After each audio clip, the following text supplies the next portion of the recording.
Scores his second of the period. Leon Draisaitl on the power play. It's a one-goal game. On Sports 1440. Here it is. Allen, he just steamrolls across for the Buffalo touchdown.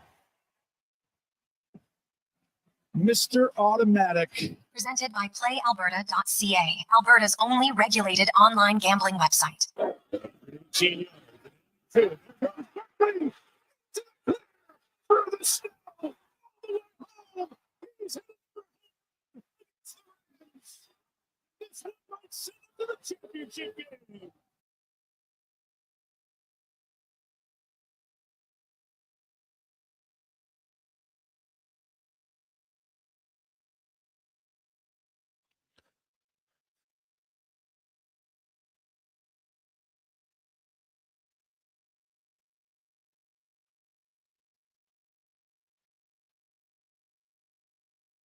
Well, a magnificent Monday afternoon. How are you? And welcome to the Jason Gregor Show.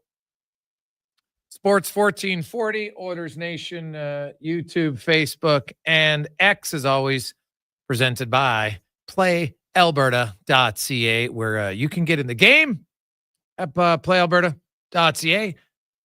All of the revenue will stay right here in the lovely province of Alberta. And they are Alberta's only regulated online gambling website where 100% of the revenue stays right here in the lovely province of Alberta.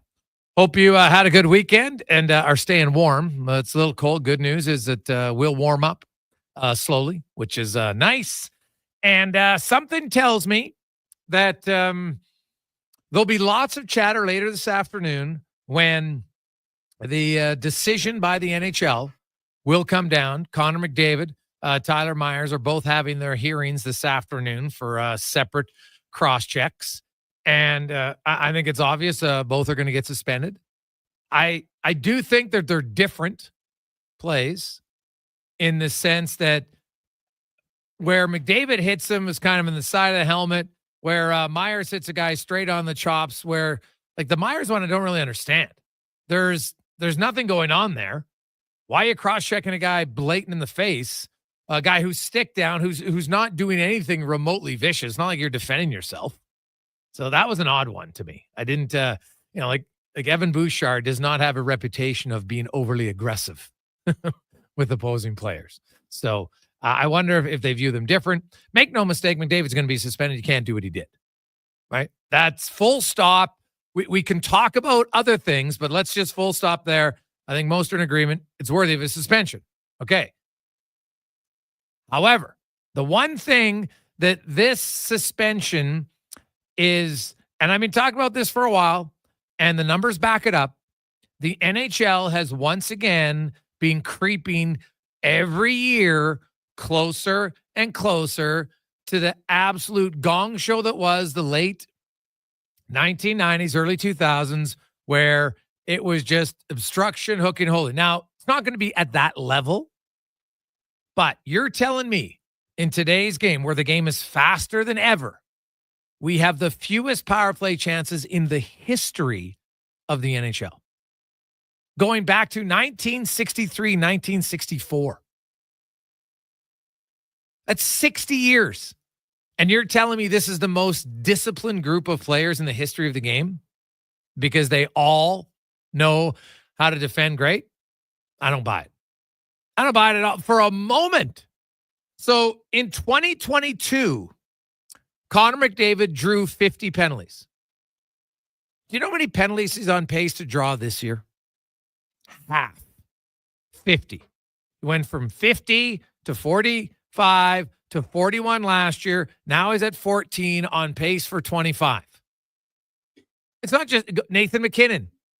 Because I think we'd all agree they're the two fastest players in the game. They're the two most explosive players in the game. McKinnon a few years ago had 40 drawn penalties. Then he was down to 33, then 32. He's on pace for 22. Nathan MacKinnon, the league's leading scorer. So McKinnon, McDavid, Leon Draisaitl. I'll go through the list. Kaprizov, Kucherov, Marner. All the league's best players, the guys who have the puck the most. No one's committing infractions on them. Like, seriously? And people want to believe that? Like, I'm sorry. Enough's enough. The NHL Just call the rule book. That's all. Just call the rule book. You can't pick and choose when you're going to do it. Well, I guess you can because that's what they're doing. I don't buy for a second that is this disciplined of a league that you're getting 2.8 power plays per game, per team. It was 4.8 back in 2007. It was 5.8 in 2006. I'll even get rid of the outlier. And then it's just a steady decline. Goes down to 3.7, then 3.54, 3.33, 3.27, and down and down. And now there's been a few other years where it's close to this. 2.92 4 years ago. Like, if you want to tell me that the third and fourth line guys can skate with each other, I'll believe that. But they can't skate with McDavid and McKinnon, but they don't take any penalties. They're taking half the penalties against McDavid. Are you telling me he's slowed down that much? He's not attacking. He's not putting stress on defenders. He's putting it at half the time that he used to? Really? I'm supposed to believe that? Hey, I might not be the brightest guy out there, but I ain't a complete idiot. And that's how the NHL, that's where they're at. And it's not going to change until the players, the NHLPA, stands up and says something.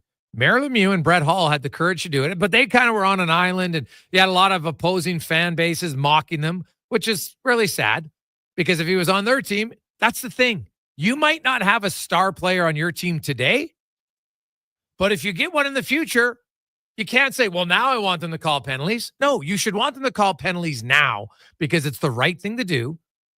And when your time comes for your team to have a superstar, they're going to get to showcase their skills more often.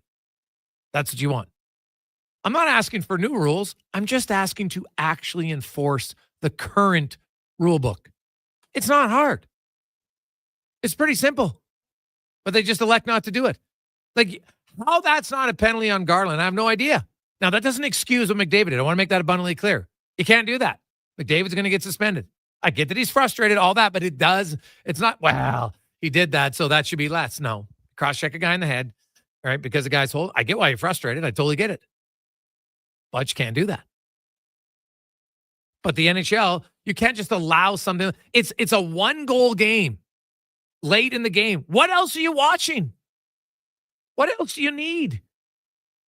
You're telling me that fans are like, oh, what a great play. I love watching that. No, because I'm telling you, if it was role reversal Canucks fans, and that was Elias Pettersson, going up against Connor Brown, you wouldn't be thinking, oh, it's a great play. Okay, don't be the fan who loves it and it's great because it doesn't happen to my team. But the minute it happens to my team, well, now it's terrible. No, this is a league-wide issue. And it has been for a long time. When you're telling me that teams aren't on average even taking 3 penalties per game, 3 minor. And by the way, when I say drawn penalties, it's even lower than the 14 it is for McDavid because when him and Garland get coincidental minors, that goes into the penalties drawn. It's not even a minor to get you on the power play. So it's actually even less than the number that you see. Because I'd have to go through each one. I don't have time to go through every player in the league to see how many of them are coincidental. There's not that many that are coincidentals. And all you have to do is look at the league average power play opportunities per game. 2.8 per team. It's awful. And until it changes, the NHL, I firmly believe, is going to have a hard time attracting new fans, maintaining their existing fans, and getting new sponsors. All you have to do is look at the NFL. Now, they actually get criticized because maybe they call too much against a star player. Now, mainly it's the Kansas City Chiefs, and I get it. That shouldn't have been a roughing the passer on Patrick Mahomes. I totally get it. Right now, in real time, I kind of like, well, that looks like maybe there's head contact, which they don't want, and they've been very strict on it. But when you see the replay, you see it's actually the two defenders hitting each other's helmet, and Mahomes barely gets touched. In real time, I'm like, okay, I can kind of see it. But overall, they've done a good job of saying we want our best players to sell the game. We want them to be able to stay healthy and showcase it. Right? That's what they do. The NHL is basically the opposite. You know what we want? We want the lesser players to be able to cheat and obstruct the best players because that evens it out. Like, it's nonsensical to me. It's nonsensical. And I don't have much faith that this is going to change anytime soon. I just don't. So I don't know what the alternative is. I guess the alternative is that you take matters into your own hand. The problem with that is then you end up going to get suspended like Connor McDavid's going to be suspended. Right? And so that's not good. It's not what you want. Right? You would hope that the league would look and say, hey, why don't we just call the rule book? Right? It's pretty simple. Like McDavid led the league in penalties and drawn in 2022. You had guys like Tim Stützle, Kaprizov, Nathan McKinnon. Now, the Tkachuk brothers, their penalty drawns are high because they get a lot of, they're in scrums, and I'd have to look to see how many of those are actual penalties drawn and how many of them are coincidentals. Like how many of them actually put their team on a power play. But either way, they're up there. But at least you see the McKinnons and the Stützles, Kaprizovs, McDavids of the world. They should be up there. Mikko Rantanen. The guys who have the puck the most are normally in a situation to stress the defense, put them in uncomfortable positions where they likely have to take more penalties. It's just how it is, right? That's the name of the game, is to put your opposing team in a tough situation, right? That's what you want. Attack, pressure. That's what hockey is all about. And now there's some great skaters who at times can, they can get in positions where they're not going to take penalties. Great. I get it. So McDavid, for 2 years in 2022 and 2023, led the league in penalties. Then it dropped off. Last year, he was 9th. Now he's like 48th. And if you actually go by minutes drawn, which isn't the best one, but still, then he's down to like 237th. Like, seriously? A guy who's top 10 in the league amongst forwards and having the puck on his stick. And I use 5-on-5. I didn't use all situations because there's not many power plays called when you're already, like, there's not many times you go 5-on-3, right? There's 5-on-4. So most of the penalties are called at 5-on-5 in the league. That's where the vast majority. So I'm only, to break this down, I only wanted to look at 5-on-5 possession time. Because if you throw in the power play numbers, well, obviously it's going to be a little bit higher, but that's not a real reflection because there's a lot of power plays where you have the puck all the time. The team doesn't take a penalty, right? They're just trying to survive, right? There's not as much contact. We all know it, but it's a joke. It's an absolute farce. And I know a lot of people want to get on George Peros. I don't blame George Peros. This comes down from Gary Bettman, who will tell you straight to your face he's not afraid to lie. Our games start on time. He'll say it straight-faced, even though their website will tell you what time they actually start, whatever. Everything's good in the NHL. Just ask them, except if the CBA needs to be negotiated. Then all of a sudden, some things aren't great. I've seen his playbook for 25 years plus. That's Bettman's playbook. Right? He'll tell, no, everything's fine. We don't need to call. You know what? We don't need to enforce the rule book. Everything's fine. The only time Bettman gave him advice that they didn't listen to is about the offside review, that once you open Pandora's box, there's no going back. Now, it took them a while, and they've slowly closed it enough, but it's still a one-sided one, and it only takes away goals. So it's still not ideal. But it's gotten way better. And the power plays, though, it hasn't. And I don't see how, anyway, it's going to improve. So we'll touch on that. 833-401-1440, 833-401-1440. Cons, it might be too simple, but you win the turnover battle in football, lots of times you win. The 4 teams who won did not have 1 turnover combined. The 4 teams who lost had 15. So it's, and hey, I get Ravens, you've got a guy who's super sure-handed, and then he fumbles and then drops a 2-point convert in the second half of that game. In the second half where you really kind of dominated and got back in the game, I'm sure they'll have a long off season in Baltimore. Although even if they get that 2-point convert, there's still, 93 seconds left and 3 timeouts. So the Bills could have pushed it downfield. We'll never know. But man, if you can control the football, your chances of winning are infinitely higher. Yeah, I mean, on an individual basis, ball security is job security, and on a team basis, that helps you get wins, right? When you're not giving them the ball in, opportune locations. Take it a step further. I mean, one of the things that kind of drove me crazy in the Chiefs-Texans game was going for that 55-yard field goal in those conditions for Fairburn for the Texans. I'm thinking, punt it away. Your defense is playing a pretty good game. Make them drive 95 yards to score. But yeah, I mean, that's exactly it. It's kind of the situation for the Baltimore Ravens. Mark Andrews going to have dreams about that one. And in that situation, there's no reason for him to stop and try to cut around a defender. All he has to do is get tackled, go to the ground, and your team lives to fight another day. He tries to make an extra move, and we see the old peanut punch from the Buffalo Bills. Great for them. Swarm to the football, go get it, and the drop as well. It was a tough year for Mark Andrews. To start with, didn't have a lot of success, and then to finish off in that way. So for him, it's going to be a long year. But I would say, hey, the better teams won in all of these games. The teams that went out there, executed, didn't turn over the football, found ways to get the win. It was a great weekend, a lot of close games. And then even that Commanders-Lions game, like, till the fourth quarter, I still thought the Lions still have the opportunity to get back into this. When Gibbs and Williams are, big plays in a bottle, they could get back into this game. It didn't go that route, but yeah, I thought it was a good weekend of football. It was good. We got the national championship tonight. We'll see if Notre Dame can get a win. We got a lot of texts flying in, 833-401-1440. Hey, Gregor, fans really enjoyed rough stuff and gritty games. That's why we love the playoffs. Saturday's game was just like a playoff game, and that was great. More people will watch the next game against Vancouver because of what happened on Saturday. That's what will sell the game, not the high-end skill from Marty. Marty, I could not disagree with you more. Not high-end skill. You're telling me that the majority of fans want to see and where was the rough? What was rough in that game? Was there a lot of big hits? I don't think so. And so you're telling me that you can't have a rough, gritty game that's physical that also calls stick penalties and holding and infractions? You're telling me fans wouldn't want that? I think you're off base. You might want it, and that's fine. But you think more fans are going to watch the game that McDavid's not playing in? Disagree on that too. No chance. I don't believe for a second why people don't think you can have aggressive, hard, physical games that simply call the rules. Because was Garland wrestling a guy gritty and tough? No, it wasn't. Nothing about that is gritty and hard. Right?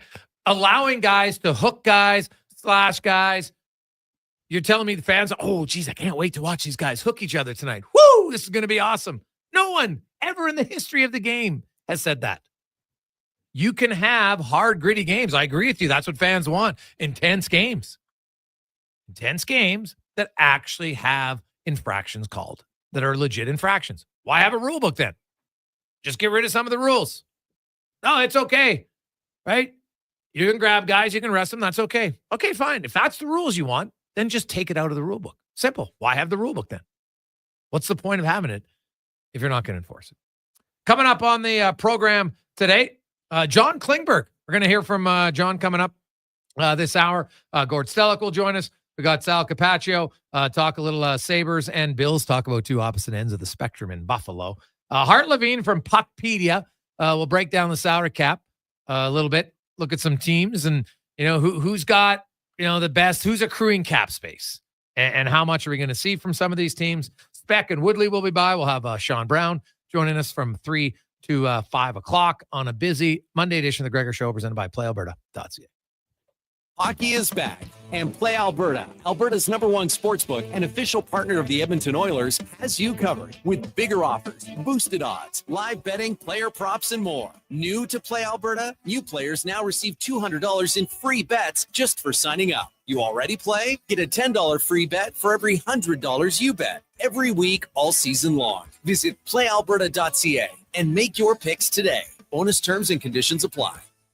Mr. Rooter makes a prank phone call. It's ringing. Hello? Hello there. Is your faucet running? Yeah, actually it is. I have this really annoying drip. Oh, you'll want to check for mineral buildup or corrosion. Otherwise, it's likely an defective gasket or O-ring. I got him good.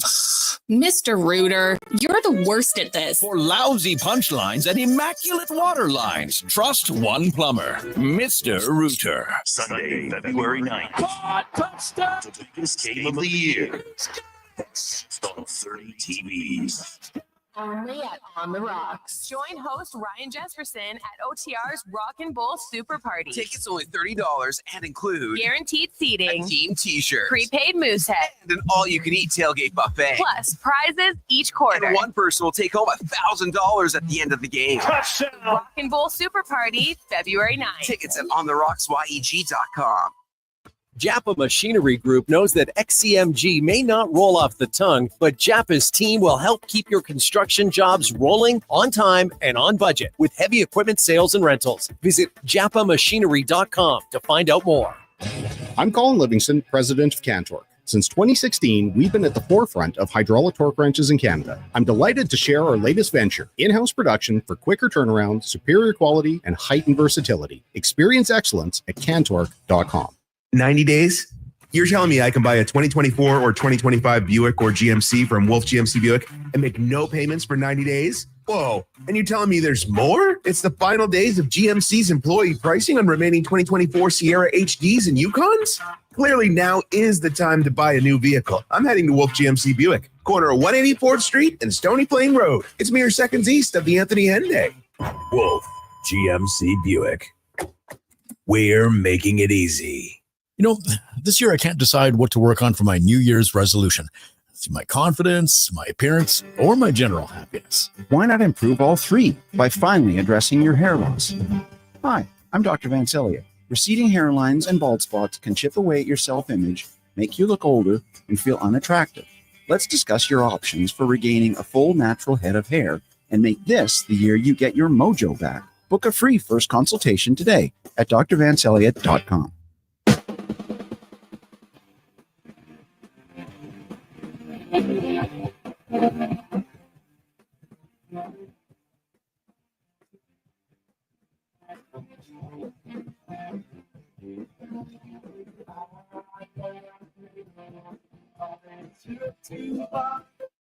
Portions of this hour brought to you by Crystal Glass, your clear choice for residential windows, locally manufactured and installed. Crystal Glass provides a beautiful product and incredible customer services for all of your residential needs. Call 310 Glass or visit crystalglass.ca for a quote.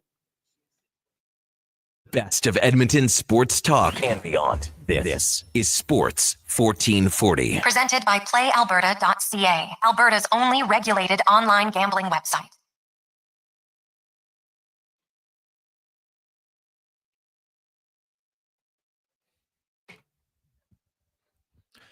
2:23. Welcome back, Jason Gregor, Connor Halley. Sports 1440, Orders Nation, YouTube, Facebook, and X is always presented by PlayAlberta.ca. A lot of text. People are fired up. I love it.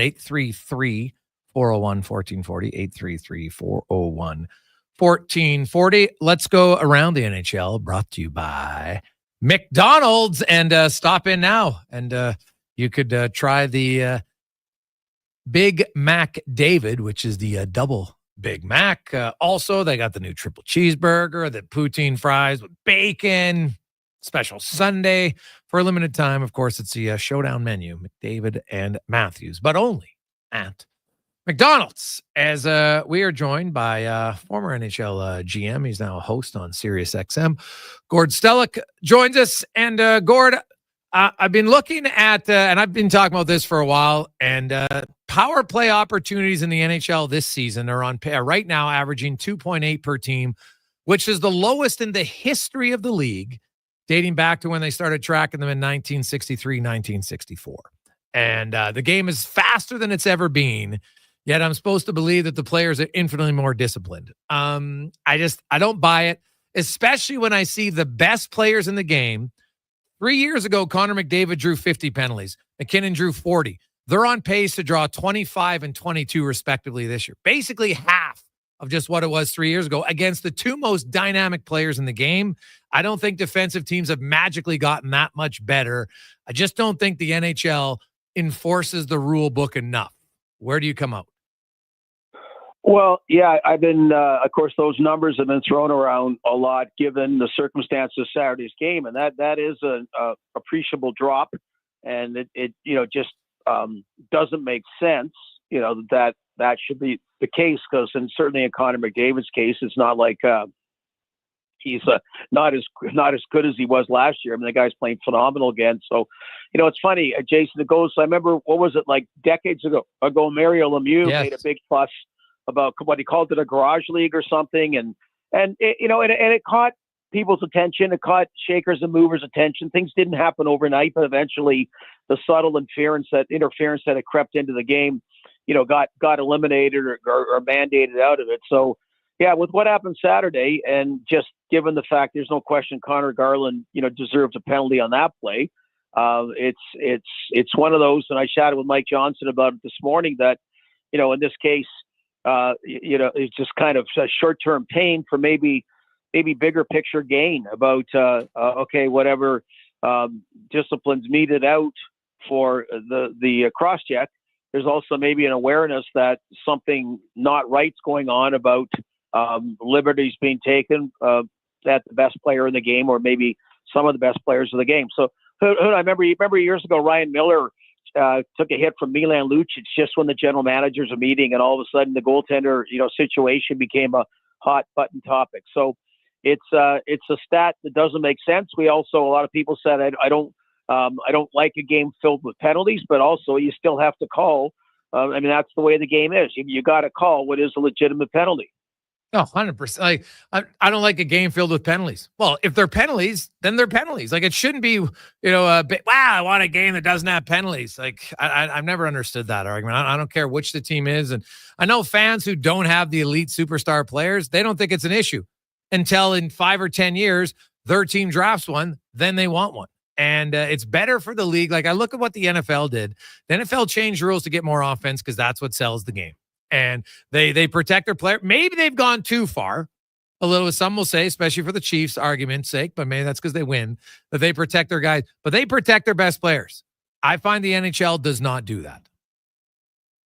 Well, and of course, it's funny, basketball, you look at Jordan rules from years ago, and LeBron James, that whenever he's touched, he makes a big fuss about it. So it was a good subject, like I said, chatting with Mike about it this morning, that I think there's sort of been, it's funny, whether you want to call it a code or whatever the word is in the NHL, to your point, that maybe in some ways it's easier for people to take liberties with the best players. I don't disagree with that. Yeah. Gord Stellick joins us. Gord, you look into the Eastern Conference, and the playoff race there is going to be pretty entertaining. No doubt about it. There's lots of teams involved in that race, and we saw the Rangers lose to the Canadiens. The Montreal Canadiens, Gord, I think they're surprising a lot of people, maybe just how close they are now. I'm not sure they're a playoff team. How do you think they approach the deadline when you look at where their team's at now? Some of their pen and UFAs, etc. Would they be better? I know you never want to look like you're quitting on your team, but could they move out a few guys and still, feel like they can compete? What do you think you have to do as a manager in that spot here in the next 5 weeks for Montreal? Well, I don't know what, it's funny how little media availability there is nowadays. In a lot of places, general managers talk like a politician, a prime minister, a president, whatever. Well, certain presidents or whatever, but, and Kent Hughes, when he had some ability, I forget, was it 10 days ago, a week ago, and just really was trying to, push the caution thing. Let's not get too excited. So, in their case, in Philadelphia's case, they both seem to still say, look, we believe we're in whether rebuild, retool, whatever you want to call it. So, being in the playoff race is great, but we still want to do the thing right. So I think they would be looking at being sellers if it came down to it. Certainly if you can make an addition that you like, you would look at doing that as well. Columbus is another interesting case because they've been a surprise. I don't know what they're thinking. Maybe, it's been a lot of years and maybe they're thinking they might get a piece or two and go for it. But in Montreal's case, to answer your question, yeah, they very much, they've had the good process of putting things together. They've locked up a really good nucleus of young players long-term, and they can still look to procure assets in moving forward. So they could be sellers, and if they fall short, so be it. They fall short.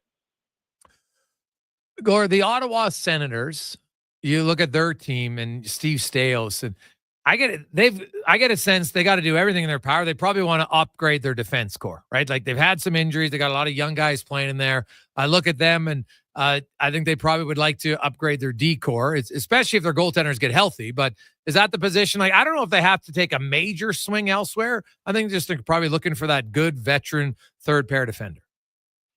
Yeah, it's kind of too bad for them. Like last year, everything was so helter-skelter that, a lot of people that don't have good seasons. So that's the way it goes quite often in a losing situation. It kind of drags everyone down to some degree. So I think, a Jacob Chikrin would be a guy they'd like again, right? If they could do over like in a better environment. So that kind of player, I agree. They got so many skilled players up front, maybe in a lot of ways like Toronto and Edmonton at times when you have Draisaitl, McDavid, and you have Marner and Matthews and try to get defensemen that are somewhat commensurate in closing that gap. So Ottawa, what a great weekend they had too. I mean, really the way they won on Saturday, I mean that, it doesn't always work that way because I thought Vancouver would build more from the 3-0 win in Toronto a week ago Saturday. But you can imagine how excited, how pumped they must be. And they argue. We'll find out if they turned the corner or not. But they seem to make great strides. But I agree that kind of added defensive depth would be a priority. If you look at a team like the New Jersey Devils, who have hit kind of their first funk under Sheldon Keefe, what do you make of this recent string by the Devils? And if you can compare them to Washington or Carolina, and maybe what Tom Fitzgerald is thinking now with his team. So you look at to me, there were so many similarities with them in Seattle that they made the playoffs 2 years ago, had playoff success, and then they both had disappointing seasons, not making the playoffs last year. And so I was curious what both are going to do. Seattle's not really got going. And in the case of the Devils, they got going strong. And then, as you mentioned, have cooled off. Now, last year, Tom Fitzgerald was pretty candid. He had to upgrade the goaltending. And he felt if he got good enough goaltending, they should be fine. And he got good enough goaltending, and they appeared to be fine. So again, they kind of debate, are you happy as is?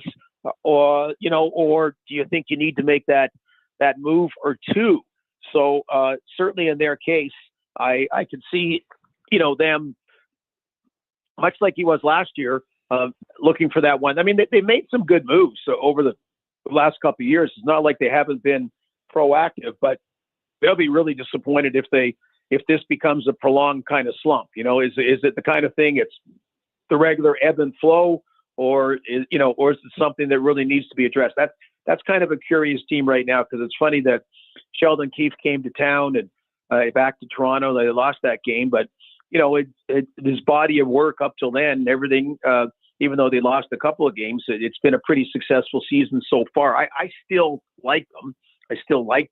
So I don't think they need to make a trade that, predicated on a sense of panic. But obviously last year was the goaltending that he shored up, and he'll be looking, whatever it may be, to do one or two moves. Gord Stellick joins us, Sports 1440, Oilers Nation, YouTube, Facebook, and X, talking all things National Hockey League related. Gord, when you look at a team like the Capitals coming to Edmonton tomorrow, and I think they're a big surprise for a lot of people in the fact that they're the best team in hockey, and they haven't wavered from there. They've been pretty steady all season long. What do you like most about the Capitals? And do you think there's anything they need to address or add before the deadline? Well, I think everybody, the last question, can, look for something to add if it's the right particular piece. It's not saying you're going to get it, but obviously that's what you're looking for, taking one swing at it. I'm impressed by everything about the Capitals. I really am. I think in some ways as well, Jason, that, when they got an element of finality that if you would have said 3-4 years ago that you're talking about no Backstrom, no Kuznetsov, no TJ Oshie, you'd be thinking, okay, well, that's it. No playoffs for a couple of years, and we'll see if Ovi breaks Gretzky's record, and it'll kind of be a sideshow for a team that won't be in the playoffs, which kind of describes the Pittsburgh Penguins the last couple of years in reality. And last year, they made the playoffs, and you said, where the hell did they come from? How'd they get in the playoffs? The numbers don't make sense. All the other underlying numbers didn't make sense, but they did. And then this year, from the word go, a commitment to the coach's style of game, the little pickups that are, what I mentioned, Chikrin before, the Pierre-Luc Dubois. Like, are you kidding me? Who's going to take that contract on? And they found a way to do it. They traded a goaltender that LA likes, and their goaltending ended up being, a great 1-2 punch, with Thompson and Charlie Lindgren. So what it means in the playoffs, I don't know. But certainly they're the number one team right now in the NHL, and deservedly so. Yeah, no, they're very good, and Ovi's going to break the record, and then he's probably going to get the 900 plus goals, and who knows how long he plays, but he's having an unreal year. One last one for you, Gord. As a GM, when it comes to, because we talked off the top about, infractions and not calling the rule book, like who has a better chance to change it?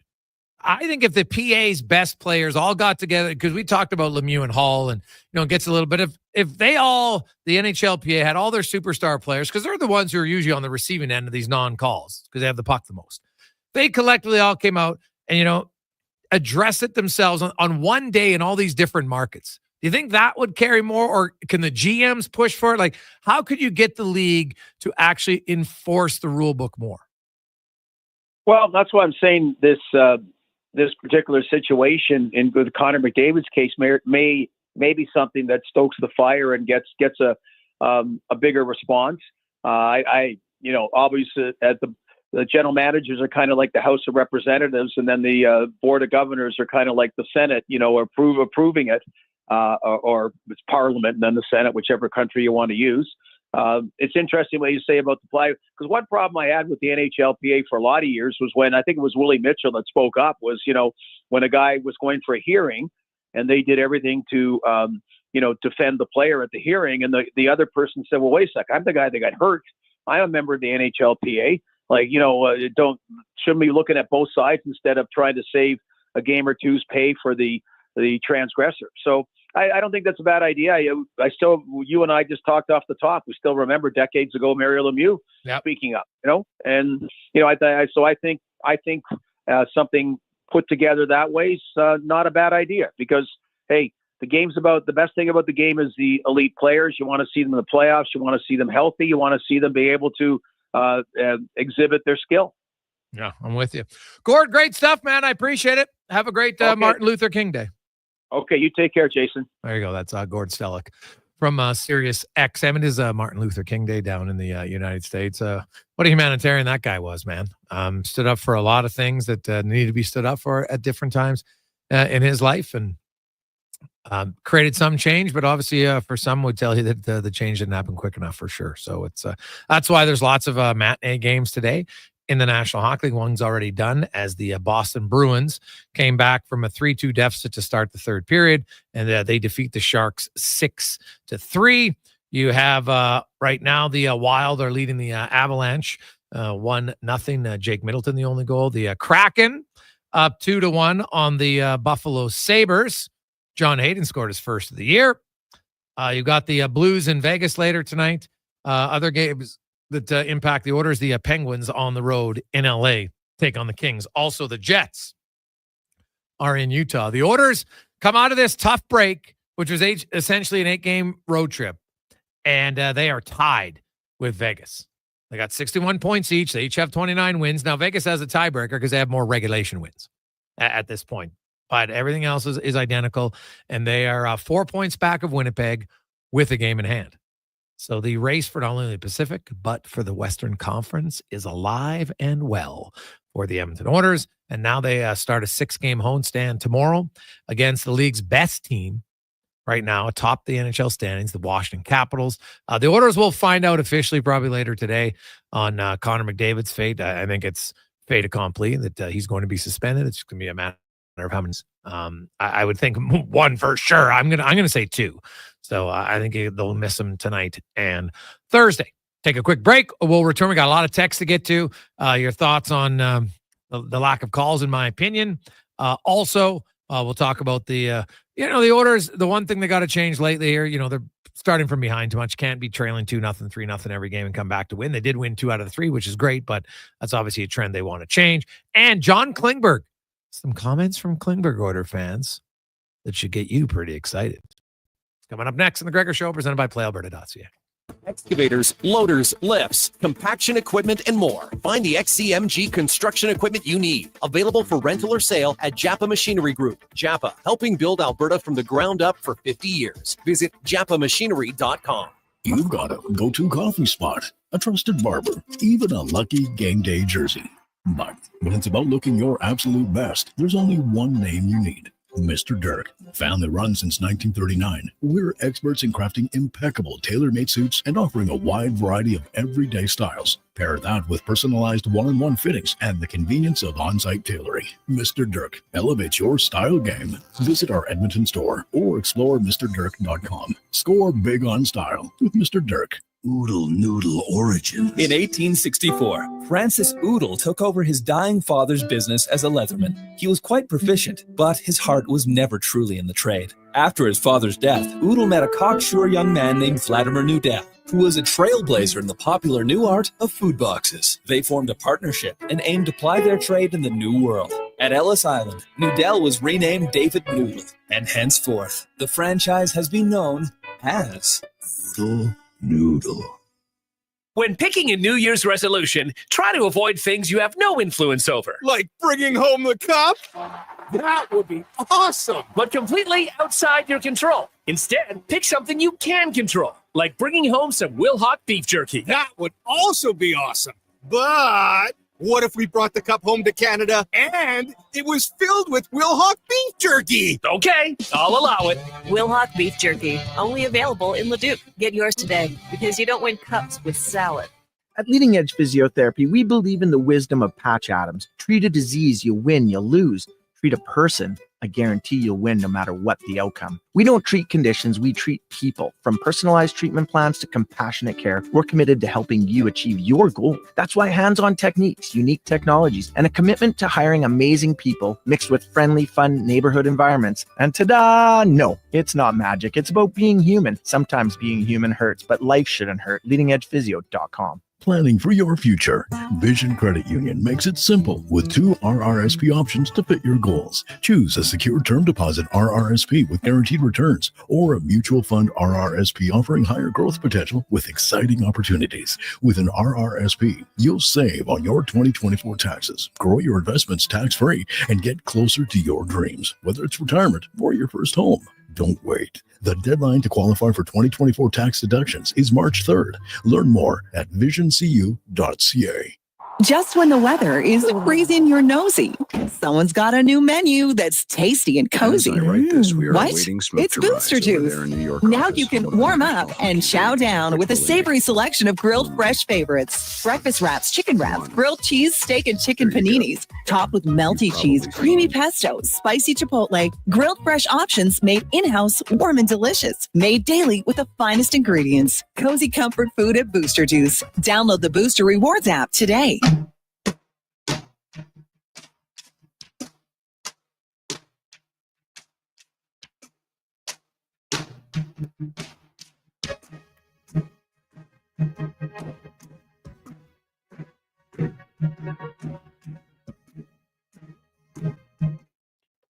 Portions of this hour brought to you by Can Torque. We offer sale, rental, repair, and calibration of pneumatic and battery-powered torque wrenches, stud tensioners, and flange maintenance equipment. Order today at cantorque.com. From puck drop to kickoff, it's the Jason Gregor Show on Sports 1440. Presented by PlayAlberta.ca, Alberta's only regulated online gambling website.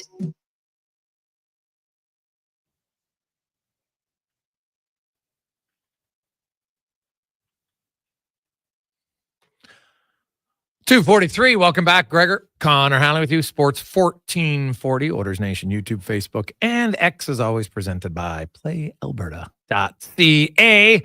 A huge shout out to Legacy Heating. So not an ideal situation when in the middle of the night, wake up, furnace, not working. The whole console screens that you have, right? Nothing comes on. Can't see it. Obviously, I can feel it's getting cold in the house. So, turn on the fireplace. Actually, turn our sauna on and just open the door and, try to heat up some stuff. And meanwhile, got a hold of them and came over. And it's obviously Thankfully, the furnace still works, but with all the new technology, sometimes that they don't even have a reason why, but really prompt service and got it fixed.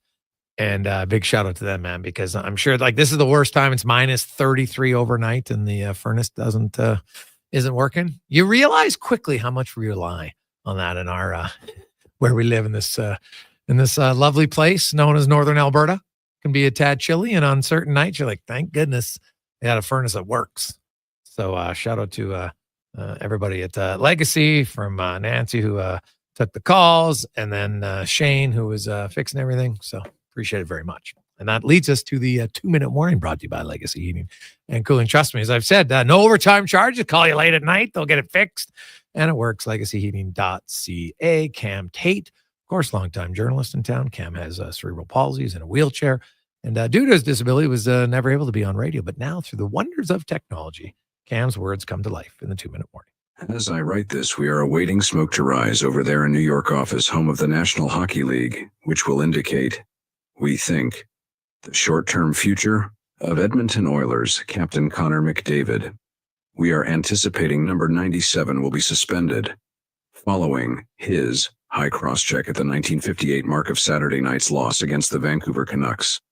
There's only one, Christopher and Matthew, way the National Hockey League can do to get this right. Only one. There you go. You've probably seen, perhaps even multiple times, of the Oilers in the final 20 seconds. The Oilers down 4-3, Stuart Skinner on the bench, and they are buzzing all over the Canucks, all over them. Now with 18 seconds left, McDavid had the puck and was tackled by Connor Garland and held to the ice for 6 seconds. Then Garland holds McDavid. The pair got up.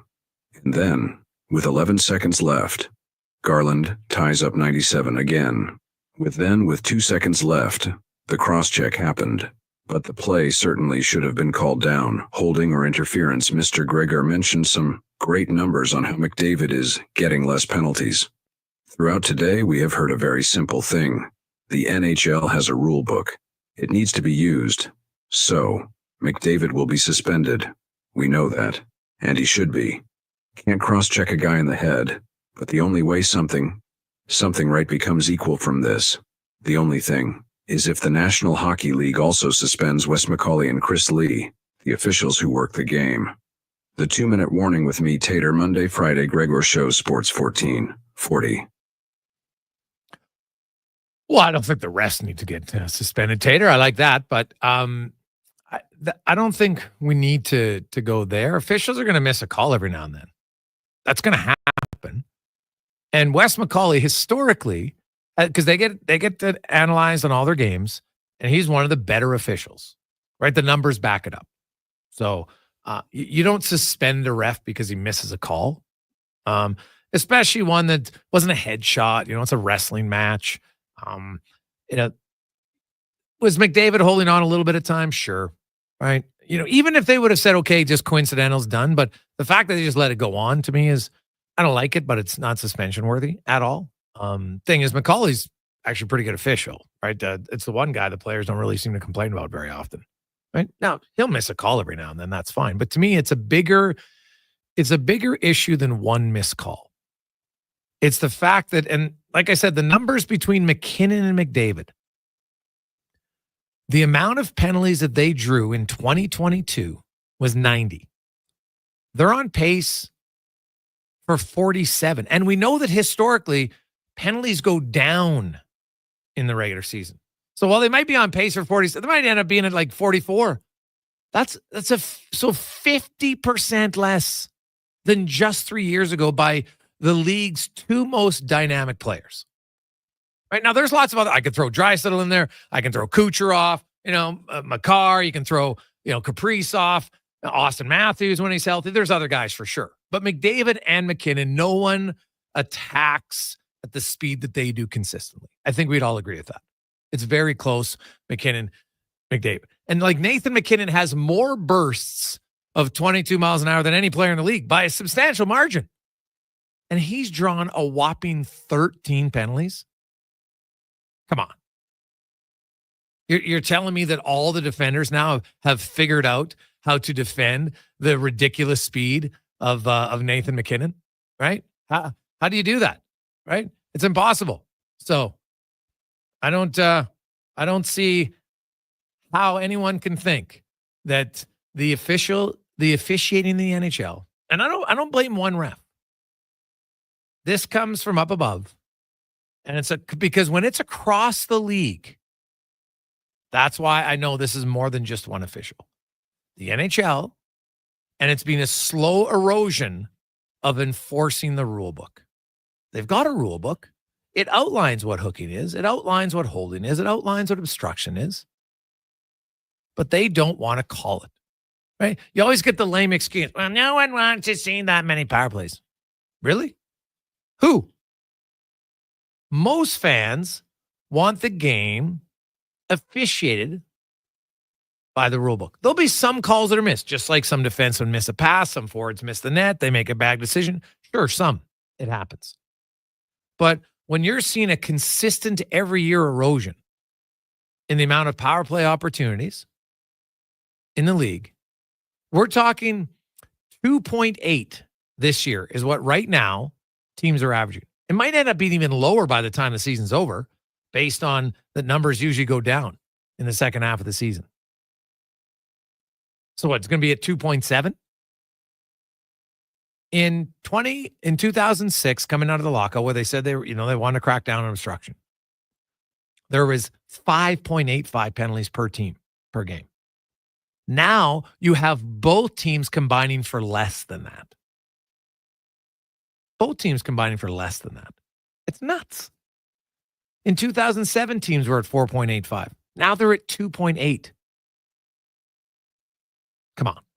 And the number of infractions not called against the superstar players has gone down. And to me, that's the biggest issue. It's a massive, massive issue. So.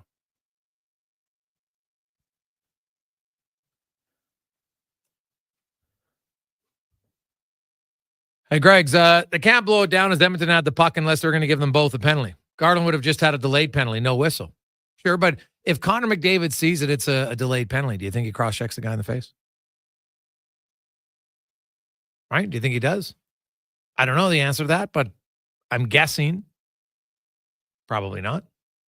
So, and that game is just one example of the bigger problem. And that's why I want to look past the one game. That's why I'm trying to bring season-long numbers to the conversation.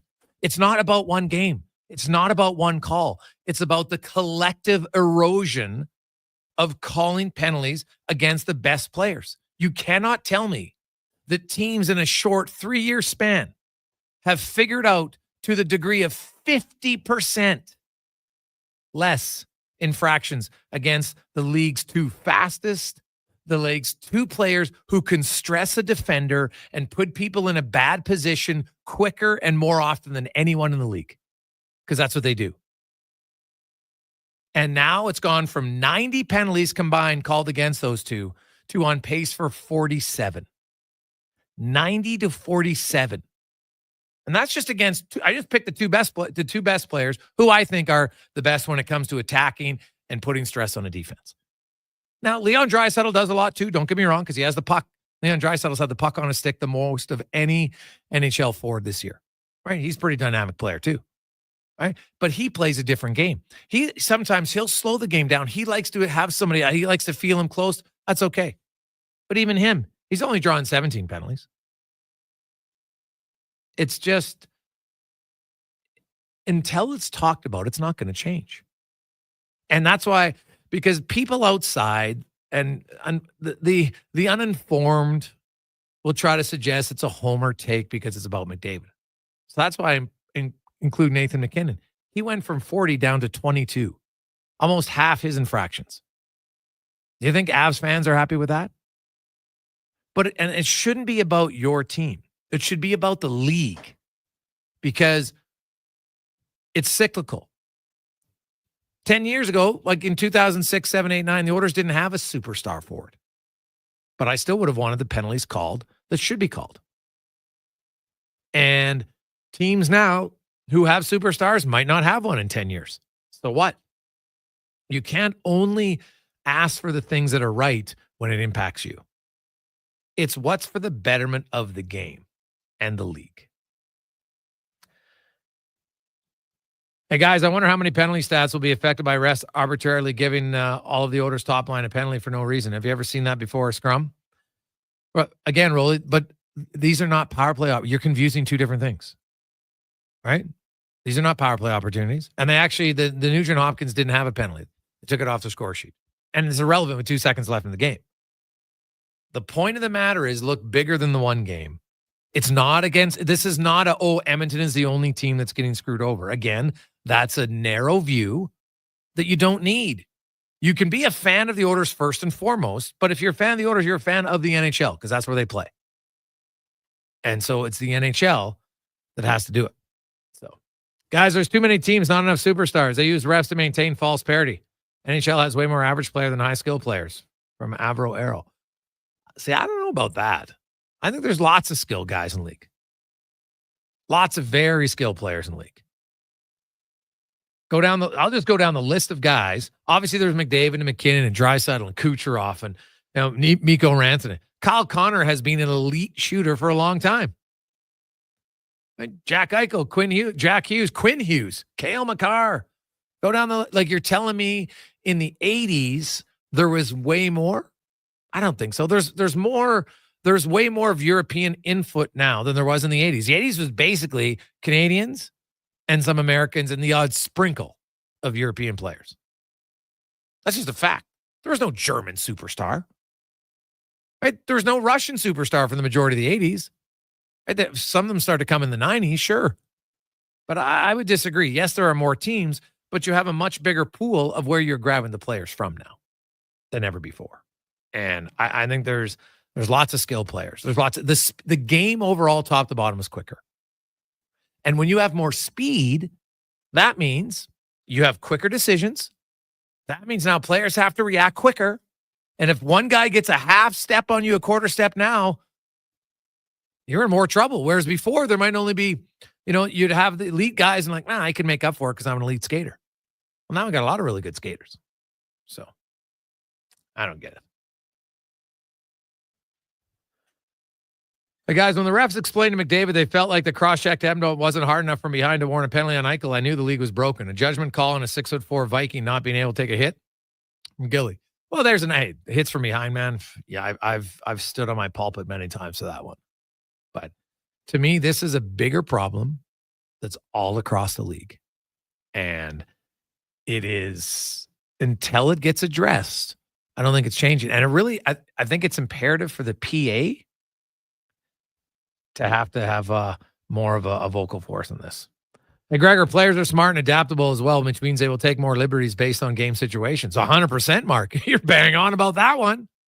They know now, I'll keep pushing the limits because the odds are I'm not going to get a penalty called. There's not even an average of one penalty per period in today's NHL. Not even one per period. So the players look and say, man, I can get it sticking in a guy 3-4 times a game. I might get it called once. I'll take those odds, right? If we were betting at playalberta.ca, you take those odds all day. So you're bang on. The players know, and they're always going to try to cross the line. So you have to make it imperative where the line is. Quick break. We'll come back. Sean Brown will join us next. Let's get to the comment. Sports 1440 update brought to you by Legacy Heating and Cooling, home of the no payments, no interest for 1 year on your furnace. You want to stay warm all winter? LegacyHeating.ca. This is a Sports 1440 update.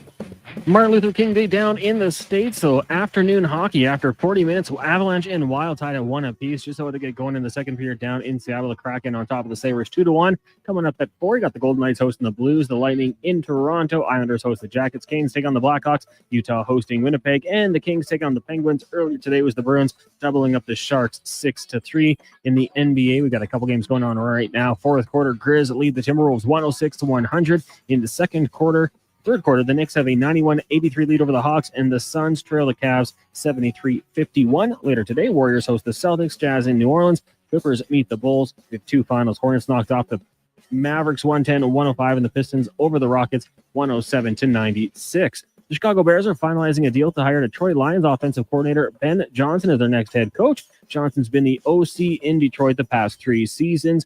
And according to reports, Toronto Blue Jays in agreement on a 5-year deal with switch-hitting outfielder Anthony Santander. According to reports, the deal is worth $92.5 million with the club option in the 6th season. Coming up in hour 2 of the Jason Gregor Show, we'll be joined by our co-host and former NHLer Sean Brown, also Buffalo Bills sideline reporter Sal Capaccio. I'm Connor Halley. This has been a Sports 1440 update. Sports 1440, a Stingray radio station broadcasting on Treaty 6 territory. Download the free iHeartRadio app and listen to CKJR wherever you go. Sunday, February 9th. Touchdown! The biggest game of the year. It's on 30 TVs. Only at On the Rocks. Join host Ryan Jesperson at OTR's Rock and Bull Super Party. Tickets only $30 and include Guaranteed seating, a team t-shirt, prepaid moose head, and an all-you-can-eat tailgate buffet. plus prizes each quarter. And one person will take home $1,000 at the end of the game. Touchdown! Rock and Bull Super Party, February 9th. Tickets at ontherocks.yeg.com. Kids get in free all season long. Can you believe it? Looking for an enjoyable and affordable family night out? The Spruce Grove Saints are excited to introduce their Kids Get In Free program. All kids 12 and under receive free admission for every Saints home game this season. Bring the entire family for action-packed junior hockey at a fraction of the cost. For more information, check out sgsaints.ca. Need a solid foundation without the fuss? Richard and Kalina at DCL Pile Driving have your back. Locally owned, they offer straight, driven piles. No screwing around. Serving all of Alberta, DCL Pile Driving gets your foundation ready in hours with minimal ground disturbance. Perfect for tight spaces, whether it's for a deck, grain bins, or RTMs. Tell them the radio sent you and receive a special discounted rate. Call or text 587-322-PILE. DCL Pile Driving. Don't get screwed. Get piles driven. Hair Aware with Dr. Vance Elliott. Hey, Dr. Vance, does a hair transplant have to look like a hair transplant? There's a guy at work, his is totally obvious. My goal is to give every one of my patients a full natural-looking head of hair, so I stay up to date on the latest innovations. This is science, and more importantly, an art. I do things differently and move more hair than is normally done, resulting in a thicker look that is also more natural. Trust a world-renowned expert in hair restoration. Book an appointment at drvanceelliott.com today.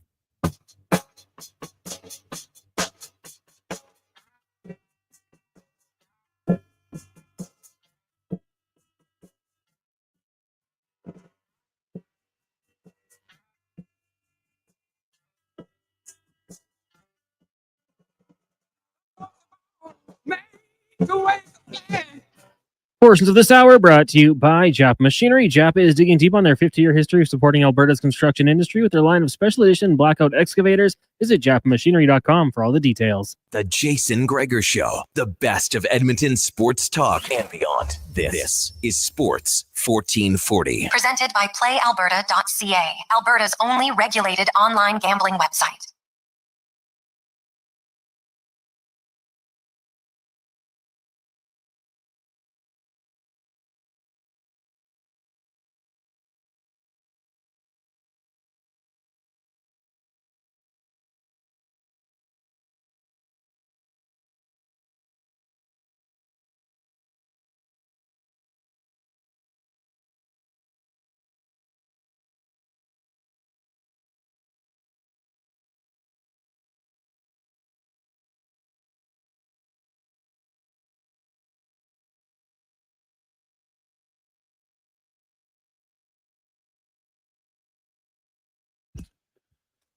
Welcome back.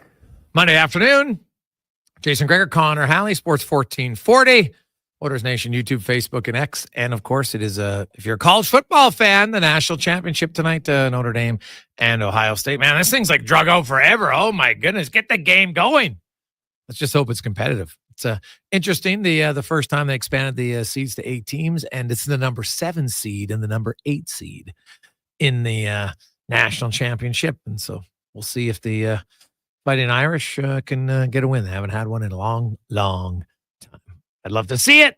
I'm not sure it's going to happen, but that's why they play the games. I just hope it's close. You don't want a repeat of last time they were in the national championship when they got demolished. So hopefully that is not the case. As we welcome in studio former NHLer John Brown joins us once again. Brownie, how you doing? Very good. Good weekend. How was your weekend? Well, it's all right. Furnace conked out, so that Yours wasn't ideal. conked out? Yeah, last middle of the night. Yeah, but Legacy came in and helped out, so that was great. So Yeah, getting it back on track. Bad timing for that. You think? Yeah, yeah. It's you know what? Happy to have a fireplace just to keep nothing burst, no pipes burst. So that was the had a few portable heaters out too. So that's the good news about that. So it's a little character builder, as they say. First time it's ever happened to me. I've never had my furnace conk out before. So Yeah, it must nice to know those guys. oh yeah, 100%. Well, hey, they say no overtime charges late at night, early in the morning, and they lived up to it. So it's So how long minus does it take 33. them, how long does it take them to sort that out? Well, especially nowadays, because there's so much more technology in them. So they got it running, but they didn't fix the problem the first time, so they had to go get some different stuff, and then they kind of set in the other expert chain, and so he fixed. Like, dude, he's like, I don't know. You can tell me whatever you want at this point. Like,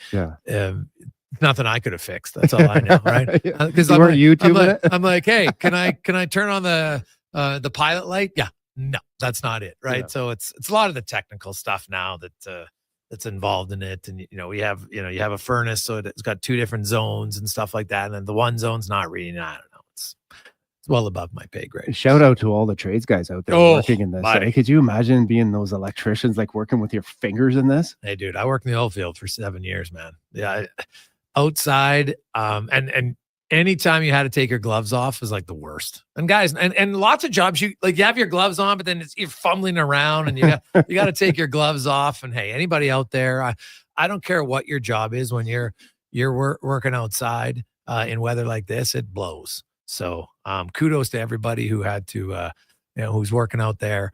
And man, as I was after having the furnace, conked out, and everything's fine for us, but man, I was walking by and you see those people that are homeless this time of year. Like, I always feel sorry for them, but I'm like, I don't know how they do it. Like, that is a toughness that that I don't have. Yeah, So. it is sad to see. No.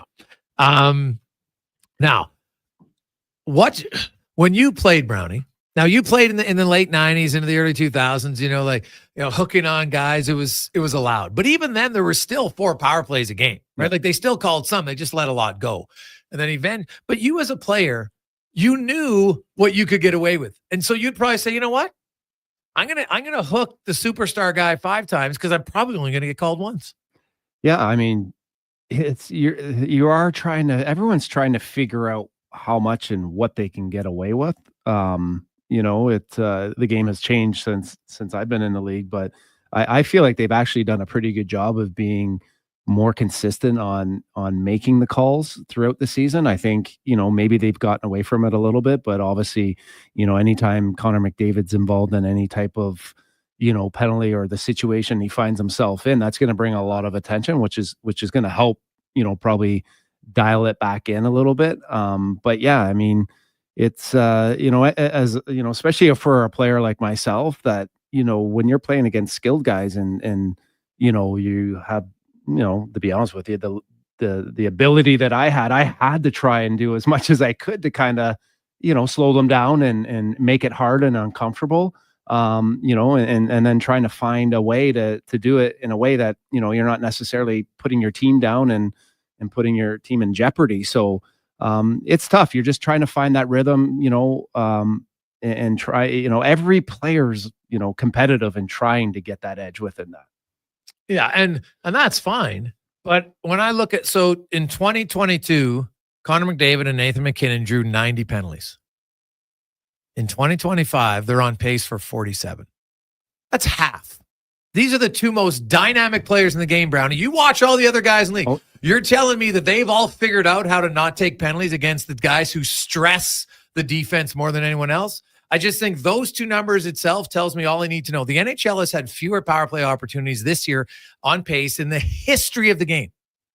The history of the NHL. Mm-hmm. And it's been an erosion that just keeps going down and down and down every year. And I watch lots of games and I'm like, well, that's a penalty.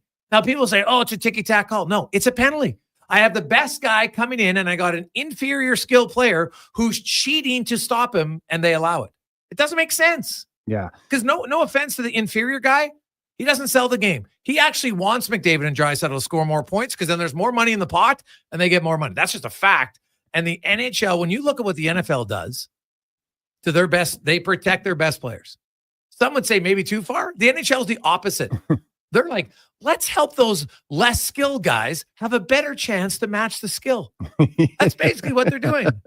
Yeah, no, you're fired up. I like it. Yeah, I mean, it's everyone's coming to the rink to see Connor McDavid, right? And how it even got to the point where he's cross-checked, that's kind of uncharacteristic for that guy. But how does it get to that point?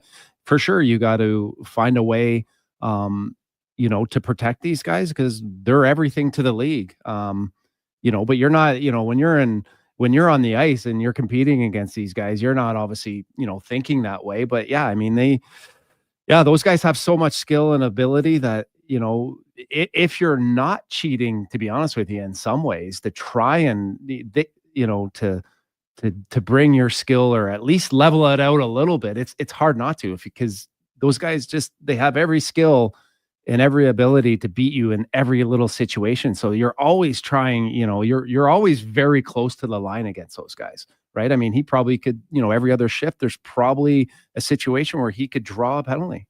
I mean, it's, I think as a ref, I don't know what they're actually, maybe it'd be nice to get a ref on to kind of get their point of view on it. Maybe it's optically, they don't want to give too many calls to ruin the flow. But at the end of the day, if it's a penalty, it's got to be a penalty. Yeah, see, I've never heard this ruin the flow. Like allowing all the obstruction ruins the flow. Like I think hockey in general has to get past this whole and first of all, the players are really smart and they're very skilled. And whatever the guideline is, they'll adapt to it. Oh yeah. It's that simple. Yeah. They will. So just call the rule book. Like it's so ridiculous to me to see the hype. We talk about all the leagues so fast and skating great, but now they're just, wow, geez, you know what? Those fast guys, well, they're quicker. So Connor McDavid, he should get hooked more because he's faster and that's just part of the game. Like it's just so dumb. Yeah. I mean, he's clearly getting frustrated. I mean, if you watch him these last number of games here, I mean, he's not only the guy that's, creating offense and creating, the opportunities with his skill, but if you notice in the last little while here, he seems to be the guy that's going out there, getting the big hit, laying the big hit, he's a lot more physical, I find, than the last little bit, and that he's added to his game, which is a little, uncharacteristic. And maybe that's a sign of the frustration. Not only it was just a boiling point in the Vancouver game, but there might be some frustration that's been building up in his game for the last little while. Now I want to talk about John Klingberg because Klingberg had a fascinating response today. Cons, I want you to hear it. I want our audience to hear it. So we'll get to the oil report brought to you by Volvo Cars Edmonton. They are Canada's number one Volvo dealership in sales, 13-time Excellence Award winner in sales and service. And right now you can get an XC90 plug-in hybrid for 1.99% and $4,500 off at Volvo Cars Edmonton. So here is Klingberg just first of all talking about, how much did his injury impact his ability to move around on the ice? I think a lot, especially without the puck, because I had to react to what other players were doing with the puck. So that's what I felt was really lacking. With the puck, obviously, I didn't feel like I could beat players as often as I could before. But at the same time, with the puck, I felt like I still could control the game somewhat the way I wanted to, even if it didn't get to the level that I wanted. But it was for sure a struggle without the puck. Just to be able to react to what the players were doing, if they were going right or left, and I had to react to that. So it's almost like I almost kept a little bit of a distance just because I didn't want to give up a grade A and then they got an easy zone entry or whatever. So I'm pretty excited to get back to that and feeling like I can really trust my skating again. So that's one thing. Now listen to this response when he says, the confidence level for him now that he's going to get his ability, to get back to the player he was pre-injury issues. Well, it's back for sure. Yeah, like the motion I have now is better than I ever remember it could be. So it's just a matter of getting used to it and work through it. But like I said, I've been skating for a while, so I feel like I'm coming along really good. And it's just a matter of obviously getting into the pace of playing against the best players in the world again. His description, I thought it was fantastic. He was very honest. He goes, you know what? I didn't defend as well as I was before. I wasn't a good defender, right? His exact words. I wasn't a good defender, and he explained why. And so, Brownie, when you as a defenseman, you're thinking like, yeah, if I got to give up a gap, right now because to give up a gap, they enter the zone easier, right? I gave up a zone entry. Now I'm giving him up space. Well, that's a killer, right? Because time and space is the one thing you want to take away. Yeah. And so when he describes what he couldn't do, because if you can't move, right, because you have to react. When you're a defender, you got to have really good, I think, quick twitch muscles to be like, okay, I'm here now. This guy's going to his left. I got to go to the left, right? It's like a DB in football. You got to be able to react quicker. Yeah. And it was really interesting listening to him. And, obviously he believes it, so that's great. Now we have to see it. But his honest assessment of himself and why he wasn't good and why he thinks he'll be good now. Like if John Klingberg comes close to the player he was for the first 7 years of his career, this could turn out to be like a massive home run for the Oilers. Yeah, he's clearly in a great space. So that's a great start. The fact that he's feeling that confident and that good getting on the ice is, because I do remember him as one of his biggest assets was his skating, right? And if you're a defenseman or I'd pretty much say anyone, if you're playing the game and you're kind of worried and thinking about maybe some things that, you're not feeling so confident and good about, that can't be a good feeling being out on the ice because that guy's getting matchups, with probably the, those skilled players that, you have, like you said, you got to take their time and space away. And, they're so dangerous if you're thinking anything other than if you're going in there on your heels thinking, wow, I got to be careful and give him a little bit of space. And you're worried about this and that. I mean, you're not going to be in a very good situation. So, I mean, that's very encouraging. The fact that he feels that good because I think, even Brown last year coming off of the knee injury, right? I mean, he didn't have the pop, he said. Didn't have the pop and probably wasn't, to me, didn't sound as confident as Klingberg here. So, yeah, I mean, what a great addition to have another guy, if he's back, to anywhere close to the, like you said, when he first got into the league, wow, another puck moving defenseman, that can get, these skilled forwards, the puck in good situations is, I mean, wow, that's going to be great for the Edmonton Oilers and a real challenge, especially, for the other team. That the key is getting the puck, out of your zone and on their stick in positions where they can do something with it. You don't want to be burning the candle at both ends, where you're, mucking around in your own zone. You got to try and save that energy for offense for Draisaitl and McDavid. So, but yeah, obviously I've been in situations where, the quicker you take time and space and the more confident and better you get at that and feel at that, it helps everyone else, not only yourself, but other guys are reading off you, right? If you're taking your time defending guys, it makes it harder for other guys to anticipate, right? And kind of figure out what they're actually doing. Yeah.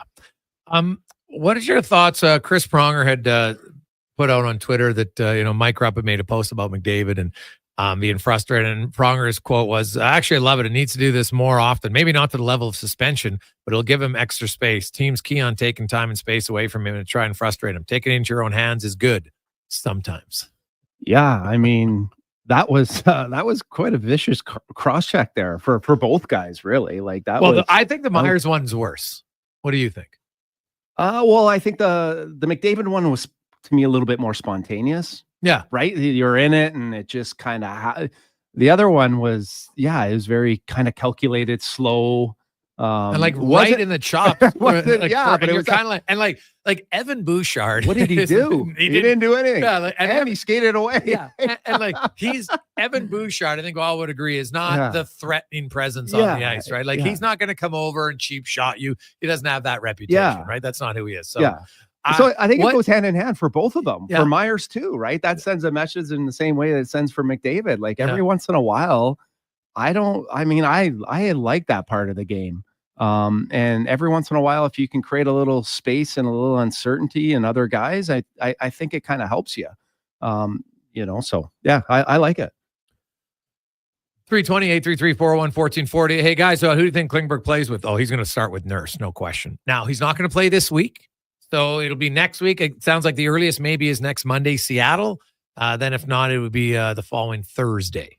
So the Capitals, Canucks, and Sabres. According to Knobloch, he said they didn't think he'd play for a week. So they did talk about the fact that they wanted to get in some games before the break, right? So, you're getting pretty close to the break after next week. So, you get him in. And then, because they want to get him in as many games as possible where he feels comfortable. Because you're going to find out up until March 2nd or 3rd, what do we have? I still think if I'm the Oilers, I'm going to get an insurance policy either way. I'm still going to add another depth of D-man. It's not going to be like a high-end guy, probably not, because then you'll have too many.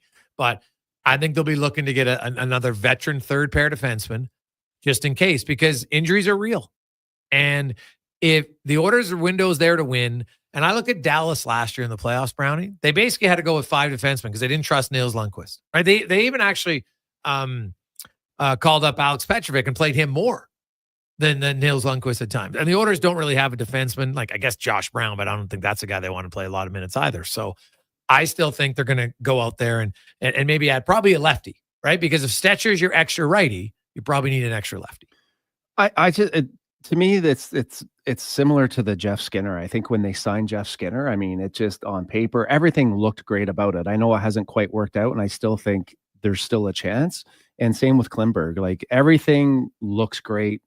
He's feeling great. He's, in a great headspace, and his game, if we can get anything that results in his game that he was before, only helps the Oilers. But, he's still got to play. And like you said, it'd be nice to kind of get him in some games. He's got, the good thing is he's got a ton of experience, right? So that's going to kind of help, navigate his way around as he kind of tries to figure out where he's at. But yeah, I mean, this looks as good as any other trade I think that the Oilers have made. Yeah. Quick break. We'll return. Jason Gregor, Sean Brown, Connor Halley with you. Sports 1440, Oilers Nation, YouTube, Facebook, and X. We'll talk a little bit more about the Oilers, the NHL, the playoffs. And man, you've got one team where things are going great, and you've got another where it could not be worse. And also, John Klingberg has replaced Ryan McLeod for the most teeth missing on the Oilers. If you saw him talking today, he's got all his front teeth missing. So he'll replace the toothless McLeod grin for those who care about such non-important issues. We'll return on the Gregor Show, presented by PlayAlberta.ca. Some things just work together. Sticks and pucks, cleats and AstroTurf. Your love for the game and Papa John's passion for better ingredients. Better pizza. Nothing pairs with the game like Papa John's. Crafted with signature sauce, toppings, and original fresh dough. They're the champion of pizza. And now you're the champion of winning deals. Just order at papajohns.ca. Use promo code SPORTS20 and score 20% off any regular menu price order. Better ingredients, better pizza. Papa John's. That's Sports20. Attention drivers, it's the midwinter tire clearance sale at Fountain Tire. Right now, you can save up to 20% off all in-stock winter tires. That's right, premium brands, unbeatable safety, and incredible savings. But don't wait, this sale ends March 8th. And once they're gone, they're gone. Contact your local Fountain Tire for complete details. Legacy Heating and Cooling is the only place to call for heating your home. So when it's time to replace your old furnace, Call Legacy. Call Legacy. or for 24-hour repair with no overtime rates. Call Legacy. Legacy even heats your shower with hot water tanks. Call Legacy. Call Legacy. And with no interest and no payments for 1 year, it could only be Legacy Heating and Cooling. In 1973, deep in the basement of an Edmonton family home, an elite team of specialized forces came together to form Action Electrical. Action Electrical Divisions, assemble! Projects team reporting. Service team reporting. Testing team reporting. Energy team reporting. Supercharged with skills in their electrical fields and grounded by strong family values. Facing an electrical menace? Call on the men and women of Action. Operating throughout Alberta at actionelectrical.net. You don't know what awaits you on the road to come, but with the 2025 XC90 from Volvo of Edmonton, you'll have the versatility to take on whatever life throws at you. The new XC90, a luxurious SUV with seating for up to 7, boasts newly upgraded body and wheel design. It's the perfect choice to drive into the coming year. And right now, you'll save $4,500 and lease from 1.49% on all in-stock 2025 XC90s. Volvo Cars Edmonton. VolvoCarsEdmonton.com, 1205 101 Street Southwest.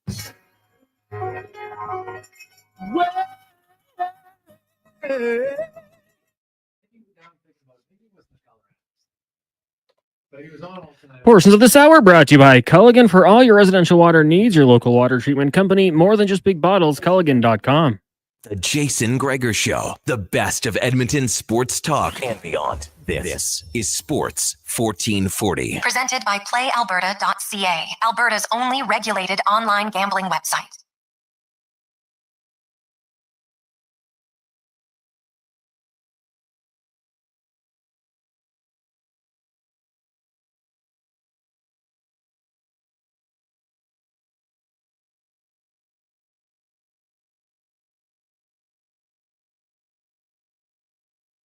Jason Gregor, Sean Brown, Connor Halley, Sports 1440, Oilers Nation, YouTube, Facebook, and X. Hope you're having a great day.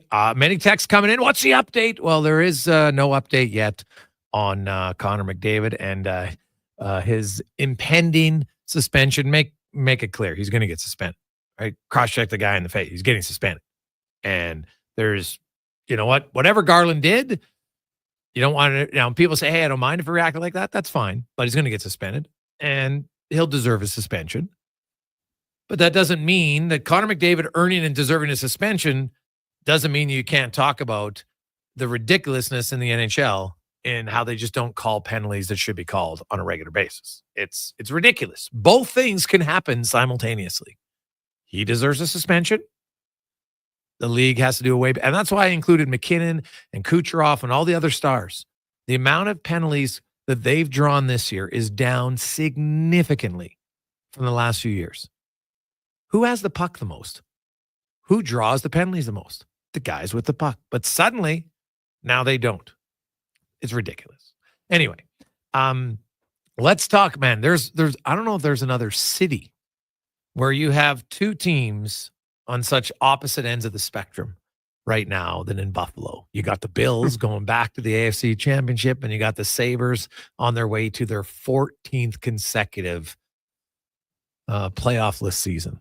Ouch. Let's get to the NFL report brought to you by Legacy Heating and Cooling. Home to no payments, no interest for 1 year on your furnace. Stay warm all winter at legacyheating.ca. And we are joined by Sal Capaccio from WGR 550 in Buffalo. And Sal, it's, the Bills are at the top of the Bills fans are loving it. And then you got Sabres fans, and some of them are probably fans of both. And it's like the complete opposite end. So let's start at the top with the Bills and, a classic game yesterday, the two consensus MVP leaders going head to head.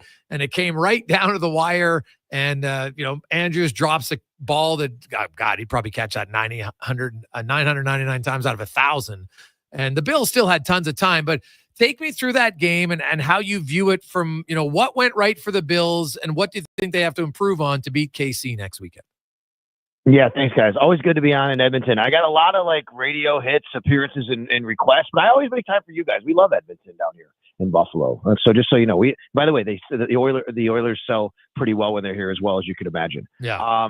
Listen, the Bills yesterday, I think just kind of you had the formula they've had all year, which is they're going to take the ball away from you. And if you look at the numbers, the total yards, I mean, the Ravens kind of dominated on the ledger, right? The stat side. But the Bills made the critical plays when needed, and they waited for the Ravens to make mistakes. This Buffalo Bills team just doesn't make a lot of mistakes. That's been kind of what's hurt them in the past in these playoff games is making critical mistakes in critical moments. And they have not made mistakes like that this year. Josh Allen's protecting the ball. They're protecting the ball. And then they go out and they just take the ball away from you. And really that was the difference yesterday is mistakes by the Ravens and the Bills taking the ball away. Well, yeah, it was, the turnovers by the four teams who won combined for 0. The four teams who lost had 15. So, turnovers definitely do matter. And, it's funny, a guy like Andrews in that second half, it's probably like the worst half of his career. He hadn't fumbled in 5 or 6 years and he fumbles and then he has the drop pass When like, is that play? I think everybody in the building probably for a second were like, okay, we're going to be tied. And now the Bills get the ball with 93 seconds left, which is a ton of time when you had 3 timeouts. But any concern at all in the second half? They come out, they had a big lead, and they went 3 and out, and then they gave a field goal. Then they go 6 and out, and they give up a touchdown. What did you feel about the early second half adjustments by Baltimore that Buffalo didn't seem to have an answer for? Oh yeah, for sure. Concern. I mean, once they went 3 and out, you're like, okay, that's not a good start, and then the Ravens get the ball, they get a field goal, and then you go another 6 and out, as you say, you gain a total of 19 yards on those 2 series.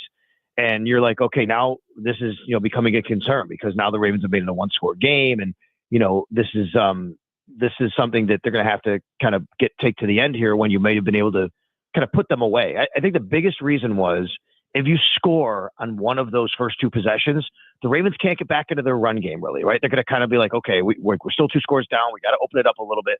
Once the Ravens made it a 1-score game, they started to go back to the run game and it started working. In the first half, Derrick Henry had 8 carries for 21 yards. The Bills did a great job on him. They just that was their focus. They wanted to make sure. Well, the Ravens started to figure it out a little bit in the second half. And on that side of the ball, they started to run the ball a little bit, and then they could be patient in the run game. And they became a more balanced game, and that's what you want to be careful of. And as far as, them defending the Bills, look, I mean, I don't exactly know without looking at exactly what adjustment they made, but they certainly, kept the Bills in check with everything they were trying to do on the ground and through the air. Josh Allen could not go down the field. I think they were disguising a lot of looks. Josh actually checked out of a couple of plays that maybe he shouldn't have checked into. Josh actually kept the ball once on a read option where he probably shouldn't have kept the ball. So there were a couple of things they were doing, but at the end of the day, because the Bills held on to the ball and because the Ravens didn't, that made the difference. So the game, for as great as it was, it came at a little bit of a cost there. A couple players that Tristan out with a concussion, the safety Taylor, and then the linebacker Milano missed a few defensive plays at the end there. Is there any concerns there, or have you heard anything about their health? So Sean McDermott just gave his update a little while ago on a Zoom call. We were all on it, and I was at least. And Christian Benford was hit on the onside kick at the end of the game. It was a pretty good collision. We didn't know that until we just heard from McDermott. He is in concussion protocol. So obviously that's a concern. Remember last week, Ray Davis was in concussion protocol. He did progress through and he did play on yesterday's game. So we'll see how he progresses. That would be a massive loss for the Bills if they don't have him. Taylor Rapp, boy, guys, he went to the medical tent and he came out. He was in a lot of pain. He got loaded into the cart. They said it was a hip injury. I was told he's going in for x-rays, and then he was declared out. So that's never good. But McDermott called him day to day today. Okay. He said he's day to day, which there's a difference when McDermott talks. He says day to day versus week to week. Obviously, there's a big difference. But you also don't know until you go later in the week. It's still a Monday here, and they're determining. And yeah, weird thing with Matt Milano. We're not really sure what's going on.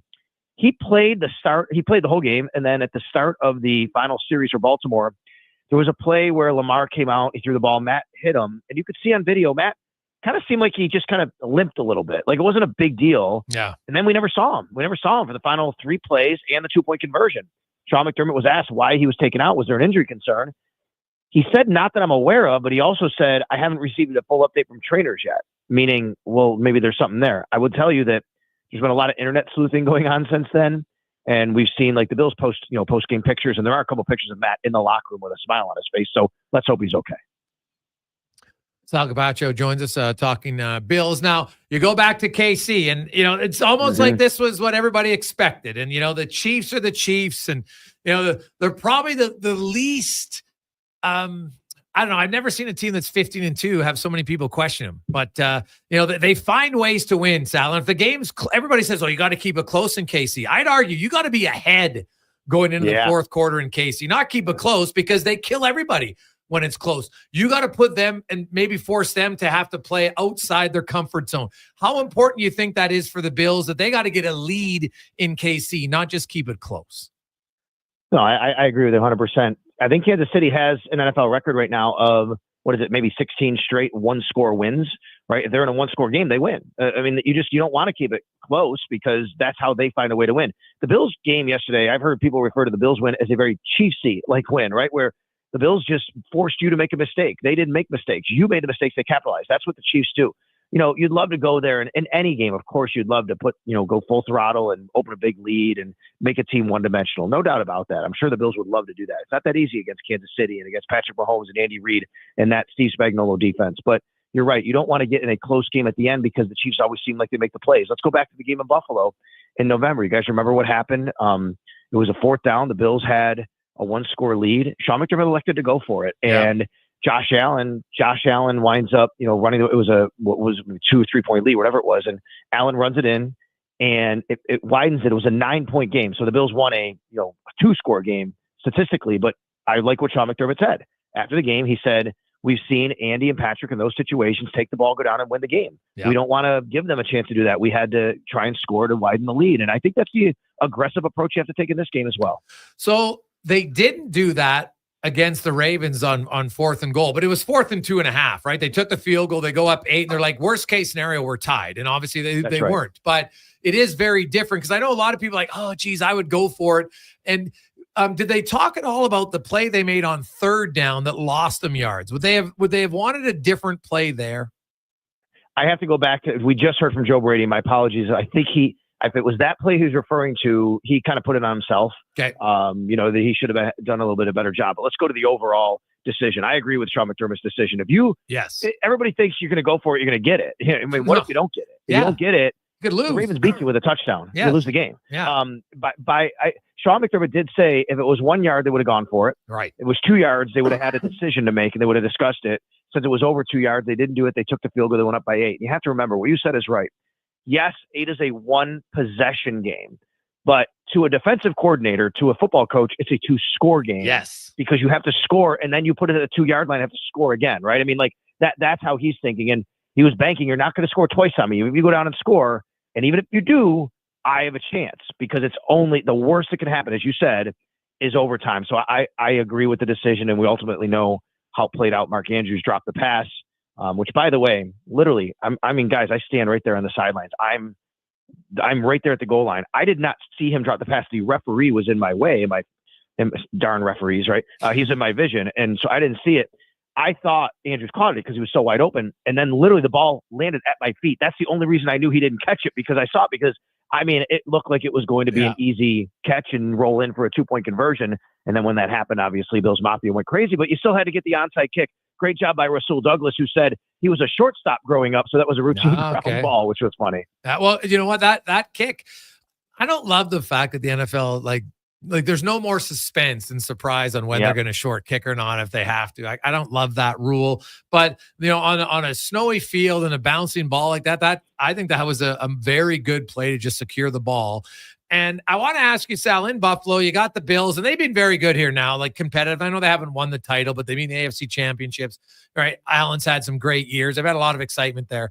Meanwhile, the Sabres are absolutely awful, right? This is coming in on 14 consecutive years. They're extending their own record.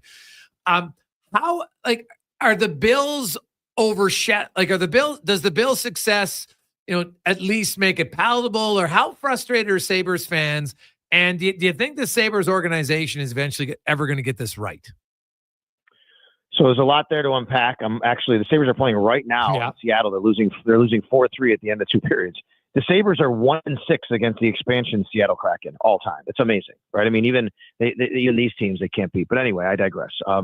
Listen, yes, the Bills, because of their success, obviously it carries us through here, and especially over the last 7 to 8 years, because the Bills have been successful. They're going to playoff games, and at least that lasts us a little bit longer. We don't have to turn our attention to where the Sabres are in the standings. I think you say that we're frustrated. Everybody is frustrated, but I think the frustration has actually kind of turned to apathy, which is really what bothers me. I mean, I grew up here. I used to go to games in the Odd when I was a kid, and the Sabres were an event here, just like the Bills are. You guys know we're not New York, Chicago, LA. We're like Edmonton in a lot of ways, where we're a city that really loves our sports. We're passionate about our sports teams, our Bills and our Sabres, and the Sabres are a part of the fabric of this community. But I mean, 14 years. How do you go 14 years without making the playoffs? And what's crazy, they have the same owners, the Bills and the Sabres. So when anybody says the ownership, that same ownership is running an unbelievably buttoned up, great Bills organization, and they got it right. The people they've hired, unfortunately, there's been a lot of turnover there, both in the front office, coaching staff, and they haven't gotten that right. There's a lot of people who believe that Terry Pegula should go out and hire a vice president of hockey operations, president of hockey operations. He won't do that. They like the structure they have right now.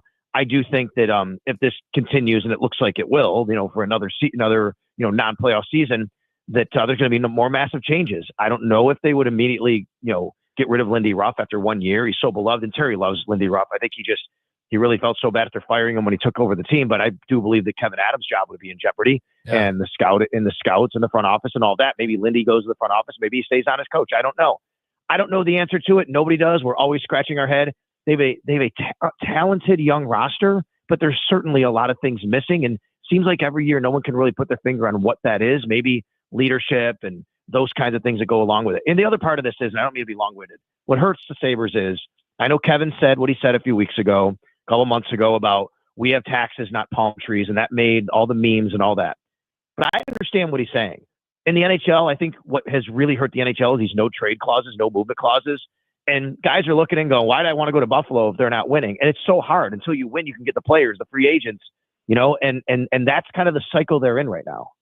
Yeah. And well, they've got on paper, they've got some good player. I agree. I think their biggest mistake is they didn't surround Kevin Adams with much experience in management around him. And, we had Kevin Gilmore on last week, and he talked about how, to become a winning team, losing teams have to know what it takes to win. And a lot of them don't really know. They think they know, but then they don't know.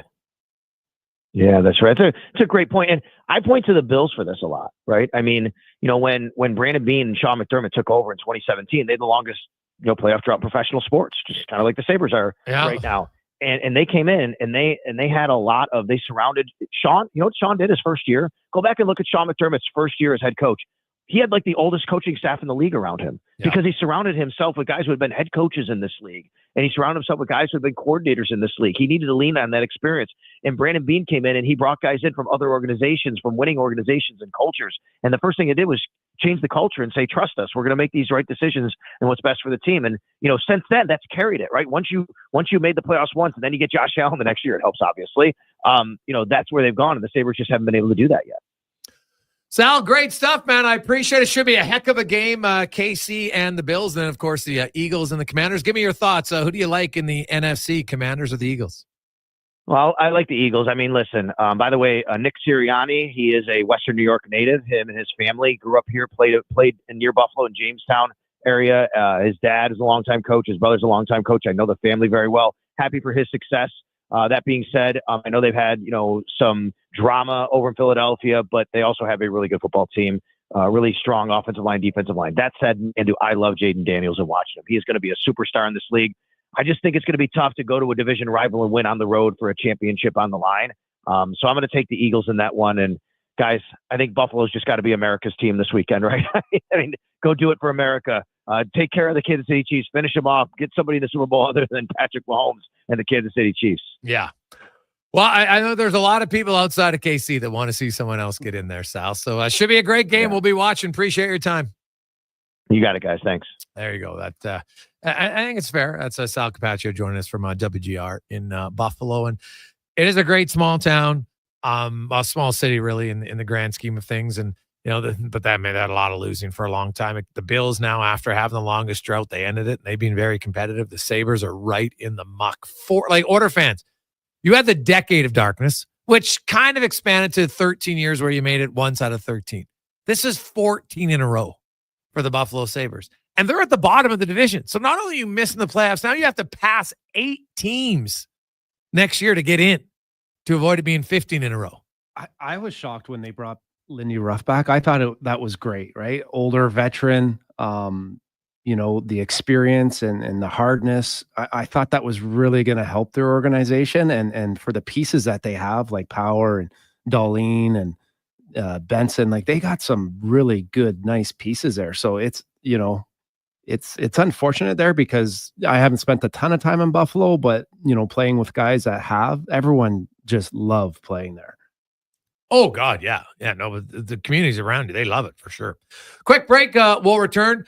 Jason Gregor, Sean Brown. We got lots more. Got a lot of texts on John Klingberg. If you missed it, the reason why the Klingberg experiment could turn out very well. And we'll update you. No results yet from Connor McDavid's hearing, but make no mistake, Order fans, he's getting suspended. It's just a matter of how many games. I'm going to say 2.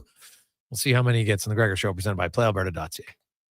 Just work together. Sticks and pucks, cleats and AstroTurf. Your love for the game and Papa John's passion for better ingredients, better pizza. Nothing pairs with the game like Papa John's. Crafted with signature sauce, toppings, and original fresh dough. They're the champion of pizza. And now you're the champion of winning deals. Just order at papajohns.ca. Use promo code SPORTS20 and score 20% off any regular menu price order. Better ingredients, better pizza. Papa John's. That's SPORTS20. I take possession of my commercial space in 3 months. I need lighting. I need a fire alarm. I need data. I need a generator. I need panels. Sounds like a job for the men and women of Action Electrical. Projects team reporting. We design, build, and construct all the electrical systems for your projects. Need everything to work right? Get the Action Electrical project team on your site. Facing an electrical menace? Call the men and women of Action. Operating throughout Alberta at actionelectrical.net. A bedtime story by Zachary Martin Hyman. The hockey game's over. The Zamboni sleeps soon. I lay down in comfort. Legacy heating my room. Good night to you, furnace, with your hot blower running. Good night to you, air vents, keeping the warm air coming. Good night to my payments that I won't see for 1 year. Good night to my legacy. Bedtime is near. Warm winter nights. That's how you soothe your legacy. Legacy Heating and Cooling. Silent Rides is one of Alberta's premier bus charter companies. With state-of-the-art motor coaches, we provide our customers with the safest and most reliable ground transportation. Our seatbelt-equipped buses have become the preferred carrier for many local sports teams, tours, corporate outings, and other various travel across Western Canada. For more information and to request a quote, contact Ted Nakamura at 780-940-0880 or visit silentrides.ca. Hockey is back, and Play Alberta, Alberta's #1 sportsbook and official partner of the Edmonton Oilers, has you covered with bigger offers, boosted odds, live betting, player props, and more. New to Play Alberta, new players now receive $200 in free bets just for signing up. You already play? Get a $10 free bet for every $100 you bet. Every week, all season long. Visit playalberta.ca and make your picks today. Bonus terms and conditions apply. Some might like to play hide and seek or even that Where's Waldo game. But out of sight, out of mind is never something GS Construction ever says. Yes, what's underground might be out of sight for everyone, but it's never out of mind for GS Construction because it's not fun and games ensuring Edmonton's underground infrastructure works for you. We take our job very seriously, and even though we may look like we're pretending to be groundhogs, we're really keeping things running smoothly. To find out more, including new job opportunities, visit gsconstruction.ca. The job isn't done until the last load is hauled, and having a semi-trailer out of commission is not an option. Whether replacing or adding to your convoy, Edmonton Trailer has a huge inventory of new and used semi-trailers, trusted by the gravel, logging, oil field, fluids, and freight industries. Find a trailer right for you online or at one of their 3 locations. For sales, service, parts, rental, and finance, when you're in it for the long haul, Edmonton Trailer. Like, if you watch the ref, where the refs standing on that one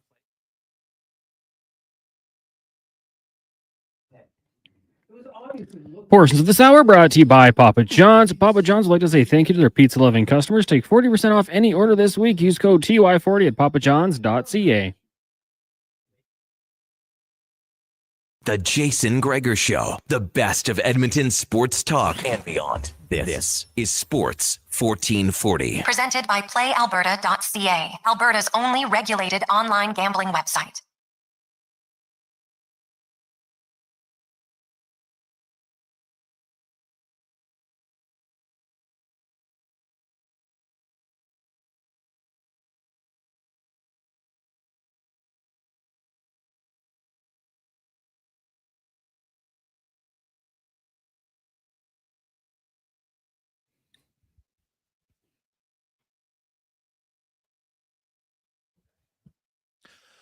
By 349, Jason Gregor, Sean Brown, Connor Halley, Sports 1440, Orders Nation, YouTube, Facebook, and X 833-401-1440. 833-401-1440 in our inbox. Hey guys, did you see Rupper's post on X? Does anyone else not have a problem with what McDavid did, or even low-key loved it? I'm just curious from Husks. Hey, you know what? Some guys are going to say, I don't know if you saw Specs articles. I was talking to Corey Perry today, and Corey Perry's like, hey, at some point you got to stand up for yourself. Now, he's a teammate. Of course, he's going to say that. And I have no problem standing up for yourself, but like anything, there's consequence to your actions. So the consequence, he'll get suspended for 2 games. Now, this might fire up the Oilers, especially if that second game is against Vancouver and you don't have McDavid. You don't think his teammates are going to want to win that game for him? Of course they are. So, that'll be fine. Like they'll survive 2 games without McDavid. Does it get him more space? I would argue the Rats are going to look and say, oh, we can get him off. I'm going to try to hold him more now because until the officials call it, I'm going to do it all the time because at most I might get called once out of every 5 times I do it. That's the truth right now. If you're a defender and McDavid's got you and you're like, well, you know what? I'll put an arm out, stick out, whatever, because the odds are based on how they're calling the game, it's not going to get called. Games are going to be tougher. Games are obviously going to get harder. They're going to mean more. So checking, like, this is going to start to happen more often. If anything, I think this sends a message to the Oilers, the rest of the guys, to be like, hey, maybe this is something we got to do to other star players. Right. I mean, you gotta, to make other star players, pay a price and make it uncomfortable from them. That's how you get back at other teams too. I mean, there's not so, having a tough guy on the ice or on the roster isn't going to necessarily deter, Garland or some of those skilled guys in those, unless, if you're going to get one of those tough guys, he's got to be a guy that's got to be able to play, like a Tom Wilson or something like that. But, to me, this kind of sends a message to the rest of the guys to be like, hey, you know what? We got to start taking some liberties on some of the other better players that we're playing against. Yeah. Well, and I think the big question is, hey guys, interesting conversation from Frank. Why do you think the NHL doesn't go out of its way to protect its superstars like the NFL and the NBA does? Frank, I wish I knew the answer. I don't have an answer to it. I really don't. It's always been there, underlined in the National Hockey League, that for whatever reason, there's this mindset, and I don't know if it's subconsciously or whatever, that you have to fight through obstruction to be a superstar. And that's just how people think. And it's ridiculous. But if you compare the NFL and the NBA, it's night and day how they treat their superstars. Night and day. It's so hard because there's got to be an element to the game where everyone's got to fight for space. It's not, man, they have a tough job, right? Referees. Yeah, I don't blame the refs will call whatever the mandate is from up above. Yeah. 100%. Because if they want them to call certain penalties, Brownie, guess what? Any headshot, why are headshots out of the game? Because they sent that we wanted to get them out of the game. Right? They did.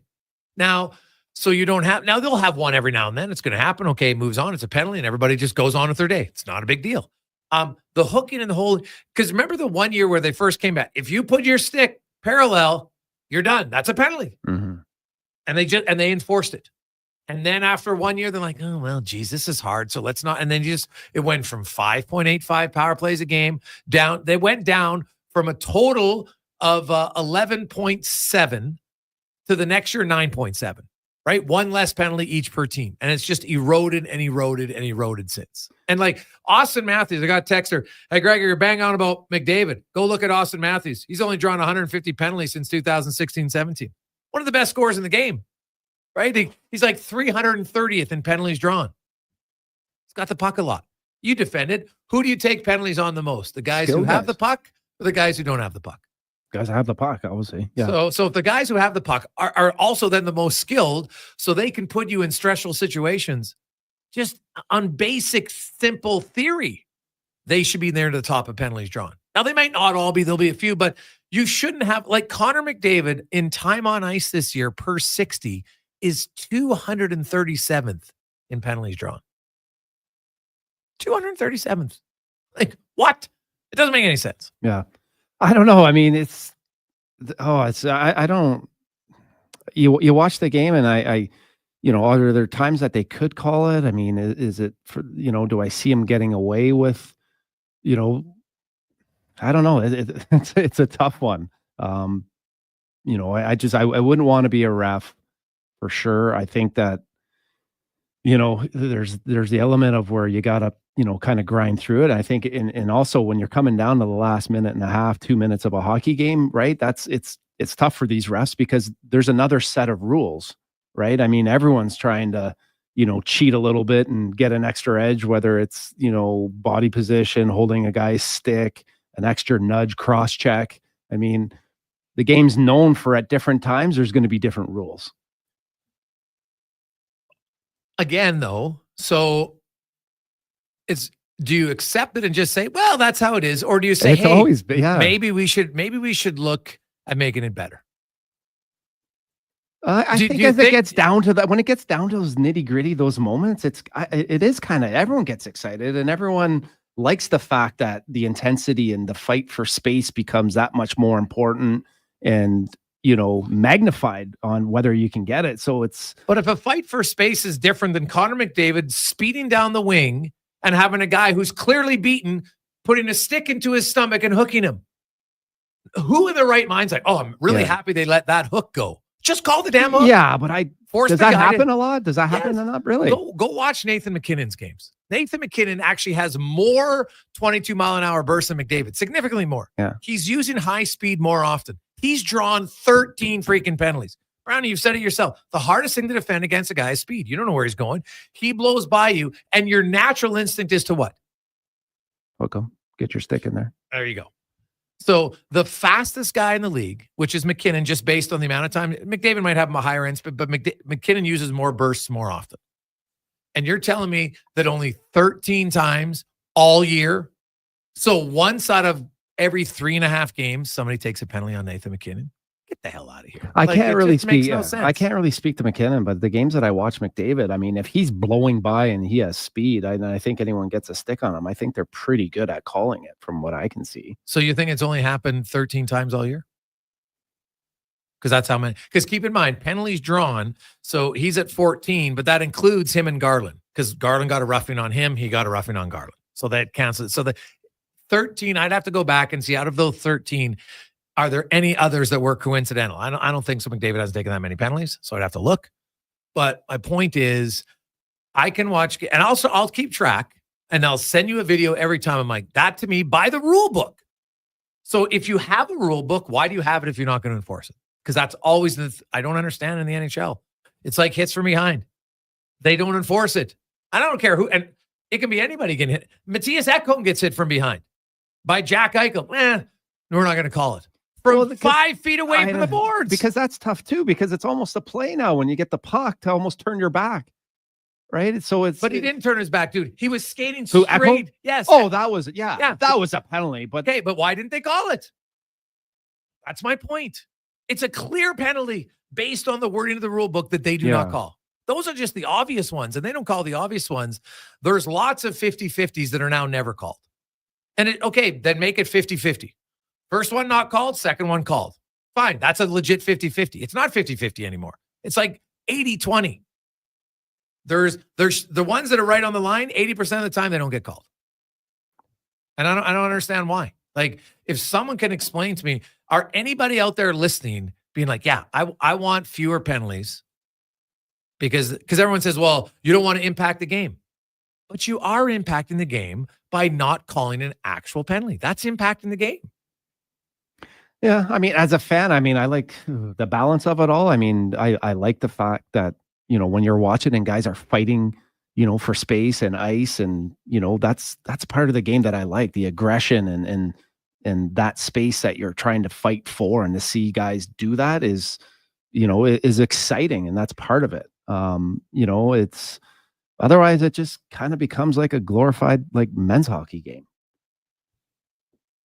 Yeah, so we'll disagree there. Like I don't think calling hooks means we're saying the game can't be physical and you can't battle hard. I think you're going way too far over to say, well, this is okay because no one's saying you can't battle the puck. So so did you like the Garland play? No, not. Yeah. I mean, that he's going to do that. He's the best player on the ice, so he's going to kind of get in his space and try and disrupt them. I mean, did he go too far? Absolutely. It can't get to that point. Okay, so then why is there no penalty? It's a clear. Oh yeah, that's But that's my point. There's lots of those that happen. That's not just a one-off, right? We can go through. I could go through every game where there's an obvious call, whether it's for the Oilers or against them. Every game that's not called, and why? Because I think it comes from above, and this whole manage the game BS. Why is it that every team, if you draw 2.4 penalties a game, you probably get about 2 point? Nobody has a real big disparity very often. Are you telling me that every team's even that way? No, that's how they call the games. You get 2 penalties in a row. God forbid you can't have the third. Well, why? Well, because that's just not how it should be. That's the problem, right? At times, the officiating has been more consistent. I mean, you remember back in the day how they called the regular season and how they actually called the playoffs, where it was completely different, right? Watching the playoffs last year, that's how if they've taken a step, from a league's point of view, is how they call it and how consistent they are doing that in the playoffs. And I think the league's kind of taken some steps. From past years on the fact that, it is a cleaner game. If you remember those series back in Edmonton against Dallas and like that poor Modano, if he had like any piece of skin showing, that poor guy just got abused by, Jason Smith or anyone else that was on the ice with him. So, we've come a long way from, that, but even that was entertaining and fun. Yeah. Well, even then, it's funny. For all the ones that weren't called, they still average 4 penalties a game per team. Now it's a 2.8. And the lowest ever in the history of the NHL this year. Lowest ever. Well, the game, as everybody says, is the fastest it's ever been played. So which means you got to make quicker decisions. And now there's fewer penalties. I just don't think it jives at all. Quick break. When we come back, we'll talk some number crunching on the salary cap, cap space, accrued cap space. We'll get to Hart Levine's thoughts on Connor Halley and a Sports 1440. He's really excited. He wants to get to it. He got the music playing already. Sports 1440 update brought to you by Booster Juice and their savory selections of grilled fresh food options. Breakfast wraps, chicken wraps, paninis, grilled cheese, and more. Check out Booster Juice today or download the Boosters Reward app. This is a Sports 1440 update. We got some afternoon games going on in the NHL. It is Martin Luther King Day down south. Kraken on top of the Sabres 4-3 with 15 minutes left in the third period. Later, you got the Golden Knights and Blues. Lightning taking on the Leafs. Islanders host the Jackets. Canes in Chicago. Utah hosting Winnipeg, and the Penguins battle the Kings at 8:30. Earlier today, Bruins doubled up the Sharks 6-3, and it was the Wild over the Avs 3-1 in the association. Right now, Celtics all over the Warriors, leading 45-28 in the second quarter. Tonight, you got the Pelicans and Jazz and the Bulls in LA to meet the Clippers. Earlier today, Hornets knocked off the Mavs 110-105. Pistons over the Rockets 107-96. Timberwolves lose to the Grizz 108-106. And Knicks over the Hawks 119-110. College football playoff goes tonight from Atlanta. It's number 7 Notre Dame up against number 8 Ohio State. Kickoff set for 5:30. At the NFL level, the Chicago Bears finalizing a deal to hire Detroit Lions offensive coordinator Ben Johnson as their next head coach. Johnson spent the last 3 years in Detroit as their offensive coordinator, and the Toronto Blue Jays in agreement on a 5-year contract with switch hitting outfielder Anthony Santander. According to reports, the deal is worth $92.5 million with the club option for a 6th. Coming up in hour 3 of the Jason Gregor Show, we'll be joined by Hart Levine from Puckpedia, and we'll ask 5 questions. I'm Connor Halley. This has been a Sports 1440 update. Sports 1440, a Stingray radio station. CKJR broadcasts from West Edmonton Mall and Wetaskiwin. Download the free Stingray music app and listen wherever you go. The locks are on a timer. They're going to get out. Sounds like job for the men and women of Action Electrical. Service team reporting. With the remarkable reach of our bucket trucks and other equipment, we assess, service, and maintain your electrical lighting and automation systems. Facing an electrical menace? Call the men and women of Action. Operating throughout Alberta at actionelectrical.net. You don't know what awaits you on the road to come, but with the 2025 XC90 from Volvo of Edmonton, you'll have the versatility to take on whatever life throws at you. The new XC90, a luxurious SUV with seating for up to 7, boasts newly upgraded body and wheel design. It's the perfect choice to drive into the coming year. And right now, you'll save $4,500 and lease from 1.49% on all in-stock 2025 XC90s. Volvo Cars Edmonton. VolvoCarsEdmonton.com, 1205 101 Street Southwest. Vimy and Donnan Hockey are dedicated to skill development for all hockey players. If you know a student athlete interested in growing as a person and a player, attend the Donnan Open House on January 23rd from 6 to 7:30 p.m. Beginner or experienced, this program nurtures and develops a student athlete's skills in a supportive environment. The Donnan Open House is a great opportunity for prospective student athletes entering grades 3 through 6 to see what Donnan Hockey and all the other sport academies at Donnan have to offer. Visit donnan.epsp.ca for more info. At Hughes, it's all about getting in and out quick and clean. No cash, no problem. With Hughes' new tap and wash system, all you need is your debit or credit card to get your vehicle sparkling clean. Find us at HughesCarWash.com. McDonald's presents a hockey showdown like never before. McDavid versus Matthews. There can only be one winner, competing for all the glory and all the prize. The new menu features top shelf plays like the Smoky Quarter Poppy and the Big Mac David, so everybody scores, with even more delicious options like the Spicy Junior Chirpy. Now that calls for a silly Sunday. The Showdown menu, now available at McDonald's. Hockey is back, and Play Alberta, Alberta's #1 sportsbook and official partner of the Edmonton Oilers, has you covered with bigger offers, boosted odds, live betting, player props, and more. New to Play Alberta? New players now receive $200 in free bets just for signing up. You already play? Get a $10 free bet for every $100 you bet. Every week, all season long. Visit playalberta.ca and make your picks today. Bonus terms and conditions apply.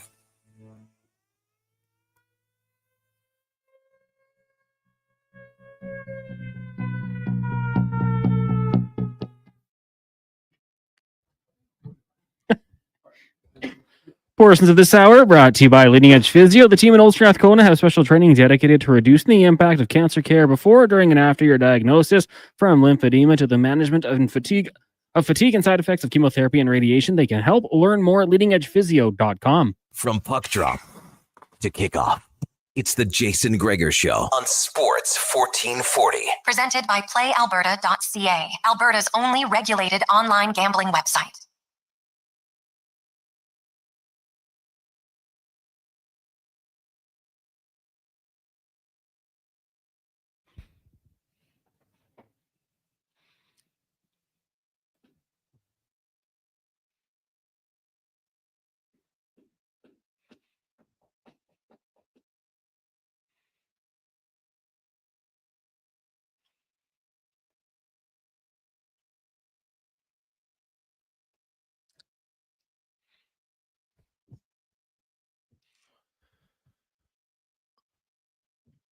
Just after 4 o'clock, welcome back. Jason Gregor, Sean Brown, Connor Halley with you on Sports 1440, Orders Nation, YouTube, Facebook, and X, as always, presented by PlayAlberta.ca, where you can get in the game. Use the promo code Gregor50, and you'll get a free $50 play at PlayAlberta.ca.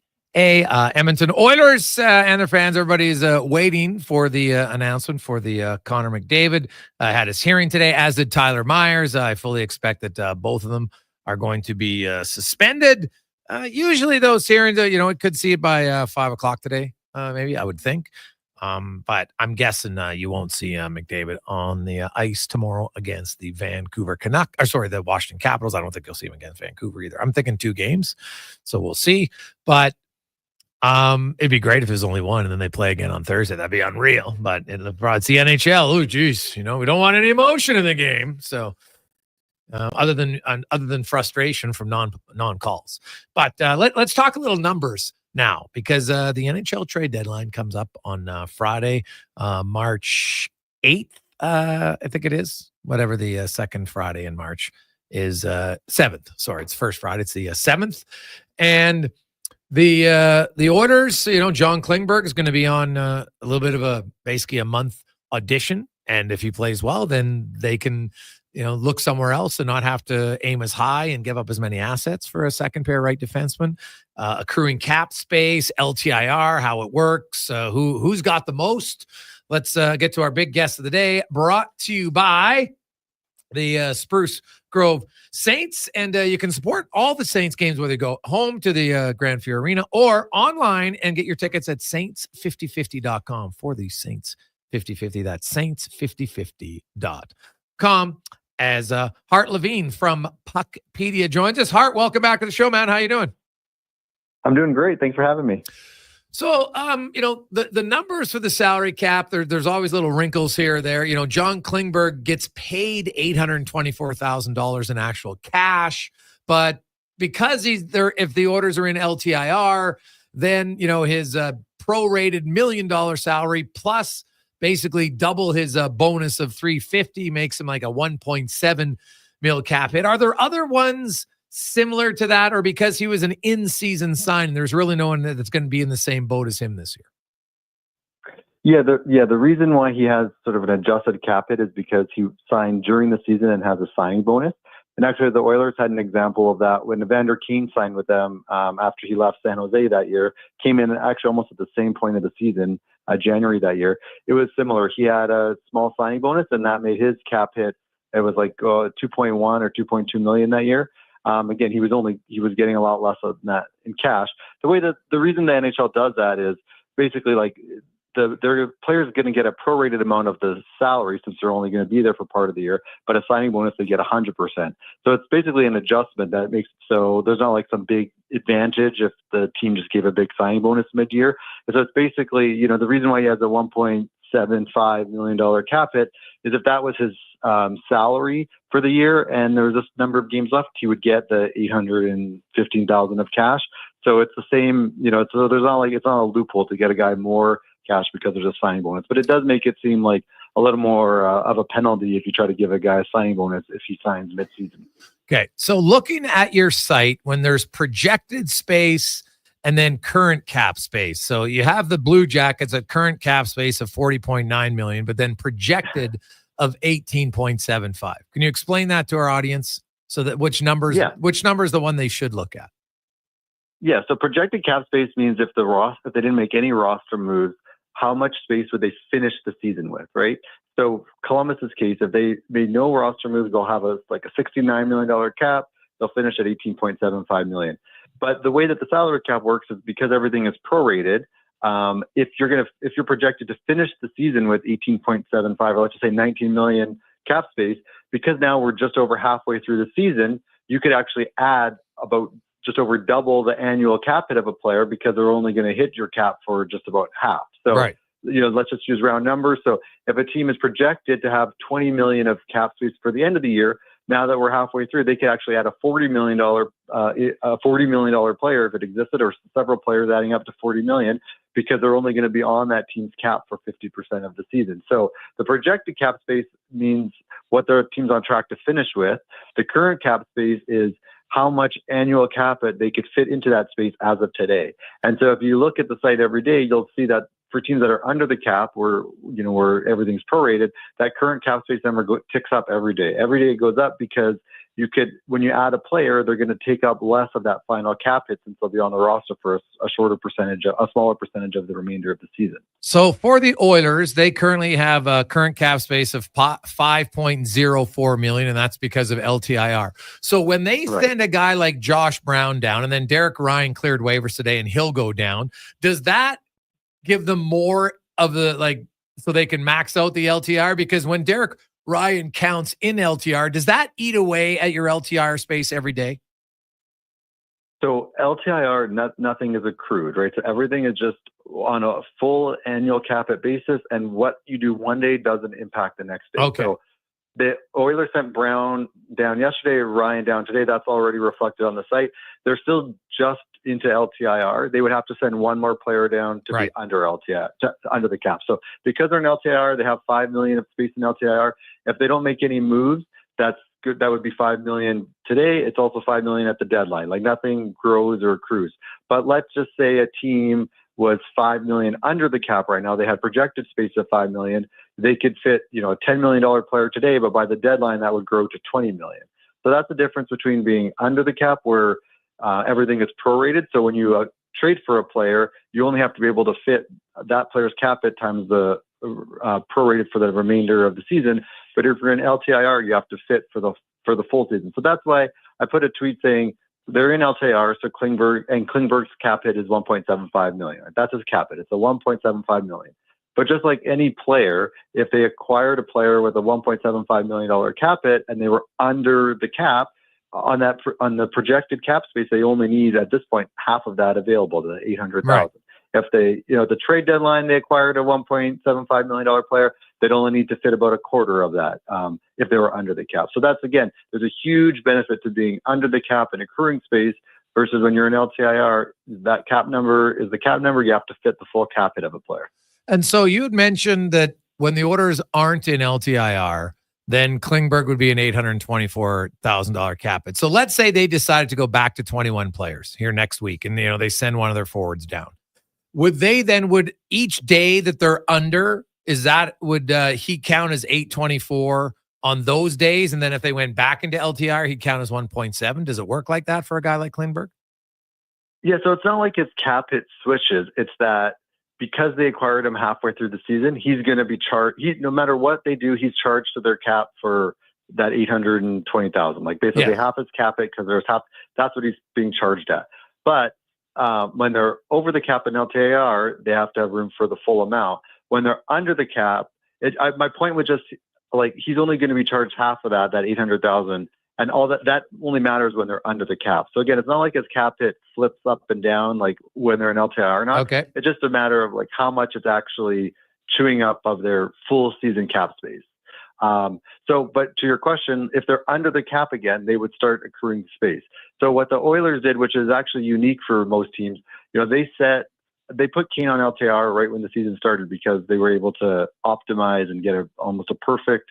They basically were able to make it so they could use LTIR almost to the full amount of his cap hit. But then since then, they've been some days under the cap, some days over the cap. And the days when they were under the cap was by quite a significant amount at some points when everyone was healthy and they had a lean roster. So again, this doesn't happen very often, but they actually were able to accrue quite a bit of space, when they were under the cap. And so when the last time they came back over the cap, they had projected cap space of about $300,000. And so like we talked about, that can fit $600,000 of annual cap hit. So now that they're back in LTIR, they had Kane's $5 million, plus they had that $600,000 that they built up. If they go back under, again, they can build on that $300,000 a little bit, and as we get later in the season, each day of it is actually worth more, right? Because it's a smaller percentage of the remainder of the season. So there's definitely right now, the fact that they called Brown and Ryan up, that doesn't help them any future day because they're still in LTIR. But now if they sent one more player down, back under the cap, now that's going to actually start to build up a little bit more space that they could use later in the year. So is there a GM or a team in the league that has kind of done something that's kind of caught your eye, that's kind of outside the box, that's kind of unique and put themselves in a good situation moving forward? Yeah, there's a few teams that do unique things, and sometimes it's like they want to show that they're smart in doing unique things. One of those teams is definitely Carolina. So one of the things is when you go in LTIR, when you enter LTIR, you have a pool of your player salary, and you have a pool of performance bonuses. So how that works is if you end up calling up guys that have bonuses that are more than when you started LTIR, that actually chews up some of your regular cap space. So what Carolina did is they signed a basically career minor leaguer. I think he originally was a 7th round pick. But he was still eligible for a entry level deal. They basically signed this career minor leaguer to a deal with $1 million of performance bonuses. Then they sent him down when the season started, and so now as they're operating LTIR, they've called up a lot of guys with performance bonuses, and they actually have plenty of room, and it's not chewing up regular cap space. So that's a team that does something kind of unique. And the Oilers, I should point out, they also did something similar. They signed Cameron Wright at the start of the season to a very specific contract number, again, that made it so they could capture all of Canes cap it in their LTIR. So the most common way teams do tricky, unique things is with LTIR. Definitely, there's a lot of moving pieces to that. And looking at it, you mentioned Carolina, like they don't have a lot of cap space at all leading up to the deadline, right? And so, if we're looking at the projected cap space, the Capitals sitting in first place, they got a ton. The Avalanche have a lot. I mentioned the Oilers cap space is pretty good. I'm only using the playoff teams here. The Minnesota Wild, because of LTR, they too have a fair amount. Although there's some injuries that maybe when they activate a guy that might change it. But when you look at that and you look at teams like the Vancouver Canucks, for instance, right? There's lots of talk about the JT Miller, and when we see the prognostications of where he's going to go, these are the teams that like Carolina. I think is a team that really needs him. They don't have a second line center. They could use him in Aho, and you could argue that maybe he's their number one center. But they could really use him, but they don't have any cap space. So if they're going to make that trade, they got to get rid of basically $8.5 million. Exactly, yeah. And that's the challenge of either being right to the cap or using LTIR. Yeah, they're going to have to clear, a team like Carolina would have to clear a lot of space. And then the other thing that is, can be a little misleading when you just look at the table of cap space right now is players in LTIR, like a lot of the talk I'm sure on your show lately is Kane going to come back during the regular season or at the end, right?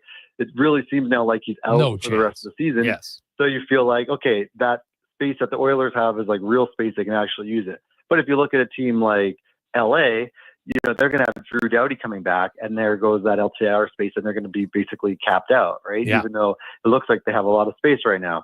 On the other side, though, is a team like Dallas, right? They look like they're almost at the cap, but they have a guy like Sagan that if they need to, they could put on LTIR and boom, now they all of a sudden have a lot of space. So they definitely have to think about, who is on LTIR that's going to stay there versus who's going to come off. What's the kind of like a ace in the hole that a team could play to all of a sudden get more cap space, like a Sagan with Dallas. So you definitely have to know what's going on with the rosters.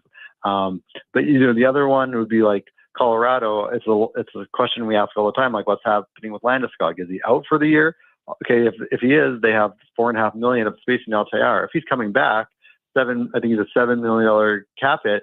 All of a sudden they got to clear $2.5 million. So they go from a team that might have some cap space and could be a buyer to a team that's going to have to kind of blow some guys out to make room for him. So, these injuries and when is a guy coming back, that has a huge impact on what teams want to do. Yeah, Hart Levine joins us from Puckpedia, and sometimes you just look at the actions of a team. I think with everybody knows Kane's not coming back now because the Oilers, every day they could have accrued space to do it, they would have, but then they kept 22, 23, 24 guys on the roster there for a few days after signing Klingberg. And Colorado, the fact that they're rolling right now and playing well, I don't think they would add Landeskog to have to ship out $2.5 million. So to me, I think Landeskog is going to be another guy who, if he does come back, it's only in the playoffs. Yeah, and then we get back to that whole debate, like, again, it's legal if the doctors say he's not eligible or cleared to play in the regular season, but then they clear him for the playoffs. Like, that's legal. That's in the rules. If the doctors are like signing off on that and putting their reputation and license at stake, like, there's not much that can be done. But so it's legal, but is it like right? Is that how it should work? And I think that's definitely going to be a topic in the new CBA, whether there's some kind of playoff cap or just maybe a way to limit the benefit of LTIR going forward, so that even if a team does this, where the player comes back just for the playoffs, like maybe if you don't get to use their full cap hit and it's a much lesser benefit, maybe it won't spark such an outrage if that happens. So I definitely think that's an area that is going to be discussed in the new CBA, and I would expect some sort of change. And this is one of those interesting parts of the CBA negotiations where it's like, both sides aren't necessarily the NHL Players Association and the NHL, but not necessarily like at opposite sides of a debate, like of how much money could go to players. This is more like they kind of have to get on the same side of the table and brainstorm and come up with a better solution that is just better for the game. Because I think right now, first of all, the LTIR is way too complicated. It's not even all documented in the CBA how it's calculated. There's memos, and teams call the league and get advice each day on how it should work. Like it's kind of like a black box that is not really clear. So it's way too complicated. Wow. And then again, there's this issue about the playoffs and the teams pulling that off, and it just doesn't. There's something that just feels not right about the team's kind of exposing this. Yeah. Wow. Yeah, I can understand that. It makes the fact that they're calling the league to get explanations on it every day. That's peak NHL is what that is right there. So and that's also a function of the cap, with the cap barely moving. I've been tracking this, and when the site started 6-7 years ago, there'd be like 2-3 teams a year using LTIR, right? It wasn't that common, so maybe it wasn't that big a deal. And every year we now set records for the number of teams that use LTIR. I think last year was 16 or 17 teams. So, and this year will probably be like, the same or close to 20. So we went from it being like a rare thing where a team had a big injury to that's like over half the league has to use it. And that's in large part because the cap barely moved and teams are so tight. So, but maybe though, with the cap jumping up now over the next few years, maybe it will become less common. I guess we'll have to see. Hart, great stuff, man. We really appreciate the insight. Thanks so much for this. We'll be following along because as you get closer to the deadline, cap space is king for a lot of the teams.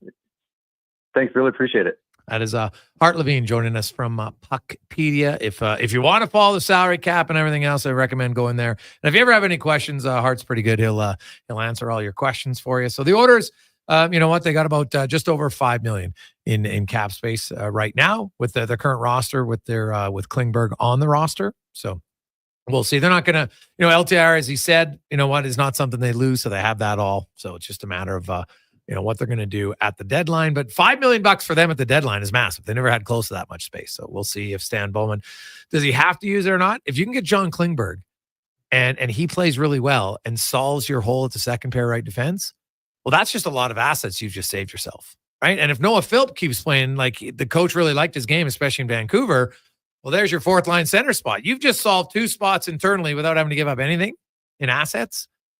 Well, now you can look at something else you want, but it just allows you to take swings for multiple years. Yeah, it's going to be interesting at the deadline. There's always that, there's the names that everyone kind of talks about, and then there's always the trade or the pickup that it's kind of like, wow, the wow factor. And, for me last year, I think it was Vegas, was it Hurdle that got picked up that no one was really talking about? He was pretty much injured all year, and then Vegas picked him up. So yeah, it'll be, quite interesting, but yeah, it's, it's pretty confusing. He was pretty dialed in. I mean, those guys that understand the cap would be, vital for that, GM. They must pretty much live in their back pocket. Yeah. Oh, yeah. 100%. Quick break. We'll come back. We're going to get to 5 questions a little bit later on, and more on the Gregor Show presented by PlayAlberta.ca. Legacy Heating and Cooling is the only place to call for heating your home. So when it's time to replace your old furnace, call Legacy. Call Legacy. Or for 24-hour repair with no overtime rates. Legacy even heats your shower with hot water tank. Call Legacy. Call Legacy. And with no interest and no payments for 1 year, it could only be Legacy Heating and Cooling. Some things just work together. Sticks and pucks, cleats and AstroTurf. Your love for the game and Papa John's passion for better ingredients. Better pizza. Nothing pairs with the game like Papa John's. Crafted with signature sauce, toppings, and original fresh dough. They're the champion of pizza. And now you're the champion of winning deals. Just order at papajohns.ca. Use promo code SPORTS20 and score 20% off any regular menu price order. Better ingredients. Better pizza. Papa John's. That's SPORTS20. Silent Ice Sports and Entertainment is an innovative market leader across Western Canada with sports and entertainment properties including the Spruce Grove Saints, the Junior Prospects Hockey League, Silent Rides Charter Company, the Hockey Super League, and the newly launched Female Super League. Silent Ice also owns the Western Hockey League Seattle Thunderbirds and operates the Morinville AAA Arena. The Silent Ice Center, a new state-of-the-art entertainment facility, is open in Nisku, which features 2 sheets of ice, including a 1,600-seat arena and a restaurant with a viewing area. Scott McGilvery here, HGTV host and renovation expert. The one upgrade I know homeowners will love: better, fresher Culligan water straight from the tap. Culligan's Aquacentral reverse osmosis filtration system takes your water to the next level. With up to 7 stages of filtration and 14 filter options, they're certified to reduce over 90 contaminants. Your tap water is about to get a major upgrade. Safer water that tastes great. Get started with a free in-home water test at Culligan.com. Culligan. water you love. It's a new year, and the Brick is clearing out their old inventory. Friday to Monday, they're blowing out furniture for up to 70% off the original price. With in-stock items ready to go and additional unadvertised discounts, check out your nearest Brick location to find mattresses starting at $149, fabric beds starting at $199, gaming chairs starting at $119, and home decor and pillows from just $15, with more deals in every department. Plus, take 4 years to pay with no interest. Financing OAC. Exclusions apply. The Brick, saving you more.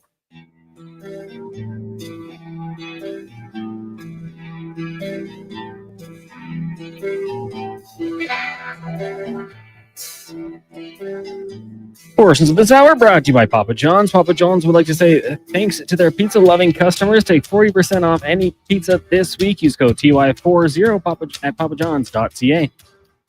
The Jason Gregor Show, the best of Edmonton sports talk and beyond. This is Sports 1440. Presented by PlayAlberta.ca, Alberta's only regulated online gambling website.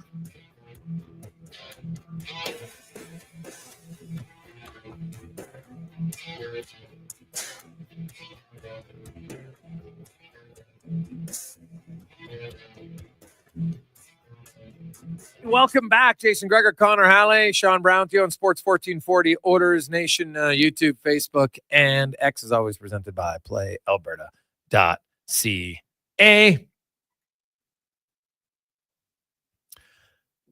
833-401-1440, 833-401-1440. Hey guys, should the Oilers buy Puckpedia? The Capitals look good with their purchase. Well, they bought the guy who owns Cap Friendly.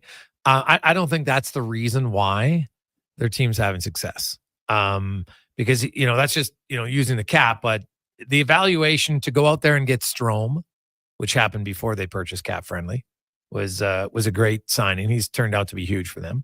The Chikrin trade wasn't cap space related at all. Same with Dubois. They've made some really good moves, and look at their drafting. Right, that's the other thing. But I give Washington a ton of credit. Can they understand? And the other thing we can't forget about Washington is they did get lucky in the sense that Backstrom career ends. He goes on LTIR. That frees up all the space to bring in Dubois. Right? TJ Oshie wasn't the same player at all. Wasn't going to be coming close to live up to his contract. Career-ending injury. They can use that now.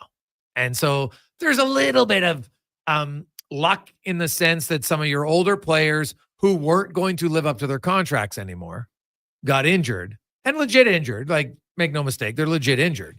And that allowed you to go out and use that LTR space to replace them with other players who are more productive. How many guys or GMs do you think would have picked up Dubois? Like, did you see this working out? Oh, I said Dubois would be fine. Like, if you jumped into his numbers, the difference was, if you looked at his numbers in LA, his 5-on-5 numbers were pretty much similar as they were in other places. He just didn't get any power play time, not to the same level, right? Now they're going to say, oh, he didn't care. And I'm like, I don't know if I can say a player didn't care. It's a hard thing to say from afar, right? Like, it's like the people that, McDavid was very unhappy on the draft night.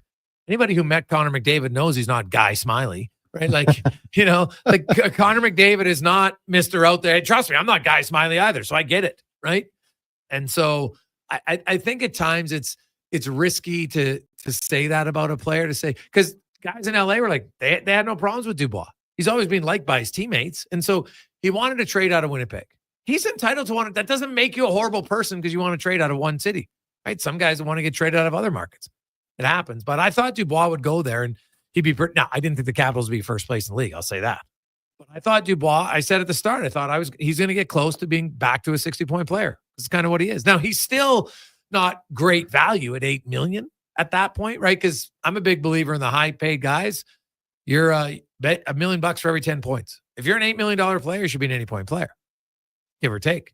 And so, that's why Draisaitl, he's a bargain at 8.5, right? Goes way over it. So, I look at Dubois, and I think he's been kind of what I expected for them. And Darcy Kemper's been great for LA. That trade's worked out for both sides. And Spencer Carberry's got to take a lot of credit just for building the belief, because, even Ovechkin, I kind of thought, later on, it's later in his career. He's still producing. But I think a lot of what's been created there has to do with the coach and that belief in the culture. I would agree. And getting guys, buying into their roles, feeling comfortable in their roles, because I mean, that's half the battle, right? Is getting guys to understand, where they fit in, how they feel valued. Do they feel valued in that? And he's done a remarkable job. Yeah, no, he has. And it started last year really for them. Right. And he's another great example of a younger coach who's a really good communicator and I don't think players care that much about a coach's pedigree. They care about how the coach interacts with them, not what he did 5 years ago or 2 years ago, or heck, even the year before, right? It's how are you treating me? How are you treating our team? And when you have success, it's really hard for guys, for the most part, to get that disappointed. Right? And really, like last year, they made the playoffs. That's success for them. For a team that everybody thought had no chance to make the playoffs, they made the playoffs. And now this year, that's why I think Carberry, he's got to be right up there for Coach of the Year. Yeah. Because they lost. Ovechkin was on fire, had 15 goals in 18 games. And he went out, and they didn't just tread water, they stayed above it. Yeah. And then he comes back, and they're still pretty good.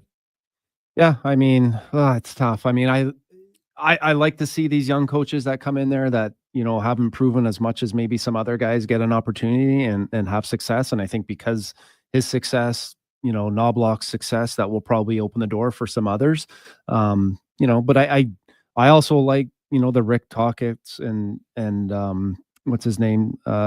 Craig Brewery in Toronto, and the fact that, those guys are hard-nosed players, and what they say and how they would come across. And I'm probably assuming they probably wouldn't ask you to do anything that they never did too, which would go a long way. And then, those guys were all obviously great leaders and great people throughout their career. They'd be pretty fun to play for too.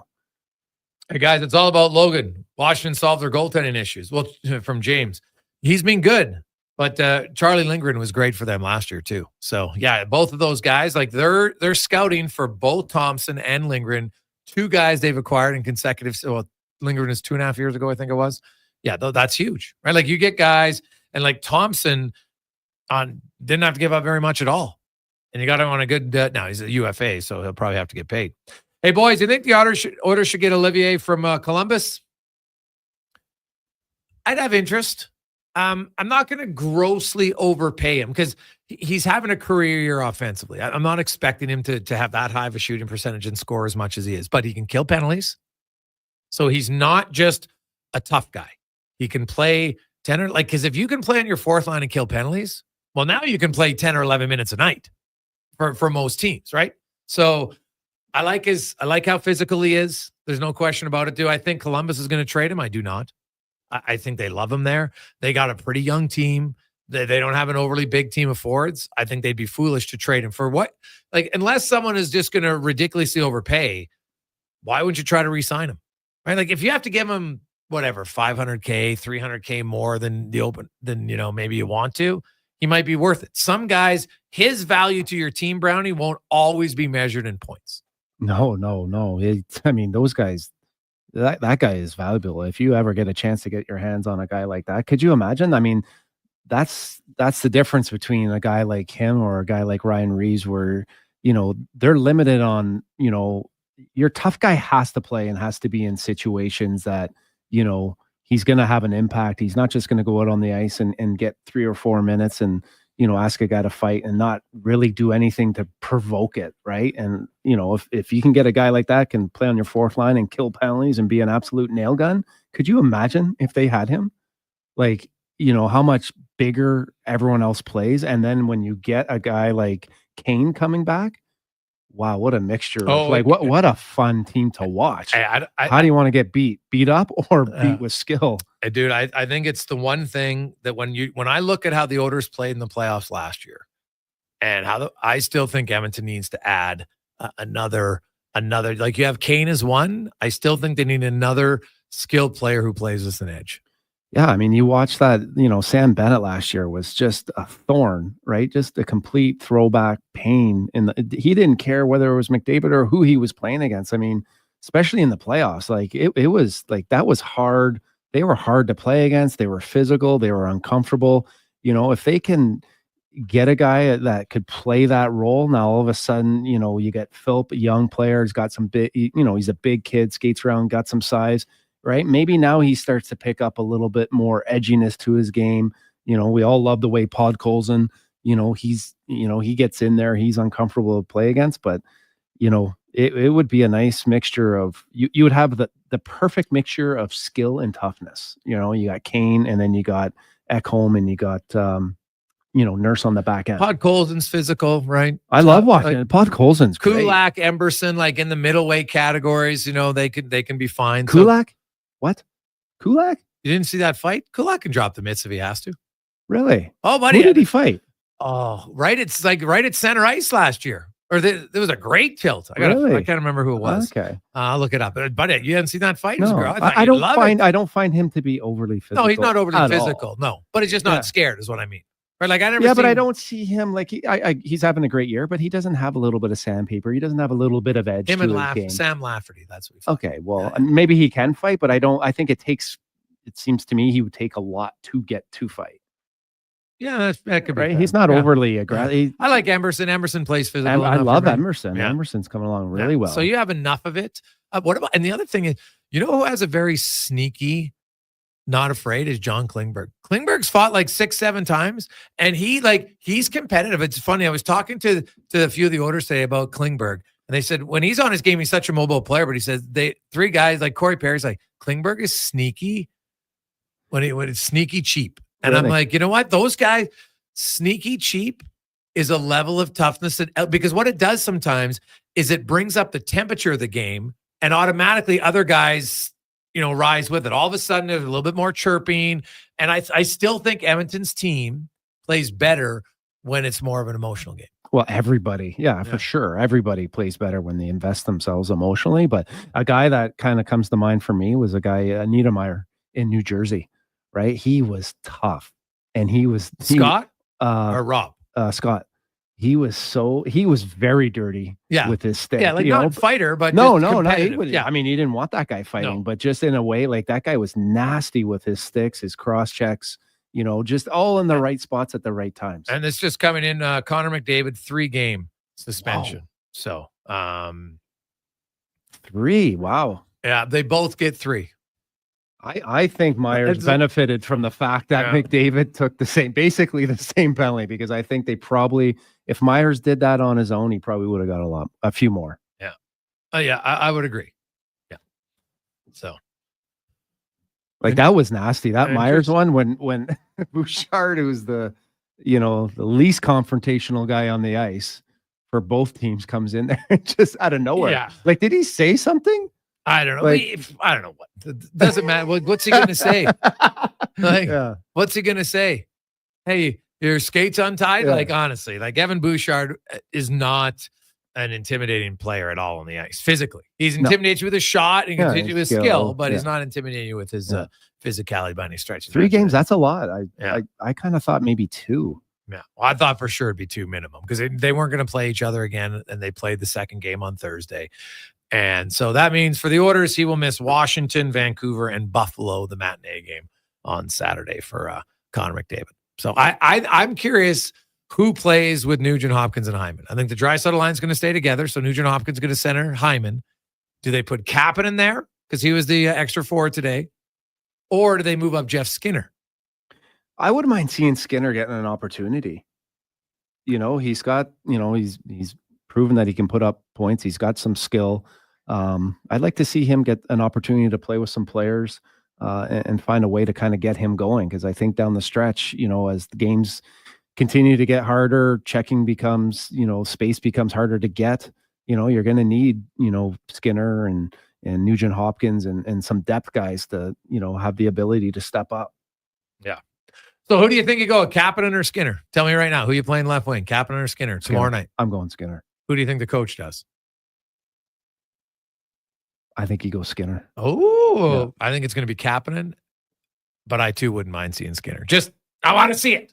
So we'll see. We'll come back with 5 questions on the Gregor Show presented by PlayAlberta.ca. Hey, sports fans, we've got a clear choice for you. At Crystal Glass, we provide customers with the perfect glass for any job. From home to auto and even commercial, installation or repairs, we're your team. Call 310-GLASS or visit crystalglass.ca. Crystal Glass. Adventure just doesn't stumble into your life. It roars to life with Riverside Motorsports. Tearing up trails or cruising the open road. Yamaha ATVs, side-by-sides, motorcycles, and dirt bikes deliver the performance you crave. Built for thrills, ready for your next adventure. Yamaha's legendary performance and reliability take you there. Make Mother Nature your playground on a Yamaha from Riverside Motorsports. Located on St. Albert Trail. RideRiverside.com. Riverside Motorsports. What you do for fun is our business. For years now, we've been warning Edmontonians on the hazards of our stormwater facilities. While they may appear to look like still ponds, there is moving water beneath the surface, which makes the ice dangerously.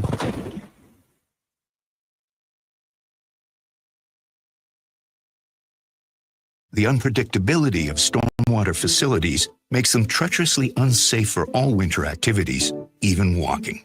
So think twice. Don't go on the ice. A safety message from EPCOR. McDonald's presents a hockey showdown like never before. McDavid versus Matthews.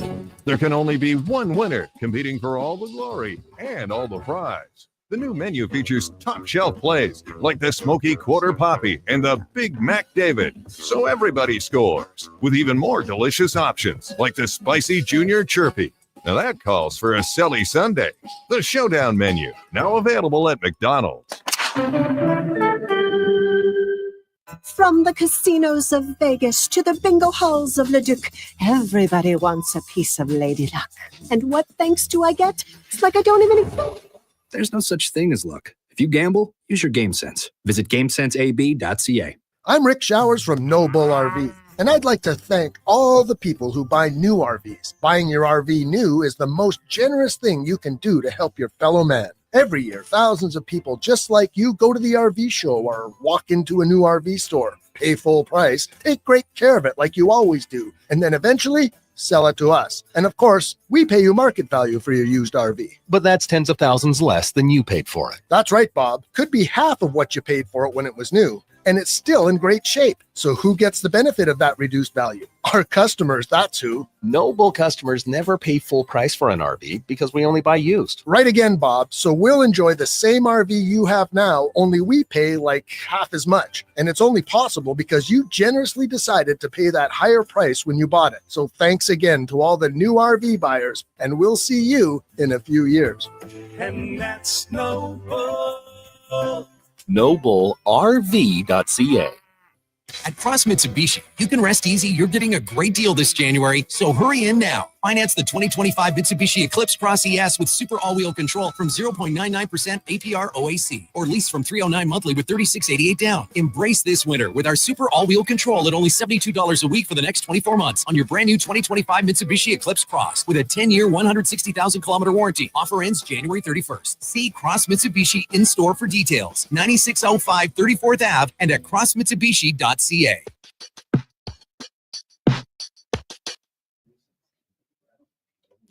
Portions of this hour brought to you by Cantork. We offer sale, rental, repair, and calibration of hydraulic, pneumatic, and battery-powered torque wrenches, stud tensioners, and flange maintenance equipment. Order today at Cantork.com. The Jason Gregor Show, the best of Edmonton sports talk and beyond. This is Sports 1440. Presented by PlayAlberta.ca, Alberta's only regulated online gambling website.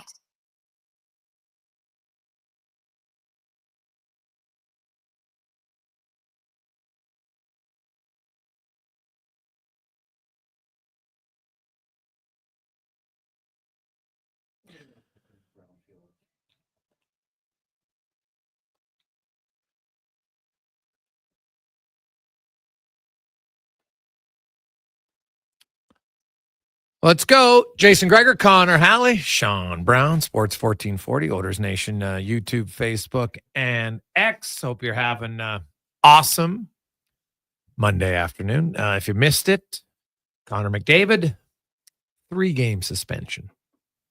Tyler Myers, 3-game suspension. And Brownie, I agree with you that if Tyler Myers just does that on his own, he gets more. But because there's 2 guys cross-checking, They didn't want to give McDavid less because it would look like in the eyes of people that they favored the superstar. Because now he did cross-check him up in the head, no question. But it's on the side of the helmet compared to one is directly in the face. And one was just to a guy who wasn't even doing anything. So, but I guess they just say, hey, cross-check's a cross-check. And so McDavid, we all knew he was going to get suspended. Like, there was a suspension play. You can't do it. And now, some would argue if they call the penalty in the first place, blow it down, nothing happens. Some validity to that, but that doesn't excuse the actions. Now, at the same time, Connor McDavid's going to get a little annoyed. Like, at some point, you're showing the league that you're pissed off, and it would be hard. But when Mary Lemieux stood up and spoke, it was a different time. Players back then said nothing. Players do say a little bit more now. And I think if McDavid spoke, I think there'd be a lot of people around the league who'd be like, good. Because it is an issue, and the best players in the game take way more abuse than and that's the opposite of the NBA and the NFL. If there's a chance for it to change, now it would be the time, especially because it's the best player in the game. But, back when Mario Lemieux played, there wasn't as many outlets now, right? So there's just way more people that are going to get exposed to this and have an opinion on it. So, I see the league kind of looking at it as a whole and being like, hey, whoa, maybe there's something that we got to do here and we could see change, right? I was actually surprised, like with Bouchard, like we kind of all have a little space that, when you come into it, you're probably going to get a cross check or a smack in the mouth. Like, or ideally, you want to protect yourself. Yeah, like, come in with your arms down is a little surprising. Like, what was he coming there for? I didn't even know. I didn't even know. I think he was almost skating over to have a conversation. Just like, well, I got to look like we're doing something over here because we're the only two guys who aren't involved. When you go to another guy, it's like, hey, when you get within an arm's length of me, I get edgy and uncomfortable myself. Yeah. Right. So that something's gonna come up. Yeah, no, that's fair. Let's get to 5 questions brought to you by The Brick. Up to 60% off clearance items, plus incredible deals on overstocks, scratch, and dent products, and last year's special buys right now at The Brick and thebrick.com. It's time for 5 questions on the Jason Gregor Show. All right, guys, question number 1. We got McDavid, Meyer suspended 3 games apiece. We'll stick to the McDavid topic, though. Surprised by that number. Follow-up question. How does this change their lines? Who's number 1 center for the Oil? Or number 2 center, I suppose. Yeah, I think we know who the number one. You could argue McDavid's the number 2 center this year. Yeah, I'm not surprised by it. I thought I said it's going to be 2 or 3 games, so I'm not.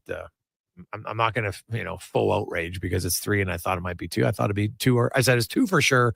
Wouldn't be surprised if it's 3, so that's fine. And it's Nugent Hopkins is going to center Hyman. Draisaitl will stay on his line, and it's just going to be a matter of who's going to be the left winger with Nugent Hopkins and Hyman, Kapanen or Skinner. And I'm going to think the coach might go Kapanen, but I would go Skinner. I was kind of surprised, just Connor being, the best player in the face of the league, that you don't want that guy sitting out too much. And selfishly, it would have been nice to see what I would think would be a pretty emotional game against Vancouver later on in the week. I think I see Skinner kind of slipping in ahead of Kapanen. I think as a coach, I'd be fearful of losing Skinner. He's a guy that I think has some upside and some skill. You're going to be losing skill, and so I see him kind of fitting in. Question number 2: we got Ovechkin rolling into town tomorrow. So in NHL history, who are your top 3 peer goal scorers? Well, I guess just maybe the guys that I played against. I'll go with Hall, Jágr, and Mike Modano. I will have Ovechkin, Bossy, Phil Esposito. Question number 3: eventful weekend in the NFL. What was your biggest takeaway from the 4 games? My biggest takeaway was just how much your stars have to be stars, and they have to make those. When the game's on the line, your star players have to come up big and make the plays. And I thought that was kind of, watching the Bills game yesterday. I think both stars made the play. Unfortunately, Andrews dropped the ball, but at the end of the day, your star players are going to win or lose. Yeah, no, that's totally valid. I will. Biggest takeaway for me was the fact that don't have a takeaway and you'll win the game. Or sorry, don't turn it over. Yeah, don't turn it over and you'll win the game because the 4 winning teams had 0 turnovers combined, and the losing teams had 15. Guys come in pretty like you got to squeeze that ball, eh? When those guys are coming in trying to knock that ball out, like. Well, you just see how many DBs and defensive guys like special teams were leaving games. Like it was the physicality across the weekend in the NFL. Like when every play matters, just like in the NHL, like everything is just ratcheted up. And in a game like football, where there's so many collisions literally on every play, man, you saw a lot of guys banged up in those games. Question 4. We're about 35 minutes away from kickoff in the national championship. Notre Dame, Ohio State. Who's your pick? And I'm going to factor in the spread here, which is right now Ohio State 8.5-point favorites. Ooh. I really want the Irish to win, so I guess I'll go with the want over the who I think will win. So I'll take Notre Dame. Why do you want them to win? I don't know. I always like their helmets and the Rudy, the movie. I'll go the Buckeyes. All right. Final question. National Popcorn Day. I think popcorn very much associated with going to movies. So when you go to movies, are you a popcorn guy or are you something else? Yeah, we've been having a lot of popcorn the last couple of weeks, my wife and I. You know what worries me with the popcorn is the kernels now. I don't want to, you get I like chewing on the kernels, but I'm like, gee, I better knock this off because I don't want to be in a situation where I crack a tooth or something. But I'm going to go with the Reese's Minis. Ooh, those are so good. I do like Reese's Pieces. I can never eat a whole bag of popcorn. Like if they had, so, I'll just have some of, if my son has some or whatever, but I've never loved popcorn enough to eat a whole bag. Like even a small bag of popcorn now at the movie theater, I'm like, damn, that is not small. So my go-to snack is normally Twizzlers and a water. Twizzlers. Mm-hmm. And I'll sneak in a chocolate bar too, usually. I don't know. I kind of like the, it's nice when you have like a couple dry pieces of popcorn and then you get one that's just drenched in butter. It's just like, oh. Well, and the other little tip, make sure you ask for the real butter. Yeah. It's where don't ask that other crap. Like it's just straight, it's awful for you. So you got to get the real butter. I think it's like an extra $1, whatever. Just even the whole experience going to a movie is like, they've really enhanced it with the seating. Oh yeah. I just found out that you can actually, now Grant, I've never ordered skip the dishes or any of those. Never used them. And it's just more of a thing now. I'm like, I'd rather support local business. That's fine. That's my thing. You do it. Great for you. But I was at the theater and I realized if you want to watch a movie at home, because I can make popcorn at home and it's good, but it's never as good. I don't know what they do. It's just a little bit different. But I was like, I could see how some people would order popcorn to their house from the movie theater. That's funny. I could kind of understand how they do it. I don't know if I know my wife. We have her original like air popcorn like she's had when she has a kid, and I find it to be good. But I don't know if I necessarily notice a difference. But when my son was playing in Drayton Valley, they used to always go to the movie store and pick up popcorn and just bring it home. So I couldn't necessarily tell the difference, but yeah, I mean, I guess they say that there is, but what I like is when you get the different spices, like the dill pickle or the ketchup. So you get, you get a little bit of everything. You get the butter on there with the different toppings, kind of makes it pretty good. It is good. Brownie, have yourself a good one. How do you think the Oilers do in their 3 games sans McDavid? Yeah, that's true. It'll be tough. But they're playing well. I mean, the detail and the fact that as a team, I think they're playing well. Just a couple of hiccups in the defensive zone, but I think they'll win. I think they'll win 2 of them. Also, a few texts. Dave, aka Pickled Wieners, wants to know: is Brownie part of the refs union? Steve types in, Brownie, did you used to ref? Honestly, you're defending him. It's amazing. I didn't ref, no, but hey, they got a tough job. It's like I've said, I never blame the officials because in all my conversations over the years, and this is consistent across the league, not all officials are going to have the exact same view on a call. It's impossible. You want to have as close as you can, but some guy sometimes going to see something different. I get it. To me, this is a mandate from the NHL that they've allowed more and more every year, just a little bit more hooking, just a little bit more. Oh, get the stick in there. Oh, okay. Yeah. Now we're not going to call it. And it becomes more and more. No one in their right mind can convince me that Connor McDavid in 2022 and Nathan McKinnon combined to draw 90 penalties, and this year they do half of it. That in 2.5 years, all the other less skilled players have figured out how to not take penalties. Give me a break. It's a joke. And go look at Austin Matthews. Austin Matthews has drawn more than 18 penalties once in his career. One time. Guy has the puck lots, pretty skilled player. Big body, right? Doesn't shy away. It's like, I'm just sorry. And don't give me, oh, you got to fight through. No, you have to fight through legal checks. If you can get good positioning and you can hammer a guy in the board, run right over the middle of the ice. I don't care. Play within the rule book. You don't have to fight through hooks, holds, slashes, everything else to earn it. It's a joke. And it's the worst thing in hockey. It's the worst thing in hockey that people equate working hard and fighting through it to allow guys to consistently break the rules that are written right out of the rule book. If I were to ref, I would remember back in the day when they would bring those refs in for training camp, right? And all they were there to do was to drop the puck. But anytime there was a scrum, it was always kind of like they wanted to see a fight as much as anyone else wanted to see a fight. So if I were to ref, I would be that guy. There wouldn't be a whole lot of scrums because I would be encouraging them. I'd be like, hey, get busy or get out of here. But that is the one part I remember some officials have talked about. They say nowadays, like guys get in, and some guys, like the worst guy, Brownie, there's all of a sudden the ref's in between you. And now suddenly, now he's trying to punch you or now he's talking. Like once they know they're protected, the ref should just be like, I'll get out of the way. Yeah. That would be the best. They should do more of that. You watch, guys will just spread away. You see it in men's league all the time. Everyone's chirping in men's league. I don't know why they don't encourage them more to either go at it or just get lost. Brownie, have yourself a great week. Have a good one, guys. It's Sean Brown joins us every Monday here on Sports 1440. Let's get to the Con Man and a Sports 1440 update brought to you by Fountain Tire. Get where you need to go this winter with the mid-winter tire clearance. Save up to 20% on all in-stock winter tires. Premium brands, unbeatable safety, and incredible savings. Right now at fountaintire.com.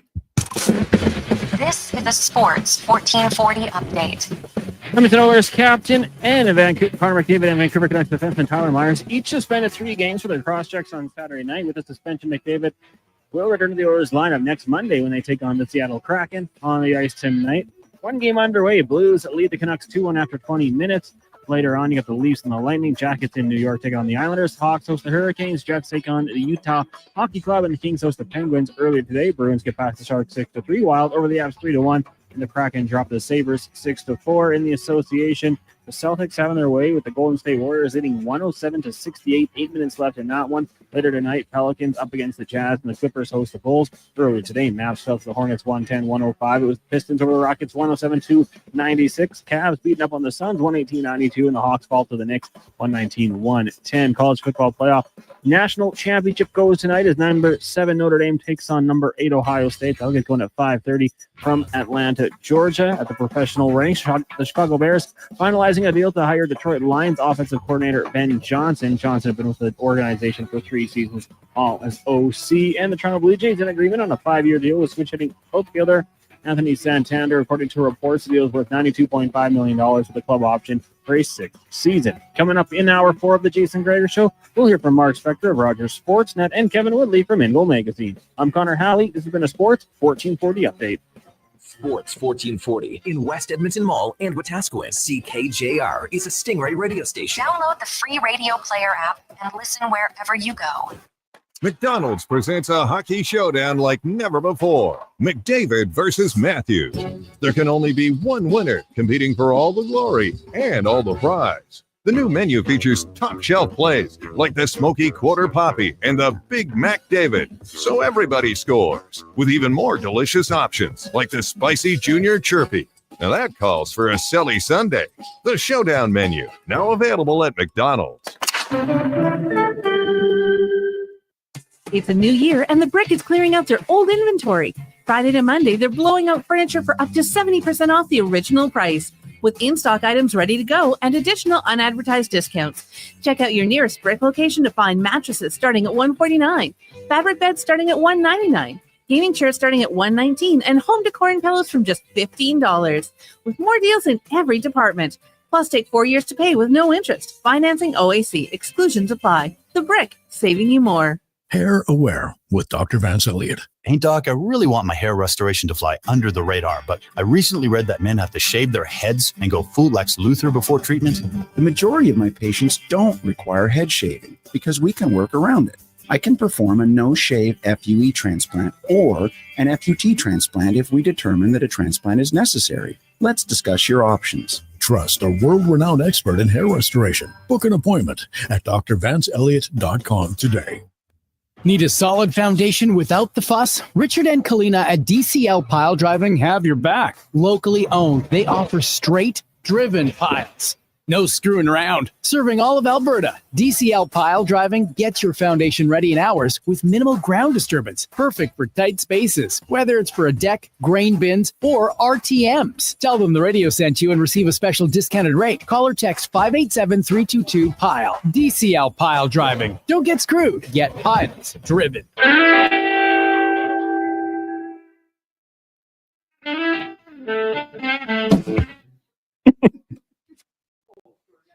Portions of this hour brought to you by eWell. eWell.ca is your power play partner with a new website that puts the power in your hands with 24/7 ordering and shipping within Edmonton and across Alberta. Score an account today at ewell.ca. The Jason Gregor Show, the best of Edmonton sports talk and beyond. This is Sports 1440. Presented by PlayAlberta.ca, Alberta's only regulated online gambling website.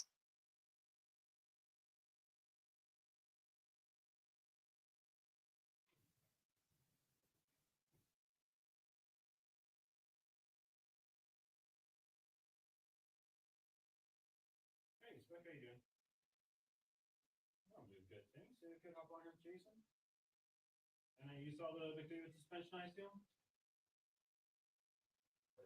All right, hey, we'll get you the step here.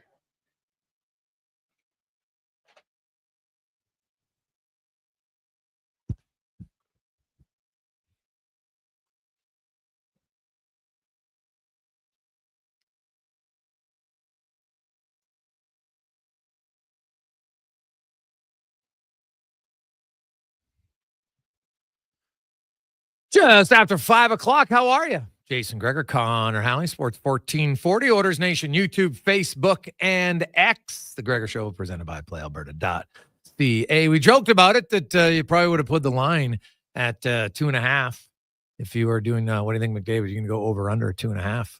And because I think he's going to get 2 or 3 games. 2 for sure. We all knew they weren't going to play Myers or McDavid in the Vancouver-Edmonton rematch on Thursday. And we got a lot of people wondering, does anybody go after Garland? Like, you know, he just wrestled them, but yeah, you know what? Like a Connor, somebody who, you don't have to be a fighter, get out of your comfort zone, right? And there should be nobody on the Orders that wouldn't feel comfortable challenging Connor Garland, for goodness sakes. Heck, Derek Ryan, if he's still here, could challenge him. Like, it's Connor Garland, right? You're not asking it to challenge, you know, Olivier in Columbus, who's a killer. But we'll see. If it adds a little juice to the game, great. Too bad they don't play back-to-back. That'd be even better. Anyway, let's get to the spec report, now brought to you by GS Construction, as they are the underground infrastructure specialists. Get in the neighborhoods, everything going, all in your house, to running water, all the way to the roadways to ensure that they are freewheeling. It's GS Construction. As Mark Spector from Rogers Sportsnet joins us, and Spec, the conversation will come up more about Connor McDavid. I think the suspension, you and I were talking today, I said 2 or 3 games. We were both pretty much bang on. It's kind of what we thought he would get. But to me, there's a bigger thing here at play, is just how overall, and I've crunched the numbers that, I just used McKinnon and McDavid, the 2 fastest, most dangerous players in the game, drew a combined 90 penalties in 2022 and are on pace for 47 this year, almost half. Yeah, that's a problem, man. That's a problem. There's no question. I mean, I guess you could try to mitigate that and say the rest of the league's getting faster and they're keeping up to them better and they can get in position so they can check them without blah, blah, blah, blah, blah, blah. Or you could say protect your stars like all the other leagues do. You know, I got a piece up on Sportsnet.ca, and that's exactly what Corey Perry says. Why don't we protect our stars? They protect Mahomes. They protect LeBron. That's what Corey Perry said. Why the hell don't we protect our guys? right? We just watched Mahomes get every call in the book on Sunday because he's Patrick Mahomes. I don't want it to swing that far that way, but we don't. I'll tell you what you can accuse the NHL of is protecting their stars. Connor McDavid is ranked 47th in the league in penalties drawn this year, and I think per 60, it's like 163rd or something, right? The guy leads the league for the 5th year in a row in having the puck on his stick in the offensive zone. He's at a level, I believe it's a minute 25 per game right now, that has never been recorded. Highest ever. He's got the puck in the offensive zone. Yet he's 47th in penalty drawing. So you're telling me they're protecting their stars or that Connor McDavid gets all the calls? Like, the numbers don't back those opinions up, bud. Yeah. So yeah. So yeah, hey, we're on the same page. Dude, the NHL has so here's, I outlined McDavid and McKinnon and where their calls were at. So the league overall was averaging 2.89 penalties per team per game. Now it's 2.80. So only a drop of 0.09, except McDavid and McKinnon have dropped 48% in that time. The whole league is down barely enough. So it's fewer penalties against the superstars. And to me, that's a problem. No, I agree with you. I'm with you. Like, I don't, and I think we all have to remember that it's good for the league for the stars to be able to play. And just because your team doesn't have a superstar today, they might tomorrow. Yes. Or they did yesterday. So, we don't worry. I know Edmonton's blessed with Gretzky and McDavid. We also went through a lot of time where our best player was Sean Podine or whoever. So, yeah, listen, you pay that's the crappy part about a 3-game suspension. A friend of mine brought his son in from Toronto to see McDavid and Ovechkin tomorrow night. Well, they're not going to see that. They're going to the game, but now you got 3 games here where people pay to watch the Oilers play, and McDavid, they don't get to see him, and I don't love that much. I don't see how that's good for anybody's business. Do you? Well, no, but again, had they called a penalty, Vancouver has to touch the puck first. So now maybe they would have yelled holding calls coming. So maybe McDavid doesn't react that way. We'll never know, right? Because it was so late. But to me, it's the bigger issue. It's not just a one-off incident.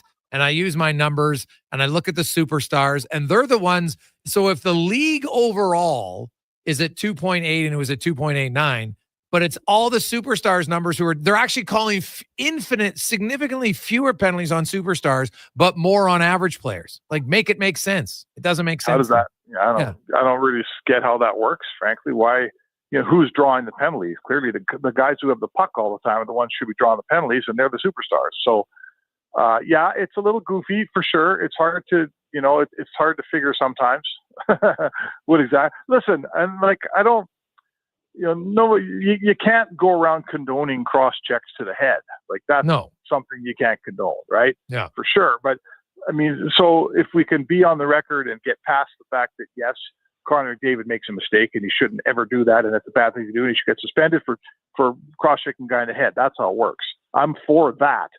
But there's so many mitigating features. Like, could you imagine if Connor Garland did that to McDavid in the first or second period or the first 17 minutes of the third? If he did that to him, how quickly a penalty would get called? Like, you couldn't jump a guy like that and wrestle him and hold him and pull him, do all those things. It's like about a 7-second sequence. You get a penalty in a heartbeat. But as Corey Perry said today, in the last 20 seconds of the game, it's not a penalty anymore. How the hell does that work? Right? Football, they throw a flag on the last play of the game if it's interference, right? So that part's a bit of an issue. This isn't condoning McDavid, but it is a bit of a question. Like, how is that Garland? I don't care whether it cost him the game, didn't cost him the game, whether they would have scored. None of that stuff matters to me. My point is, that's a penalty all day, every day, except with 20 seconds left in the game. It's not a penalty anymore. How does that work? Yeah. Oh, hey, man. I don't get it. I know. I totally don't get it. So now the Oilers move ahead, Spec, and John Klingberg signs on the weekend for the Oilers. Klingberg had a fascinating response today, talking about just, where he's at and how he said, man, the last 2 years I couldn't defend and I didn't defend very well. And he outlined why. He said, man, I didn't have the motion. And so I couldn't react as quick as I used to. So when guys were coming on me, I would either back in too much because I didn't want to get beat. And then I'm giving them too much space and easy zone entry. And obviously it leads to disaster. And he feels his motion is better than he can ever remember it being. And John Klingberg's first 7 years in the league, he was really good. Right. Yep. And so, I'm curious if John Klingberg, and he would know his body better than anyone. So we'll see when he comes back. It sounds like he's not going to play for a week. He'll, have a practice and then probably play maybe next Monday or Thursday. But if John Klingberg could even be like 85% of the good John Klingberg, that'll be a really good bet here for the Oilers. Well, there's a few things there. For one, you didn't give up any assets. Yeah. Teams like the Oilers are always dealing off all their draft picks and prospects to try to win a cup. So you get a guy helps you win a cup, you don't give up an asset. So that's the first awesome thing if you're Stan Bowman. And, I think you outlined it. The gamble is this. It's like, for instance, let's take examples. Patrick Kane, he gets hip resurfacing. He goes from not being able to play very well to back to being, like you said, like 80% of old Patrick Kane that was winning cups. He's still a pretty good player in Detroit, and he gets around the ice really well, Patrick Kane. So if the cause, it's like Teemu Selanne. Remember he had the bad knee when he was in Colorado? He could barely play. San Jose could barely play. Got his knees worked on. By the end, he was skating pretty good, and he could play again. Yeah. So if that's the Klingberg you get, now, Jesse Puljujarvi had hip resurfacing surgery, and he felt great, but he still struggled to get a foothold. So I think that if you get, if it turns out to be true what he says, that the reason I couldn't defend was because my hips were bad, maybe you get a good player out of this deal, and you get him for free. Oh, yeah. No, well, it's huge. You get him for free. That part's pretty good. You could fill your fourth line center internally for free with Noah Philp. We talked about the things that Philp had to do was face-offs and then just reading the play and seeing it. And, Knobloch felt that he made a real big step in this third game against Vancouver, which makes sense because the game probably slows down a little bit the more he plays. Yeah. And if he can fill your fourth line center spot, well, now you don't have to give up as many assets. They can look and say, what else do they need? Like, I still think they need a little bit more tenacity in their forward group, even if Kane comes back, and it's not a certainty he will. But I would be looking for a forward with a little bit of tenacity. You mean if Kane comes back from the inauguration today? Yeah. What the heck is Evander Kane doing at the inauguration in Washington? Yeah, he's a Canadian. It does seem weird. Like, that's odd. Yeah, anything but hockey for Evander Kane, it seems like. But let me take this back to McDavid as we're coming to the end of my segment here. I want to ask you this. So what we've decided here, I think it's fair to say that McDavid can't count on the officials to sort of allow him to play his game, right? To free him up. They're not helping. So he's got to who else is making room for him? It's not the old NHL where you got tough guys on your team that make space for you. Those days are long gone. Yep. This just doesn't go like that anymore. No. So last Monday against LA, he drills Laferriere. Yep. I don't know what Laferriere had coming, but McDavid didn't just hit him; he drilled him. Laferriere hadn't played since; he's not going to play for a couple more games. Then in Minnesota, the next game, he puts the chicken wing out. Totally illegal, totally not a good thing, kids out there. Puts the chicken wing out and he hits. What's his name again? The Swedish guy. Oh yeah, Johansson. Johansson. And then the 2 games later, he's getting after it with Connor Garland, and he's dishing out some punishment that is illegal, and he deserves a suspension for it. But my point is this. Do you think, is this McDavid telling the league, okay, if I got to make my own room, I'm going to make my own room here? Is he taking this in his own hands, Jason? It's a fair question. And actions always speak louder than words sometimes. So they do. I think he's just saying, hey, if I'm tired of taking it. Now he's a great skater, and he's a big, strong guy, really, for his size. Like McDavid's not a shrinking violet at all. He's always played he plays inside guys, not scared at all. And it's also maybe like last year he's a second on the orders and hits amongst forwards, which maybe we can argue is a concern for the rest of the team. But only Evander Kane was more physical than him, so he's always played that way. He's not a shrinking violet by any stretch of the imagination. Like Sidney Crosby used to fight once a year, just whether he liked it or not. He'd get annoyed and he'd fight someone. And so McDavid, I don't think has fought ever since that junior fight, but this is his way of saying, you know what, I'm gonna create some space on guys, and I think I read your piece and what Corey Perry said, that, there's lots of things that make sense. Like this galvanizes the group more. Anybody who touches McDavid, I think Oilers are probably going to react even more so to it. The other thing though, Spec, is from an other side perspective, do other teams look and say, let's keep going after him harder now to try to get him off his game more or get him to react to us? Yeah, no, you want Connor, if you're playing against Connor McDavid, you want him throwing hits and doing anything but wheeling around the ice with a puck. That is for sure, yes. But I guess if I'm Connor McDavid, I think once in a while I'm going to cut loose on somebody because you know what? You can't be the nail every day, buddy. You got to be the hammer sometimes. Well, hey, 100%, man. And I really believe the NHLPA, Connor McDavid, Nathan McKinnon, Matthews, Draisaitl, it'll go down the list, Spec. Like Marilyn Muse spoke out once against the NHL. Brett Hall did a little bit too, and they're kind of ostracized. I think most people have woken up to see like, no, the NHL is the one at fault here. It's idiotic how they treat their superstars, and enough's enough. And I think honestly, the superstars should get all together, one guy in each team who's like top end guy for the team, and say enough's enough. The problem is, I'm not sure they'll ever do it, but it would actually carry a lot of weight if you could get them to collectively do it on a day where, and maybe not every team, but enough of the top guys to say, okay, you know what? This has got to stop. Just call the rule book. Vancouver. Yeah, right. Get the big boys in all the towns, especially up here in Canada. Yeah. But I'll say this, and what you said absolutely would have effect, but I think that if Connor McDavid came out of this suspension saying what we're talking about here, that it would have a huge, huge effect on the league. The league listens. Okay? When McDavid talks, the league listens. Yeah.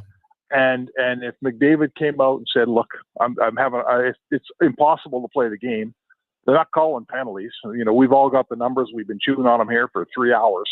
That would also have an effect. Would McDavid do it? I don't know. You know what? He's a lot more likely today than he was 2 years ago, Jason. You've seen him change in the dressing room in terms of his media presence. Yeah, he's a lot more likely to do it today than he was 2 years ago. Yep, no, it's very true. Spec, have an awesome day. We'll talk a little OV tomorrow. Okay, sounds good, Jay. There you go. That's Mark Spector, the Spec Report, brought to you by GS Construction. When we come back, Kevin Woodley will join us. Stu Skinner, Thompson. You got Demko. We'll talk a little bit more about what's going on in Buffalo. A little goaltending chat with Kevin Woodley next on the Jason Gregor Show, presented by PlayAlberta.ca. Hockey is back, and Play Alberta, Alberta's #1 sportsbook and official partner of the Edmonton Oilers, has you covered with bigger offers, boosted odds, live betting, player props, and more. New to Play Alberta, new players now receive $200 in free bets just for signing up. You already play? Get a $10 free bet for every $100 you bet every week all season long. Visit playalberta.ca and make your picks today. Bonus terms and conditions apply. Is it Riverside Motorsports? No. It's Riverside Motosports. Over 55 years in business, and people still get it wrong. Guess it's time to get it right. Riverside Motorsports. What you do for fun is our business. Just when the weather is raising your nosy, someone's got a new menu that's tasty and cozy. What? It's Booster Juice. Now you can warm up and chow down with a savory selection of grilled fresh favorites. Breakfast wraps, chicken wraps, grilled cheese, steak and chicken paninis, topped with melty cheese, creamy pesto, spicy chipotle, grilled fresh options made in-house, warm and delicious. Made daily with the finest ingredients. Cozy comfort food at Booster Juice. Download the Booster Rewards app today. Take your skating to the next level with Aligned Custom Skate Performance Sherwood Park. Their expert alignment process ensures the perfect fit for that much-needed edge on the ice. Suddenly, your skates feel like an extension of yourself. Whether it's blade alignment, pressure points in your boot, or a fresh sharpening, Aligned Custom Skate Performance has you covered. Book an appointment, experience the difference, and discover why they're trusted by hockey pros and podium champions. Aligned Custom Skate Performance, where precision meets passion. AlignedSkate.com. Picture this, a snowy morning, and you're staring at where your driveway used to be. Your neighbor's Toyota RAV4 with all-wheel drive cruises by unfazed, making winter look easy. You're thinking, that should be me. Yes, it should. It's time to upgrade your winter. It's time to Toyota. Lease a 2025 RAV4 LE all-wheel drive from $95 weekly for 60 months at 6.69% with $3,999 down. Visit shoptoyota.ca or your local Prairie Toyota dealer today.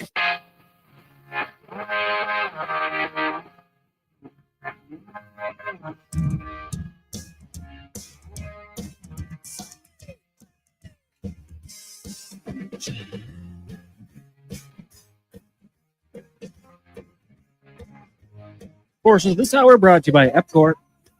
Stormwater ponds in Edmonton are designed to move water, runoff from streets and sidewalks, making them unsafe for winter activities. Instead, head to a community league or city rink that's safe for you, your family, and friends. Think twice and stay off the ice. Learn more at epcor.com/winter safety.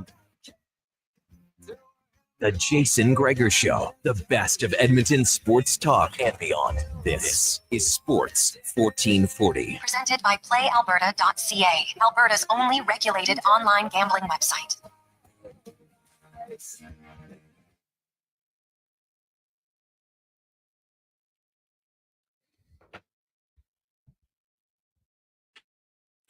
.524. Welcome back, Jason Gregor, Connor Halley, Sports 1440, Oilers Nation, YouTube, Facebook, and X. As you make your way home, please turn your lights on. Get home safe. You got a national title game in the NFL. Lots of NHL action. Oilers not playing tonight, but they will be playing tomorrow as they host the Washington Capitals tomorrow. The Canucks on Thursday, the Sabres Saturday afternoon, and Captain Connor McDavid will not play in any of those games as he's being suspended 3 games. Tyler Myers also suspended 3, so they will both sit out Thursday's rematch between the Oilers and the Vancouver Canucks. John Klingberg skated today with the Oilers. He is not going to play tomorrow, likely not going to play in any of those 3 games either. Next week, sounds like, according to head coach Chris Knobloch, he said to be out a week, or not out a week, just not going to play yet for the first week. So that's where they're at on Klingberg. Look for Nugent Hopkins to move to center tomorrow with Zach Hyman, and then either Kapanen or Skinner, likely the options to be the first line, or I guess second line, left winger. Draisaitl's line is obviously the top line. And Washington comes in the best record in the NHL. They are big, heavy team. Don't give up a lot. That'll be a real tough test. Of course, it would have been tough with McDavid. It makes it a little bit harder without Connor McDavid. Let's go now in the room, brought to you by Action Electrical, where, of course, you can take action on your savings with Action. And did you know if you have a commercial building and you've had solar installed, you can get up to 30% return on that, the IPS. Find out more from actionelectrical.net as Kevin Woodley from In Goal Magazine and NHL.com joins us. And Woodley, lots of talk on the goaltending front. And I guess let's start with the Washington Capitals. And why has Logan Thompson been such a good fit for them? Well, it's a really good question, Jason. How about the best goaltender in the National Hockey League right now by the numbers? Adjusted save percentage, goals saved above expected, both better right now than Connor Halley. That doesn't mean I'm not still giving the Vezina Trophy to Halley, but Logan Thompson has been that good. And now with Charlie Lindgren out because of the concussion, a chance to run with it, right? Like, it's been a straight rotation in Washington to this point. In terms of why, I'm looking forward to seeing the Capitals and their goalie coach Scott Murray come into town later this week. Have a good relationship there, and to be honest, that's something I want to dig into a little bit with him. The talent has always been there, and the underlying numbers when he was with the Vegas Golden Knights were very impressive. But the consistency was what waned. And you guys heard me talk about why I didn't expect him to be on Team Canada. It doesn't mean he doesn't deserve to be on Team Canada at the Four Nations, but why I didn't expect him to be on Team Canada. There was some inconsistency, I think, off the ice in terms of some habits that Vegas didn't.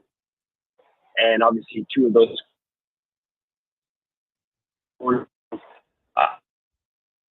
yeah, we'll have to try to get Kevin on a better landline here. So we'll see.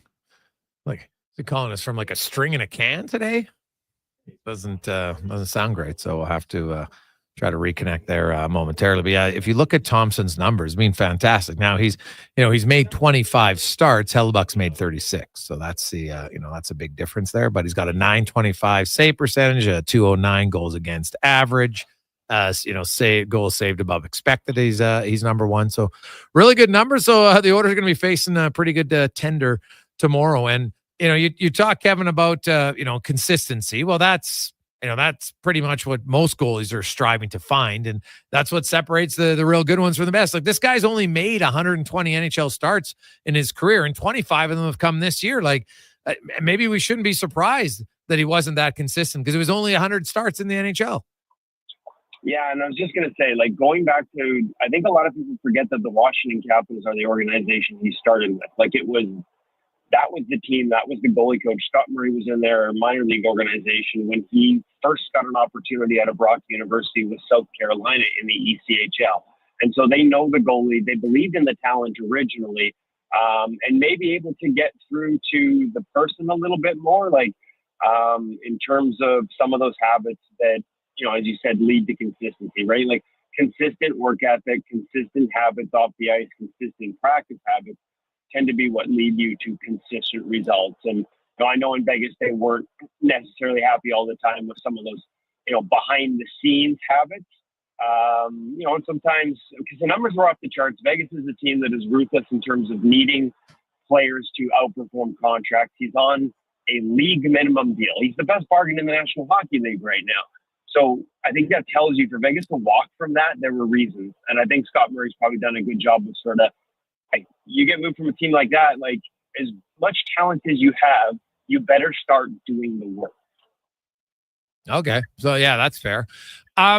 Looking at the Canucks goaltending situation, at what point do they run Demko 4 in a row or, 4 out of 7 or is, somewhere he becomes 5 out of 7, I should say, kind of the clear guy? Are they there yet? Really curious to see who they decide to start this next one. I'm guessing it'll be Demko. We may have seen the start of that process on Saturday night against the Oilers. They've been in a bit of a rotation. I was critical of their decision to start Lankinen in Winnipeg at the end of that road trip. That was 7 appearances in 8 games, which tends to be, at least in a small sample earlier this season, about the point where his play starts to fall off. And to go away from the rotation, he was coming off a shutout of the Toronto Maple Leafs on Hockey Night in Canada on Saturday night. So on the surface, you understand that. But to be frank, Jason, the Leafs didn't piss a drop in that game. They had 3 high danger chances. They were 1.25 expected goals. Lankinen was steady, but that's all he had to be. I didn't feel like that was, the kind of performance that you're like, oh my God, this guy's so good, we have to reward him. Let's sit out our number one goaltender who needs minutes for another game. And then in the Winnipeg game, it's not you're clearly not winning. You have an opportunity to put Demko in the second or third period and get him some reps, and you choose not to. So these next couple of games might be very telling because Lankinen's been exceptional for them. But at some point, you need to get this guy up and going and feeling good about his game. The back-to-back starts coming off a 5-1 loss against Los Angeles, going right back to him against an Oilers team that had been rolling. That you may have witnessed the start of that process for the Vancouver Canucks on Saturday. Kevin Woodley from In Goal Magazine and NHL.com joins us. Kev, I'm sure if you look at the numbers, we've talked earlier about Pittsburgh and being the worst environment for goaltenders. How's the Buffalo environment? Wish I had the computer up, Jason. I apologize that I'm on the road. I'm 4 hours into a 6.5-hour drive home from Eugene right now. I don't have that in front of me. It hasn't been great the last time I checked. Their goalies had low expected save percentages, and they were in the bottom third. So certainly not the uptick that you would have expected from that group. That was part of the process. The next step for them, team play. The talent is there, but if you're not sort of all on the same page, and obviously from a goalie perspective, taking care of your own end first, it's pretty tough to win games in the National Hockey League. I don't care how talented you are. And obviously under Lindy Ruff, there was more of a focus on that. But it feels like when I looked at the numbers, and again, this is closer around Christmas, it just felt like inconsistency, like the mistakes they make are big mistakes. And so overall, not bad, but then high dangers in bunches. So bit of a tough environment for the goalies. It's leveled up a little bit from last time I checked, but still a lot of high danger within that. So it's not as they're not pinned in their own end, if that makes sense, but mistakes in the neutral zone, the blue line that lead to those rush chances the other way. You look at, Mackenzie Blackwood's come into to Colorado, and it's worked out incredibly well for them.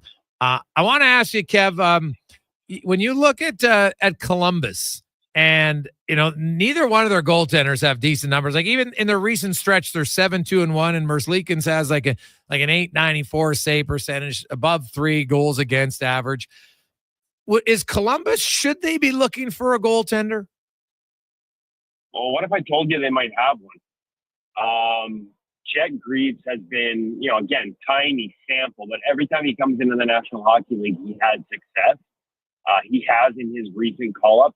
And I think the challenge for Columbus right now, it's no secret they want to move on Elvis, right? He's been on the market for a couple of years. They can't move the deal. He's capable of brilliance, but again, the consistency. Some of that's team, but I think they've leveled up defensively this year when I look at those numbers. Greaves comes in, has success. The biggest challenge for them right now is Daniel Tarasov. Right. Tarasov has NHL talent. He has an NHL body. Other teams in the league, if they put him on waivers, there's a chance they lose him, despite the fact because of injuries early in his career, he requires waivers without having played a ton of games. And they're in a real catch-22 with him. I've talked to Nikki Backstrom, their goaltending coach, about this. Kid just needs to play. And yet they're trying to win games. How do you get him the experience? My understanding earlier this year, he refused a conditioning assignment to the American Hockey League, declined it. And that's his right.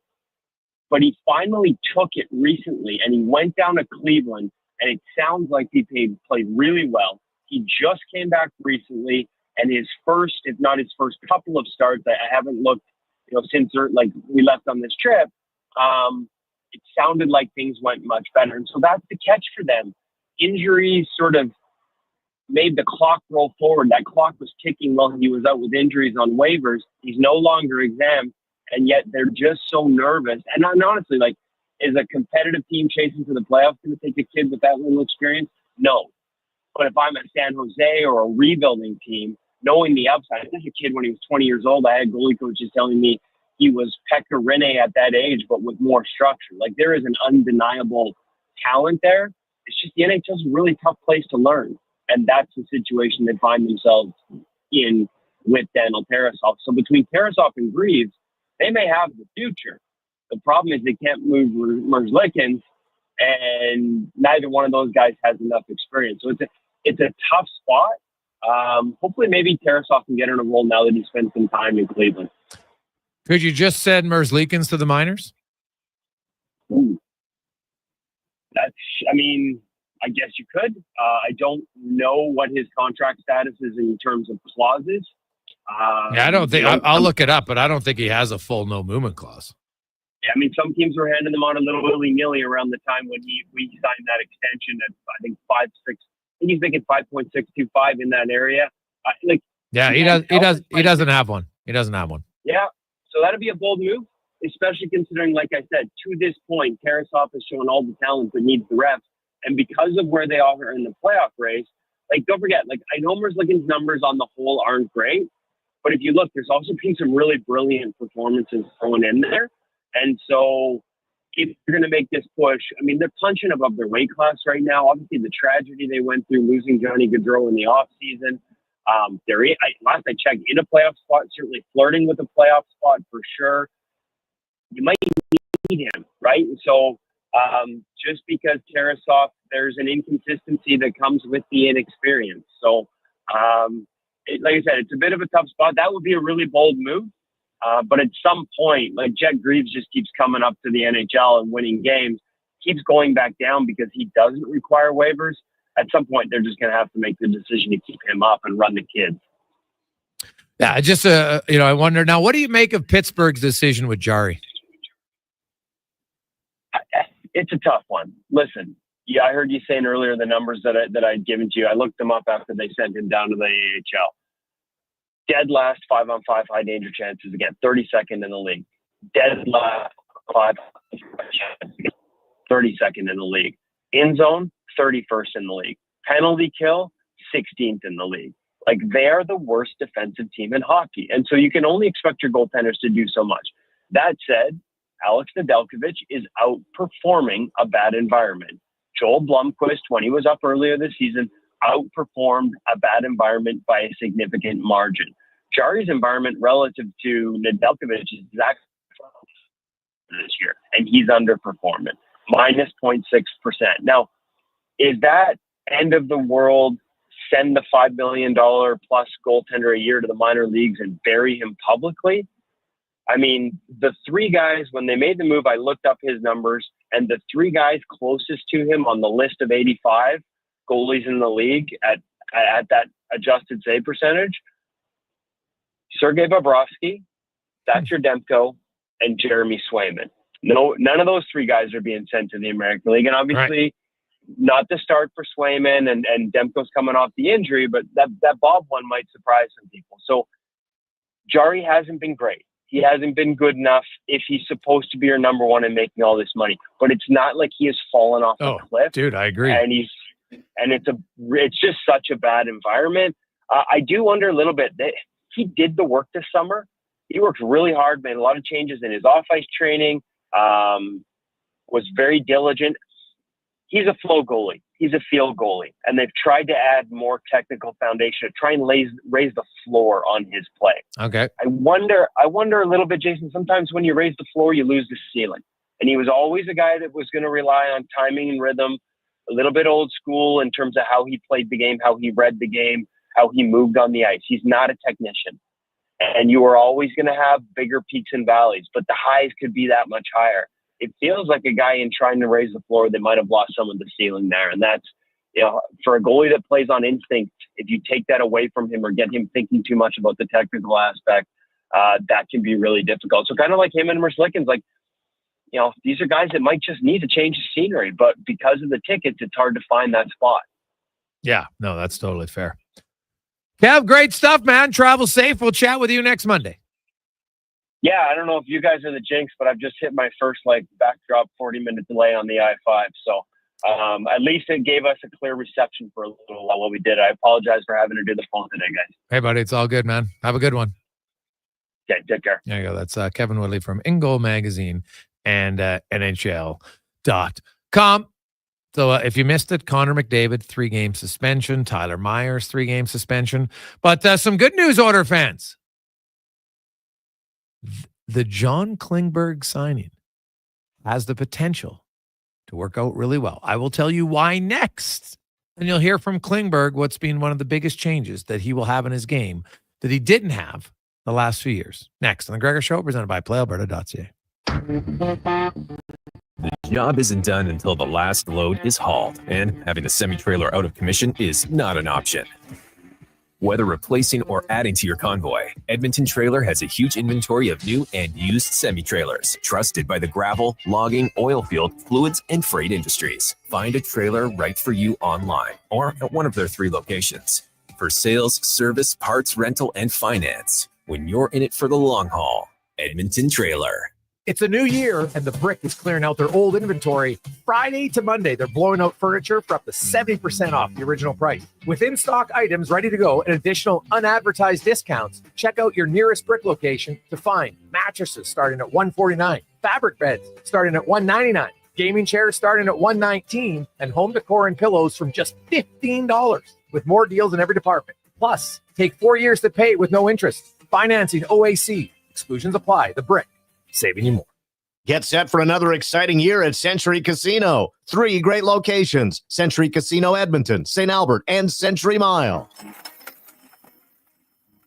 Forget the cold. Things are heating up this January with live concerts and comedy, Oilers watch parties, so many enticing dining options, plus daily food and drink features. Bring all your friends or make it a date night. Join the fun and beat those winter blues at Century Casino. Welcome to the Winner's Zone. Picture this, a snowy morning, and you're staring at where your driveway used to be. Your neighbor's Toyota RAV4 with all-wheel drive cruises by unfazed, making winter look easy. You're thinking, that should be me. Yes, it should. It's time to upgrade your winter. It's time to Toyota. Lease a 2025 RAV4 LE all-wheel drive from $95 weekly for 60 months at 6.69% with $3,999 down. Visit shoptoyota.ca or your local Prairie Toyota dealer today.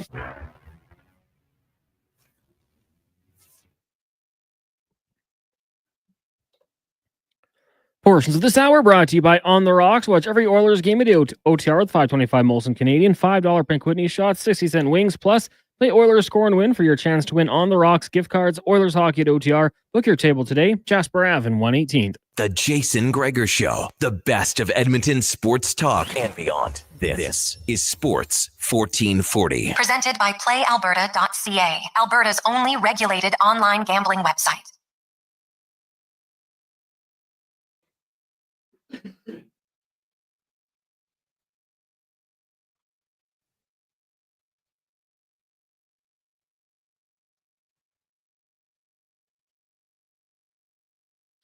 Dun-dun-dun-dun. Oh, it's a great tune, man. Great song. How are you? Welcome back. Busy Monday. There's lots going on. Of course, live NHL games been going on all throughout our show today. Of course, the Connor McDavid suspension comes down. That's really big news. Not unexpected. I think everybody knew he was going to get suspended. We said off top of the show 2 or 3 games. He ends up with 3. It's unfortunate for the Oilers to start their 6-game homestand, the first 3 without their captain. John Klingberg, who was signed on the weekend, don't expect him to play this week, according to Knobloch. But when he does come back, John Klingberg is he's pretty excited about his potential to get back to the player he was. First of all, we'll just ask, how many years has he been playing in pain? In there my entire career, but pain, like I'm not sure you can always deal with pain, but it's always been something that's been there, but being able to play through. But then over the last few years, it's been gradually getting worse and worse. And it came to a point last year where something happened during the game. I just felt that there's no way I'm going to be able to play another 80 games here. So that's when we decided to go down that road, and I'm happy I did. I feel so much better. I have so much more motion and no pain, so that's incredible. And signing in Edmonton, just the style that they play, likely paired with Nurse, how does he feel his skill set will complement? Yeah, obviously a big part of my game is possession, playing with the puck and creating offense, but also I want to be reliable on the defensive side as well, and I haven't been over the last few years, which I know, and that's something that I'm going to have to come back and prove that I can be some kind of a corner piece in a successful team, and that's how I look at it. For me, it's important to come back and obviously contribute with the puck, but being reliable defensively as well, and I think that's something that I hope and pretty confident that it's going to be a lot better just because the way I move. So. But like I said, where I slot in, when I slot in, I'm not sure yet, but I'm just happy to be here and work my way through the last couple of things here and hopefully be able to play here pretty soon. And sounds like he's not going to be ready to play this week. So maybe next Monday against Seattle, if not the Thursday, possibly. And he talked earlier about how, the injury impacted him. So how much did that injury impact his ability to just move around, skate, and be effective? I think a lot, especially without the puck, because I had to react to what other players were doing with the puck. So that's what I felt was really lacking. With the puck, obviously, I didn't feel like I could beat players as often as I could before. But at the same time, with the puck, I felt like I still could control the game somewhat the way I wanted to, even if it didn't get to the level that I wanted. But it was for sure a struggle without the puck, just to be able to react to what the players were doing, if they were going right or left, and I had to react to that. So it's almost like I almost kept a little bit of a distance just because I didn't want to give up a grade A and then they got an easy zone entry or whatever. So I'm pretty excited to get back to that and feeling like I can really trust my skating again. So trust his skating. Like, you listen to Klingberg, I really liked how honest he was about what was holding him back. And just think about it. If you got to give up easy zone entries, now you're giving up more space, which means more time for skilled guys. They're going to burn you.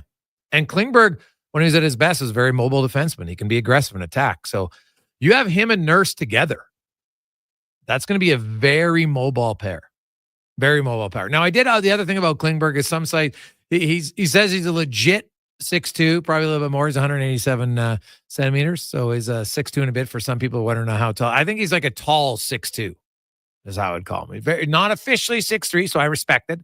He's not jumping up, but he's a taller 6'2".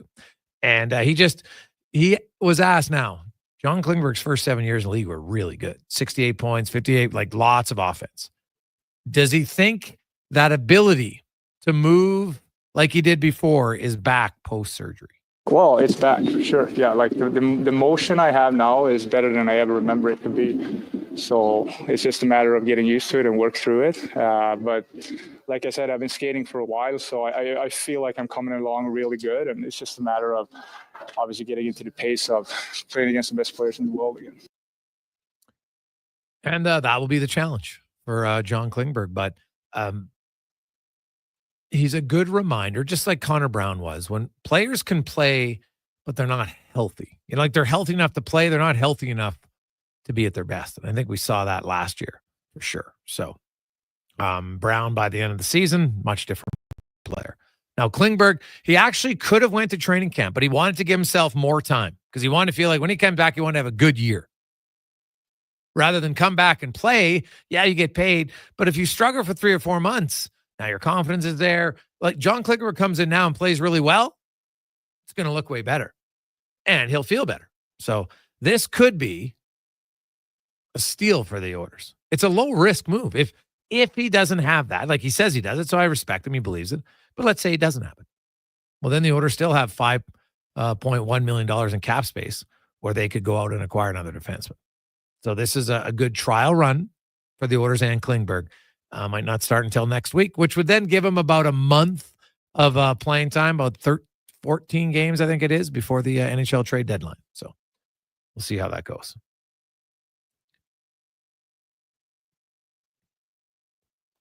Hey, guys, what's your thoughts? I always hated the Canucks. I seem to hate them more from this situation.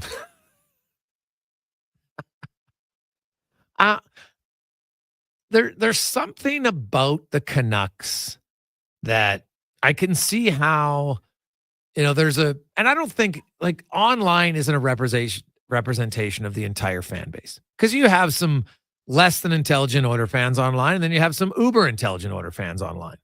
I don't think either side represents everyone. There's different ones, but there is something about Vancouver.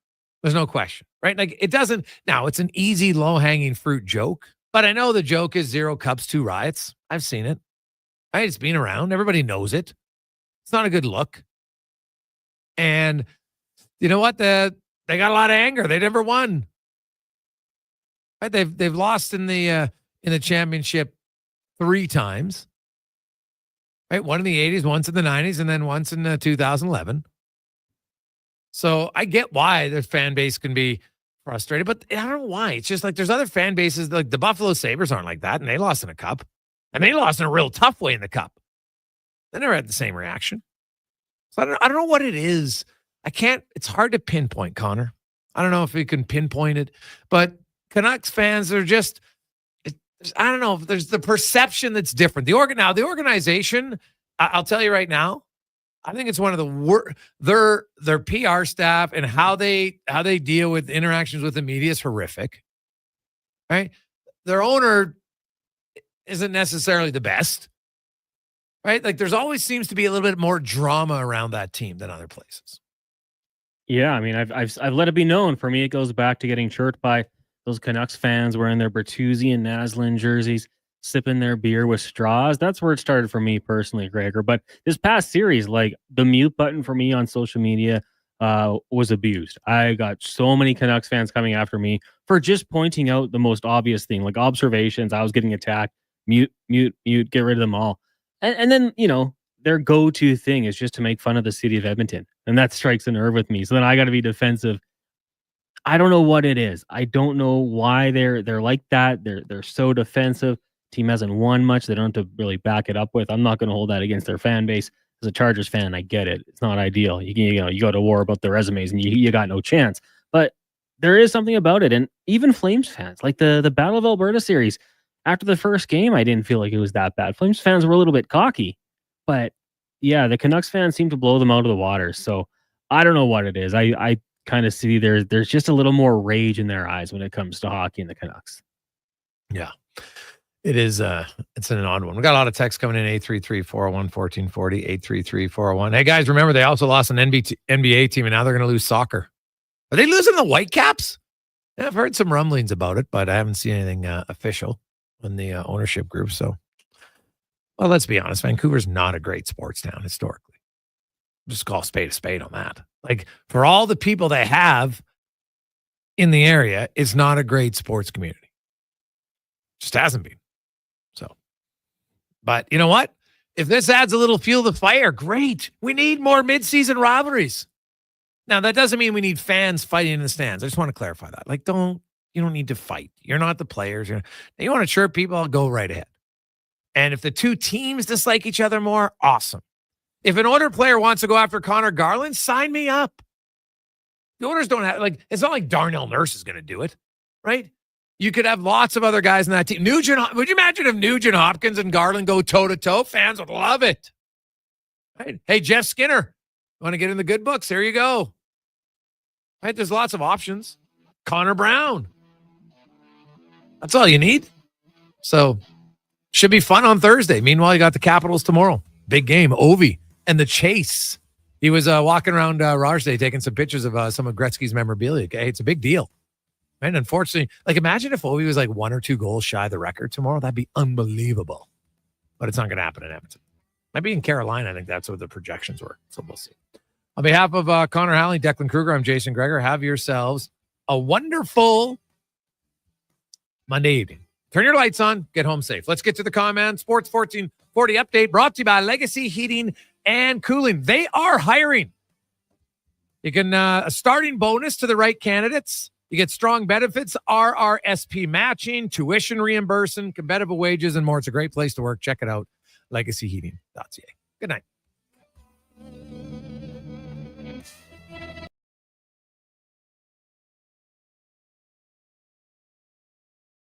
Update.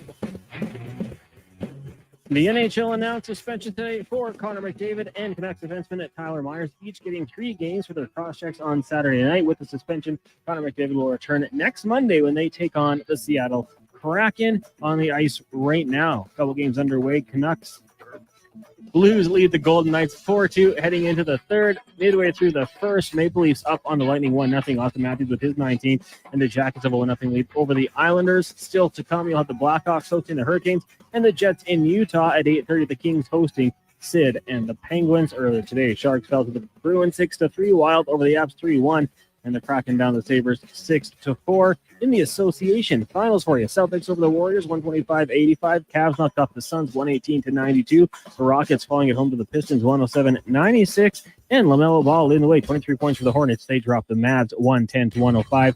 At 6 o'clock, you got the Pelicans hosting the Jazz. Then at 8:30, the Clippers take on the Chicago Bulls. From the NFL, the Chicago Bears finalizing a deal to hire Detroit Lions offensive coordinator Ben Johnson is their next head coach per reports. And the Toronto Blue Jays in agreement on the 5-year contract with switch-hitting outfielder Anthony Santander. According to reports, the deal is worth $92.5 million with a club option for the 6th season. That's going to do it for us here on the Jason Gregor Show. Coming up next, we've got Fox Sports Radio from 6 till 7 a.m. Then we've got the Kevin Carrius Show with Brandon Douglas. I'm Connor Halley. This has been a Sports 1440 update.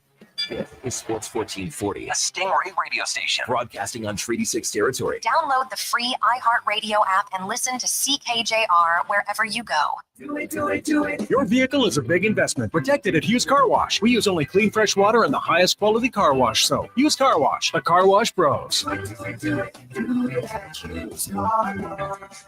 Find us at HughesCarWash.com. Wow, get ready for a silly hockey fans. Your partner in power just skated onto the ice. EWEL.ca